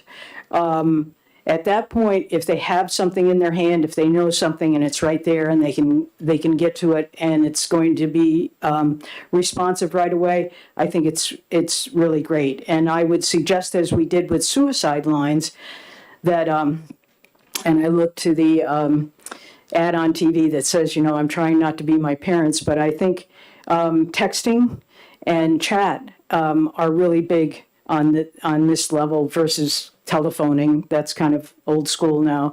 So I think if there's a text number or if there's a way for them to enter into a chat, then they get immediate response. And it's with a professional who knows just about eating disorders. So I guess my main thing is to just say, yes, it is a problem. I dealt with it many, many times. It was frustrating. Oftentimes it didn't resolve in suicide, but it was a lifelong problem. I'm still in contact with one of the young ladies that was on a tennis team, and she still struggles with it as an adult. I mean, she's got to be in her 50s now. And so it's a lifelong thing, and it can affect in later life. Osteoporosis becomes really a big, major problem, and all their organs have problems with it as well. So I urge all of you to support this, and I'm hoping through a couple of amendments we can even make it better. Thank you. Are there any questions for Representative Tanner? Representative Woodcock. Thank you, Mr. Chairman. Representative Tanner, just a quick question. In your career in the health domain, not the physical education domain, at what grade level did you start integrating dialogue on eating disorders? Well, the problem is it starts very early. I mean, now we're finding or hearing about young people, first, second grade, actually being concerned, or even before that, watching TV and being concerned about their body image and what all of a sudden what they're eating. I mean, usually in the old times, it was trying to get them to eat, it was, or get them off junk food or something like that. But now it's a problem. And so, they see that, they kind of think, well, they hear a little bit about it. And then by the time they get to middle school, it can be so ingrained. I mean, it gets to a point where their brain chemistry changes so much from the eating disorder that they can stand in front of a mirror and actually look like a skeleton and pick skin out and say it's fat. And they lose, the tennis player, one of the things that struck me was in high school tennis, we call our own lines. You don't have referees like you do in basketball and soccer and stuff like that. And I would have complaints by the other team that this girl was just terrible at calling the lines, and would sit down and talk with her, and she really couldn't make that decision. And oftentimes, it wasn't that she was trying to do it on purpose or anything. She just, her vision and what she could see and her perception was totally skewed. Particularly when she was in a crisis and hadn't eaten. And well, we all know that if we hadn't eaten in a while, how dizzy you can get and dehydrated you can get and shaky. And it happened to her. So yes, it goes a lot lower. So to the point I was trying to get to, Yeah. we both lost. Curriculum-wise, when did health instruction in grade 6, grade 7, when did eating disorders begin? Currently today, at your best knowledge, when is it integrated into the curriculum? I think health is one of those areas that hasn't totally been integrated into the elementary schools and is a political football like some of the other things. So I would say that hopefully there's some integration at the elementary school, but I'm not sure that it's happening. And I would say at middle school level, that's probably where they first hear about anything. Thank you, Mr. Chairman. Thank you. Further questions of Representative Tanner? Thank you very much. Thank you. You're welcome. So Representative Damon, did you fill out, are you going to testify today? Do you have a card over there? No, I don't have any, but There. Well, come on up and speak, and then if we can't, we can always do a duplicate.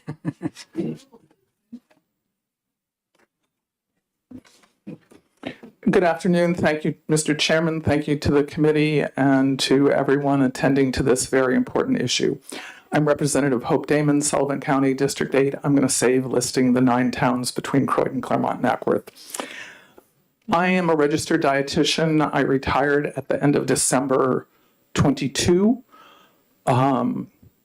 35 years of my work were in private practice. I would say about a third of my patients were referred to me or self-referred for eating disorders care. And probably another 20 to 30% were people referred for a different diagnosis who turned out to also have an eating disorder. If you hear my voice shaking, it's both because I am so passionate about this topic, and it's hard to bring decades of very challenging and very rewarding work into 3 minutes. So bear with me. I consulted for Colby-Sawyer College, Proctor Academy, the local public schools, a little bit for KUA and Dartmouth. Dartmouth ultimately hired their own dietitian full-time to work with students on nutrition issues, mainly eating disorders, which I think represents some degree of how present this situation is. Eating disorders are not necessarily visible. I counted heads in this room a few minutes ago. We're around 35 or 40 people. I can tell you without looking anywhere and not knowing most of these people at all, there are probably 5 people in here right now with an active eating disorder, just based on the percentages. And probably a third of the people here have personally dealt with an eating disorder, whether it was labeled that or not. It's rampant. They're life-threatening. They profoundly affect quality of life. I echo the statements that have already been made about suicide, but also premature cardiac arrest is quite common in people who are bulimic, and it's often fatal. We're talking people who are in their teens and 20s. There are productivity issues related to the malnutrition or the distraction of being so obsessed and focused on the behaviors of the eating disorder that you can't study, you can't concentrate, you can't work in the way that you would otherwise be capable of doing. One of my favorite moments in helping people with eating disorders is when they make that connection.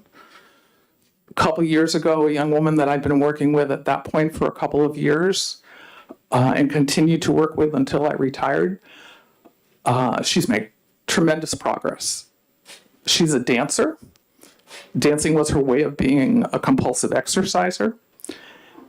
She's very, very smart. I hope to see her name on, well, I'm not going to be specific about what kind of authorship out of privacy, but someday and say, I know that person. There was a moment where she looked at me, tears rolling down her face, and said, I realized that when I eat, I think better. She didn't get that for a long time. She's a junior in college and she's on the dean's list, so progress has been made. Early diagnosis markedly increased the likelihood of a full recovery. And that, I think, is what ties into this bill most specifically. It is very hard for people to ask for help, Denial is one of the psychological components of eating disorders. Both the distorted body image that Representative Tanner described, where people don't see themselves accurately, and even if they're not skin and bones, from a quite young age in our culture now, I believe the most recent data is around 8 years old, both boys and girls identify themselves as more obese than what their height weight measurements show that they are. We have a culture of fatism. We admire people who are lean, and we reward that in a variety of ways.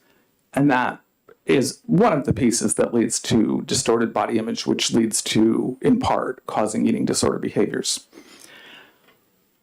It is males and females. It is all ages, all sizes. Just looking to see what else I might want to note.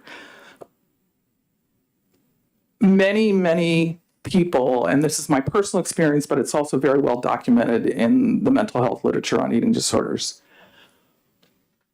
recognize that they have a problem and go years before they seek help. And many people don't recognize they have a problem. One of the advantages that I see in putting the helpline number on ID cards is friends will call. And when friends get more information about the language that helps their friends get into treatment, that's actually a pretty effective way for young people to seek help. I had a number of times that a person I was treating, and it's team treatment. Dietitians don't treat eating disorders by themselves. I should be clear about that. We're always on a team with mental health clinicians, pediatrician or physician, sometimes other folks as well. Many times, a patient that I was treating would say, "Can I bring somebody in with me?" And my answer to all my patients for any diagnosis was, "You can bring anybody you want here. The more the merrier. Let's all figure this out." But in the case of eating disorders, it was usually that person had a friend they were concerned about, and they wanted that friend to appreciate that it was safe to come and talk with me, in the hope that they would then get on their own path to treatment. So the helpline can help people who have a disorder and can help folks who would be on the support team know how to be helpful. Language is extremely important in treating eating disorders. People often hear comments, people with eating disorders, often hear comments through their different thought process, through their distortions. They'll hear comments that people without eating disorders would not be troubled by, and it would not be triggering to somebody who doesn't have an eating disorder. Because of that language situation, I think it's particularly important when people ask for help that the person, if they're making a call expecting it to be professional help, that the person be very knowledgeable about eating disorders. There is an acute shortage of therapists who treat people with eating disorders. It is true nationwide. It is true in New Hampshire. Which means that even when you reach out to a person who would do their very best and has very good professional skills to literally or figuratively talk somebody off the ledge from suicide, they might not say what is helpful to the person with an eating disorder. They actually might be more triggering. It also happens in emergency care. I had several patients who went to ER, usually for cardiac symptoms, sometimes for fainting episodes, lightheaded because of electrolyte imbalances, who would have a qualified medical provider in ER say to them, "Well, you certainly don't have a weight problem." That's validating to a person who has a restrictive eating disorder. It's not helpful language. So I don't mean to go on and on. I'm vigorously supportive of this bill, and I'm happy to answer questions now or at any point that I could be helpful. Thank you very much, Representative. Representative Myler. Thank you, Mr. Chairman, and thank you for your enlightening testimony. If I were to call the helpline, what would happen? What's on the other end of that helpline? The other end of that helpline is a trained person who knows how to listen and what to ask to, I don't want to say minimally assess, but it's not going to be the same assessment as when you go into a professional's office. But to do a basic assessment, I guess is the word I need, of what that person's needs are and where they should be, how they should be helped. So they might be directed to particular treatment facilities or individuals in their area. I believe they do identify geographically. Rosemary, maybe? Yeah, thank you. I'm usually on the receiving end, not the calling end. The idea is to get that person to have a place where they can get help as soon as possible, and I believe there is also follow-up to see if they did that. Yes. So based upon that, what you're saying is that rather than calling a general helpline that would deal with a variety of different crises, by calling this particular helpline, you have that specialist who can deal immediately with it rather than somebody who might be an opioid specialist, for example, but not a eating specialist, that immediacy is there in this helpline rather than just a general crisis line. Is that correct? That is a perfect summary. Thank you, Representative Myler. Thank you. So I'd like to follow up a little bit with where Representative Myler was. So the person on the receiving end is going to then contact those that are able to help. But do we have those resources? I've had folks up in my neck of the woods saying, we have called Hitchcock and had no response. So do we have the sources or the availability of resources in this state to help those which are dialing this number and saying, I need some help? Thank you for your very excellent question. Dartmouth closed their inpatient and outpatient eating disorders treatment programs. I don't even remember exactly how long it was ago because it's like 20 or 25 years ago. They help people with eating disorders only through their general psychiatric care, and they're overloaded in many ways in that regard. We have one what's called an IOP, intensive outpatient program. So it's many hours a day, but it's not a residential program. In New Hampshire, it's right here in Concord. It's quite well respected. It's a branch of a long-established program based in Cambridge, Mass. They generally do have availability, and they provide very good care. 2 different levels of care. There's a 3-hour day program and a 6 or 7.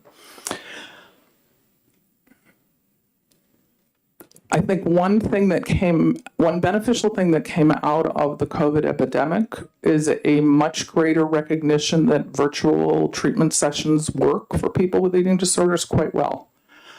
I myself did my whole practice for a year remotely in the height of COVID. I didn't want to. I was skeptical that you could develop rapport and see what you needed to see to be fully helpful. And I have to say it worked as well or better than the in-person work. And so the advantage of virtual is it doesn't matter what your zip code is. So when I was making a list of other folks that people could work with as I was retiring, it's not limited to people in New Hampshire because you're right, there's not enough people in New Hampshire doing this work. So it's broader. Thank you. Further questions? Thank you very much, Representative. Thank you. Representative Howard?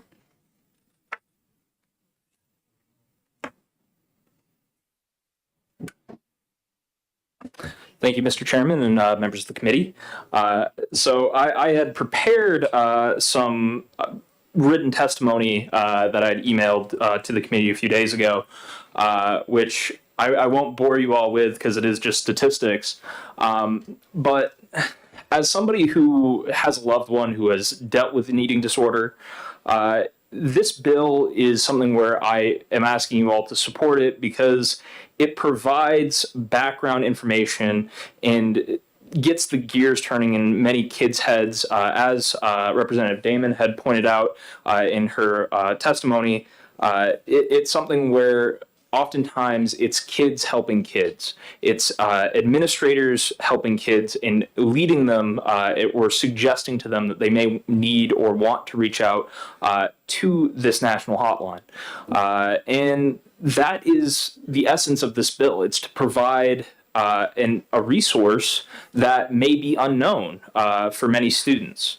And as a student at UNH myself, of course, because of this amendment that they would not be printing the hotline number or helpline number on the back of those IDs, but I still support this bill because UNH and the university system has been doing quite a bit to try and educate the student body about these serious illnesses. So I'll leave it at that, and that is why I'm supporting and asking all of you to support HB 35. Thank you. Thank you. Are there questions of Representative Howard? Thank you very much. Matthew Brown.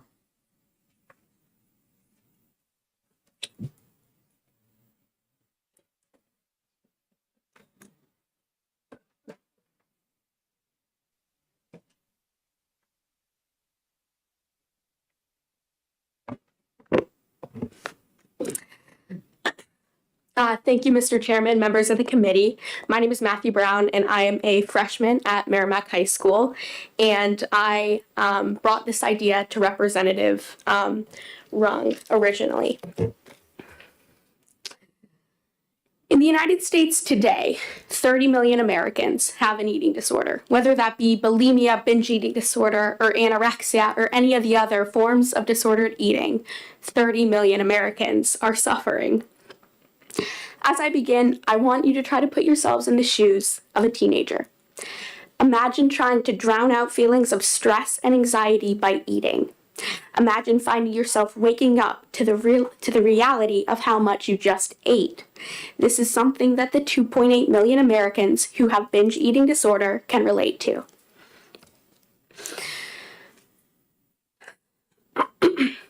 During the pandemic, teens were left isolated from school and friends, and we all know how much of a profound impact this had on mental health. Stress, anxiety, depression, and loneliness are all things that came out of the pandemic and are all leading causes of eating disorders. I'd like to echo the remarks of the people who came for me and say that this issue and suicide are deeply related.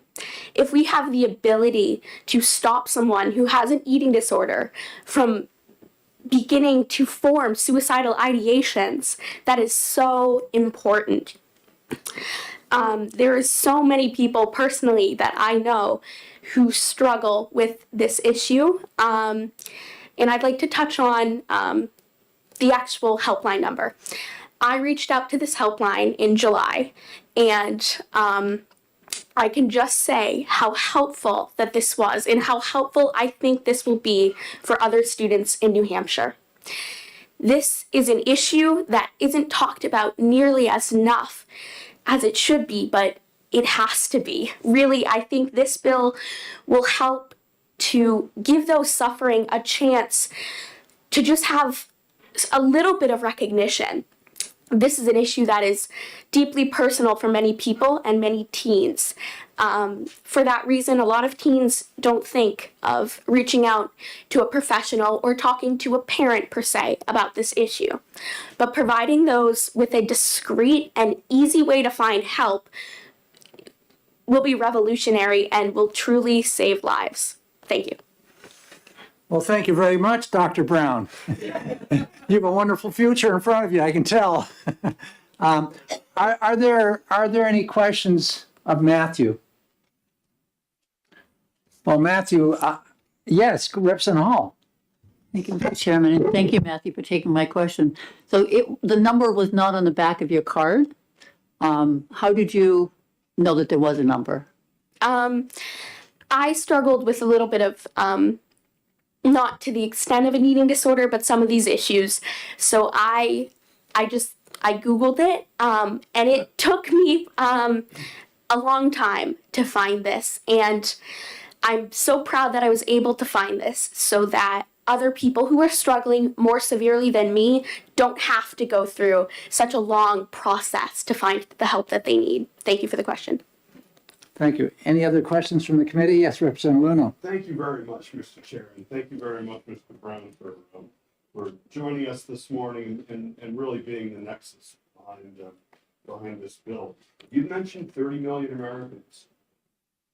That's amazing. That I had no idea about that.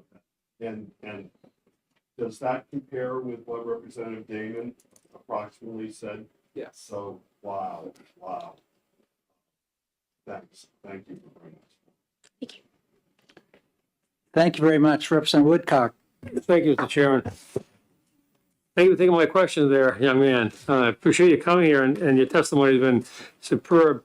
You said you would go to Merrimack High School? Yes. You're a freshman, right? Yes. Have you had the opportunity to go into the counseling office or the health office and see if there are any brochures or any other piece of paper like that for students?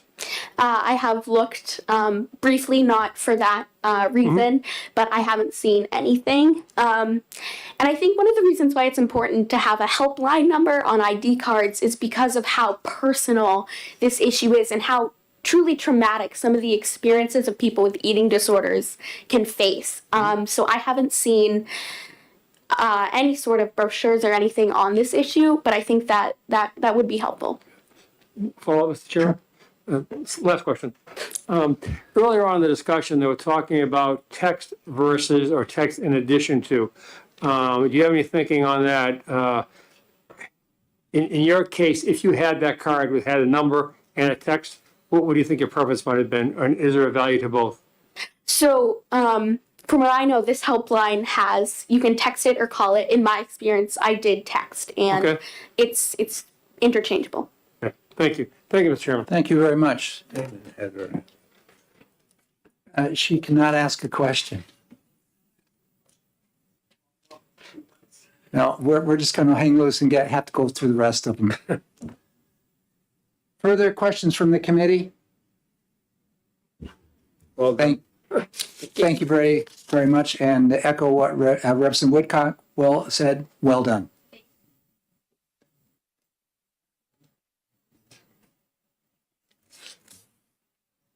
Okay, I'm going to jump right now to Shannon. Are you available right now? Shannon Reed? And I'm got Tom, are you on the same page? Want both Tom Cronin's from the university system, Shannon Reed's from the community college system in New Hampshire.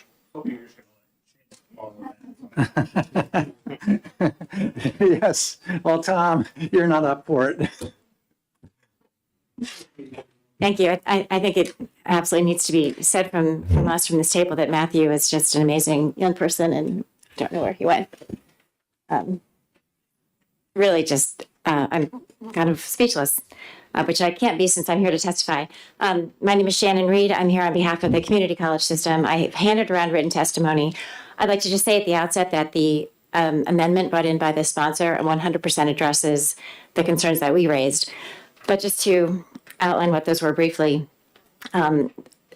we absolutely believe that this bill is well intentioned, but we think that it's actually duplicative of what we are already doing in a number of ways. Last year, the legislature passed House Bill, Senate Bill 234, which came through this committee, and it required schools to put on their ID cards the National Suicide Prevention Lifeline, which the community college system supported and readily complied with. We put that line and its smaller kind of analog 998 on our ID cards. This new law became effective July 30th of last year, July 31st of last year.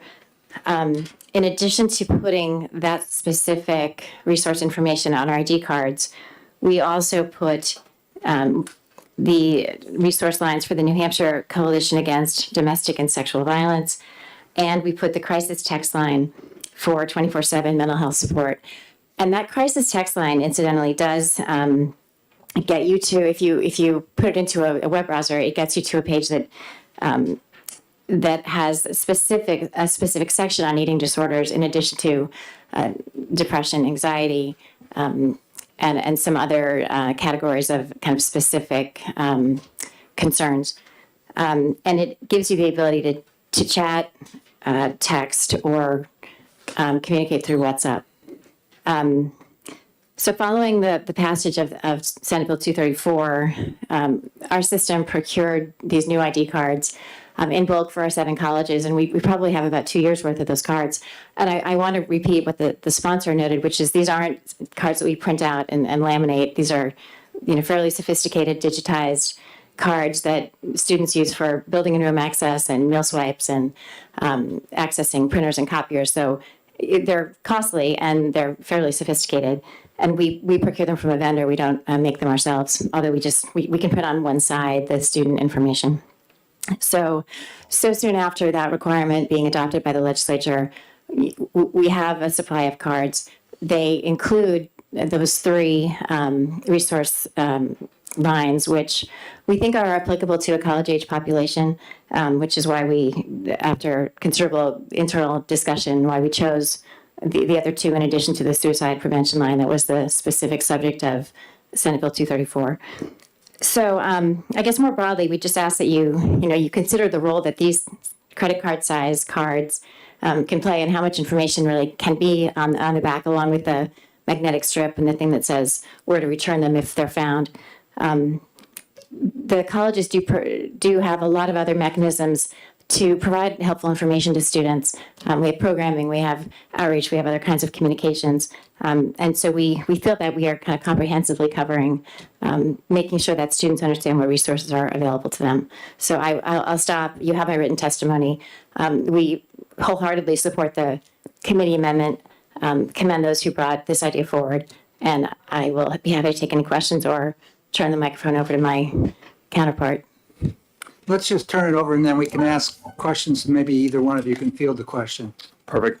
Thanks, Shannon. Thank you, Mr. Chairman, members of the committee. Tom Cronin with the University System of New Hampshire. I would echo everything Shannon said, both in terms of how the university system institutions have responded to passage of 234 last year, including both the suicide helpline as well as, in the case of the university system, local counseling lines that students can call for other concerns that they're having. On the, just the practical side, similar concerns in terms of taking these cards that really do serve many functions across our campuses, are somewhat technologically advanced and are not the easiest to procure. In the cases of, for us, it's Keene and Plymouth, who, similar to the community college system, ordered an extended supply. There actually, I guess unsurprisingly at this point, is a national shortage of the kind of cards that we use for this purpose. So I think we, at least in cases of Keene and Plymouth, would actually have difficulty in complying with this, anytime in the next year or 2 if we did decide to move forward. UNH, on the flip side, we actually are able to purchase just the blank cards and print both sides, as opposed to how you saw Shannon's. That said, I do think, and we talked about this a little bit during orientation last week, in terms of where some of the costs are in higher education right now, and it is really around issues like this, and it is around our recognition of the need to invest in counseling services, resources, and the work that needs to go into ensuring our students are aware of those resources, because as everyone before us has testified to, there are issues that are real for our campuses, and I think, as Shannon said, and I would agree, we recognize that and are working hard to ensure our students are aware of the resources and that those resources are there for them when needed. So with that, I will also stop and happy to also take questions. Thank you. Question for both of you.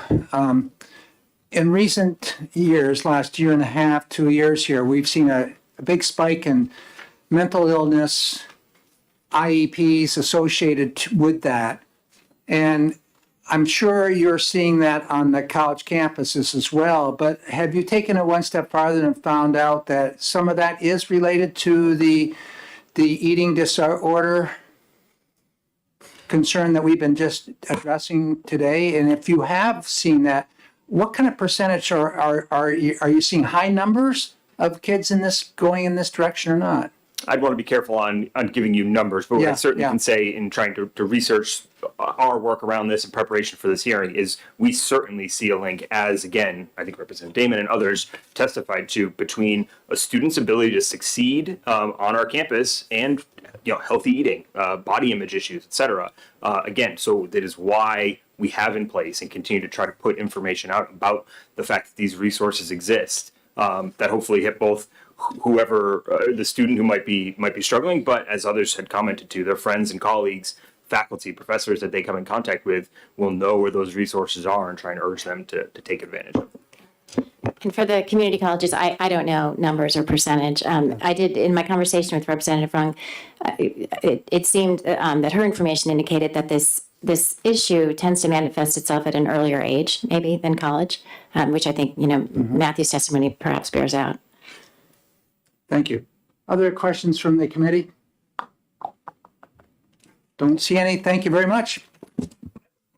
Written testimony I'll hand in. It is pertinent to the underlying bill, so a little less from the. Do you have multiple copies there, Tom, or if not? I'll pass it up there. Okay, thank you. Holly Stevens? Thank you. Okay. And that we're doing right now. Welcome, Holly. Thank you, Chairman Ladd, members of the committee. My name is Holly Stevens. I'm the Director of Public Policy for NAMI New Hampshire, the National Alliance on Mental Illness, which is a nonprofit grassroots organization whose mission is to improve the lives of all people impacted by mental illness and suicide through education, advocacy, and support. I guess one of the blessings about testifying in front of you towards the end is you've heard a lot of the statistics, so I'm not going to go over a lot of them again, but I do want to reiterate in doing some research around eating disorders in preparation for this hearing, one of the things that we found out through a study, and I'm going to send that study to you folks. It's about 90 pages, so I didn't want to make print copies of it for everybody, but I will send it to you. That approximately 20% of those who are diagnosed with anorexia nervosa die by suicide. That's not 20% that have thoughts of suicide or 20% that attempt suicide, but 20% that die by suicide. This is one of the most fatal mental illnesses that we have in our country today. And coupled with that, and the other, for folks who have any kind of symptoms of any eating disorder in general, they are 11 times more likely to attempt suicide. So, the suicide connection, as you've heard, is very strong with these folks. And one of the things that we do know is that the treatment resources in our state are limited. We do not have residential or inpatient treatment at this point. During a conversation that I had, there was a Hampstead Hospital presented at a meeting that I was at yesterday. I brought up that fact to them to see if they would look into maybe adding some eating disorder treatment inpatient for the kiddos that they bring in, and they are going to look at it. But as of right now, we don't have it. And so therefore, having this extra number on the back of a card where you've heard, a kid who has an eating disorder who is not necessarily suicidal in the moment might look at that crisis number and say, that doesn't pertain to me. I'm not suicidal. I'm not in crisis. I just go home every night and I eat a lot and then I throw up. And so they know they've got something going on with their eating. And so they might look at that card and say, oh, eating disorder support, and actually text or call it. And I know, Chairman Ladd, you said, well, what if they don't even know they have an eating disorder? And I agree with you, they may not. But for the handful of kids that do know, that this may save the life of. I think if it saves even one life of one kid in the state, it's worth putting that number on the back of these cards. So I will end it with that and take any questions that you may have. I provided my testimony with the rest of the statistics that, again, you've heard a lot of, so I didn't want to reiterate in oral testimony in front of you today. Thank you. Are there any questions? Yes, Representative Cornell. Thank you. Thank you for taking my question. I don't know if you can answer this. The 20% that die by suicide, is there any way to know, or do you have any statistics if they have an underlying mental health concern, or is it because of the eating disorder that they commit suicide, or? I don't know the absolute answer to that because, again, it was statistics that I read in a 2020 study that was done by the Strategic Training Initiative for the Prevention of Eating Disorders, which I will send to you. So those stats are in that, and I'm not sure if it, clarified one way or the other, but. During your discussion here, you mentioned eating and then throwing up. Is there any communication being done with dentists? Obviously, if something's thrown up, there must be a lot of acid in that, and that's going to ruin teeth and gums, I would assume. Is there any communication being done with dentists so when they see something like that there can be a communication made or discussed with the individual or with the parent? I don't know if there's any discussions going on with dentists. I don't know if there's anybody behind me that knows the answer to that question. Representative Damon is back there going like this, so let's hear it, Representative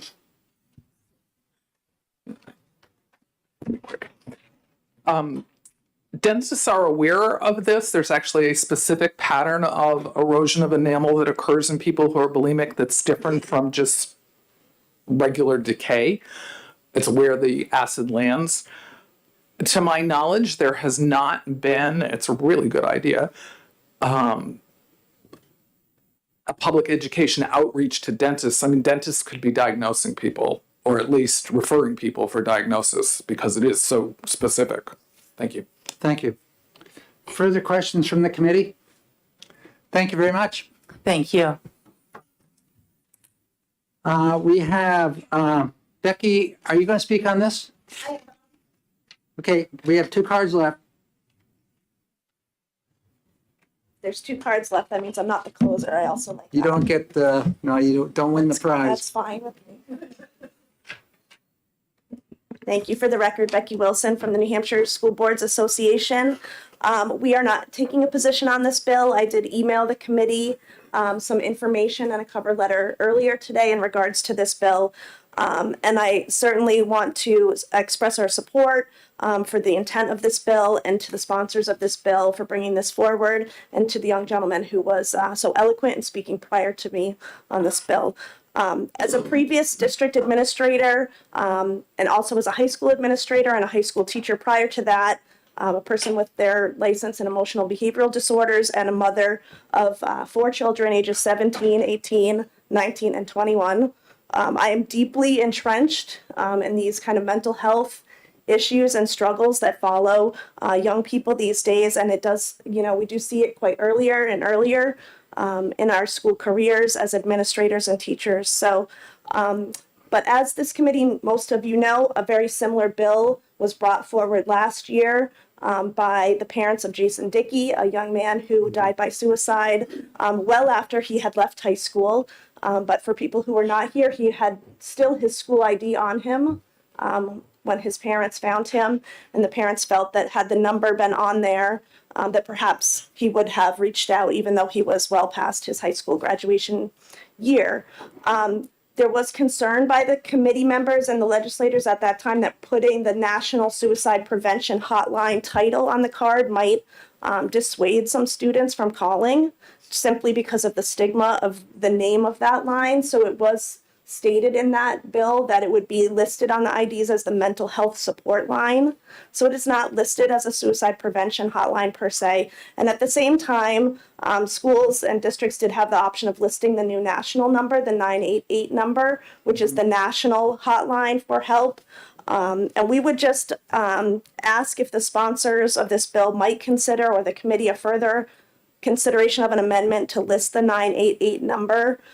It does cover an extraordinary number of mental health needs for students. And you can certainly look on there and see that for students, that anybody that would call it covers addictions, anxiety, bullying, depression, discrimination, eating disorders, family issues, financial issues, problems in school, relationship issues, physical, sexual, or emotional abuse, physical health, self-harm, sexuality, somebody else's safety, violence, or other.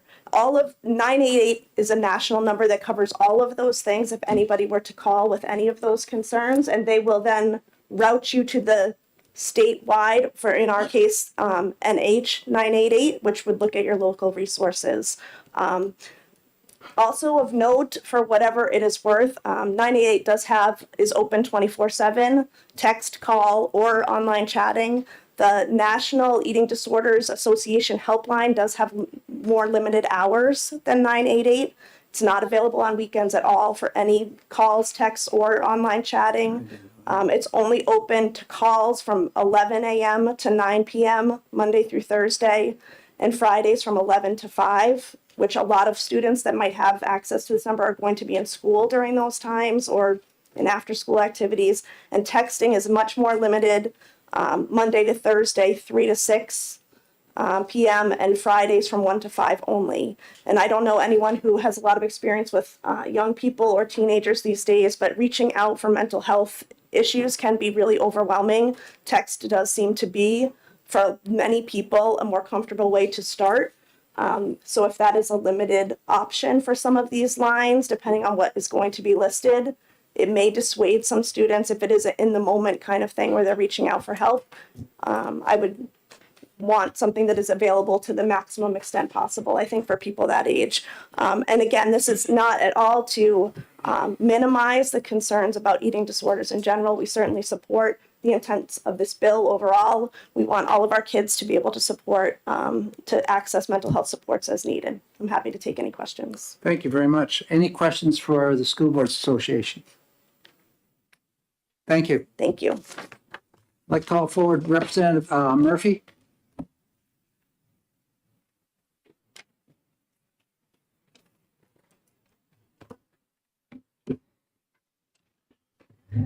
Good afternoon, Chairman Ladd and esteemed members of the committee.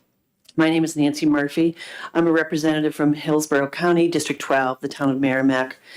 I'm here today as co-sponsor of HB 35 and to ask for your support of this important bill. As a society, we value our children and recognize the benefits to them, our communities, and society when we support and protect their physical and mental health. HB 35 is a tool aimed to do just that.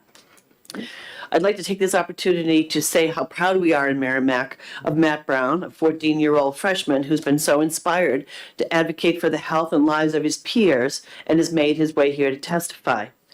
I agree with the testimony offered earlier that students that would be impacted by the passage of this bill would be far more likely to call or text a number they see as specific to an issue affecting them in their lives. As a mother and a grandmother and retired nurse who worked in the pediatric and mental health fields, I see the eating disorders hotline contact information on student IDs as a readily accessible tool for our children to access the help they need, increase positive health outcomes, and save lives. Not only is this bill an important way to address the growing health crisis facing our youth and gives them a fast and convenient way to access help, but it also saves money. A report by the Strategic Training Initiative for the Prevention of Eating Disorders, Academy for Eating Disorders, and Deloitte Access Economics found that eating disorders cost New Hampshire over $368 million in medical costs, loss of productivity, and more. Passage of HB 35 has potential to reduce these costs and the negative impacts on our children's health and lives. I would urge the committee to vote OTP, and I thank you for this opportunity to testify. Thank you. Are there any questions for the representative? Not seeing. Thank you very much. Are there any others out that have not submitted a pink card? Not seeing that, we're going to close this hearing. 35 is now completed. Everybody have a good weekend. Tuesday, Drive safely home. Tuesday at the. And Tuesday, for the committee members, don't forget, we do have a meeting at Granite State College. And there was a completed agenda put out by the Department of Education, Caitlin Davis. So we'll be going through that noon hour, and it goes to about 3 o'clock with all their presentations over there. And bring your computers, because the iPlatform where you're getting on and getting all this data is going to be explained to us, and you will have an opportunity to do it. So those that are hands-on. Yes. Representative Cornell, if you have a problem, you can step aside. Representative Woodcock, he'll get you through.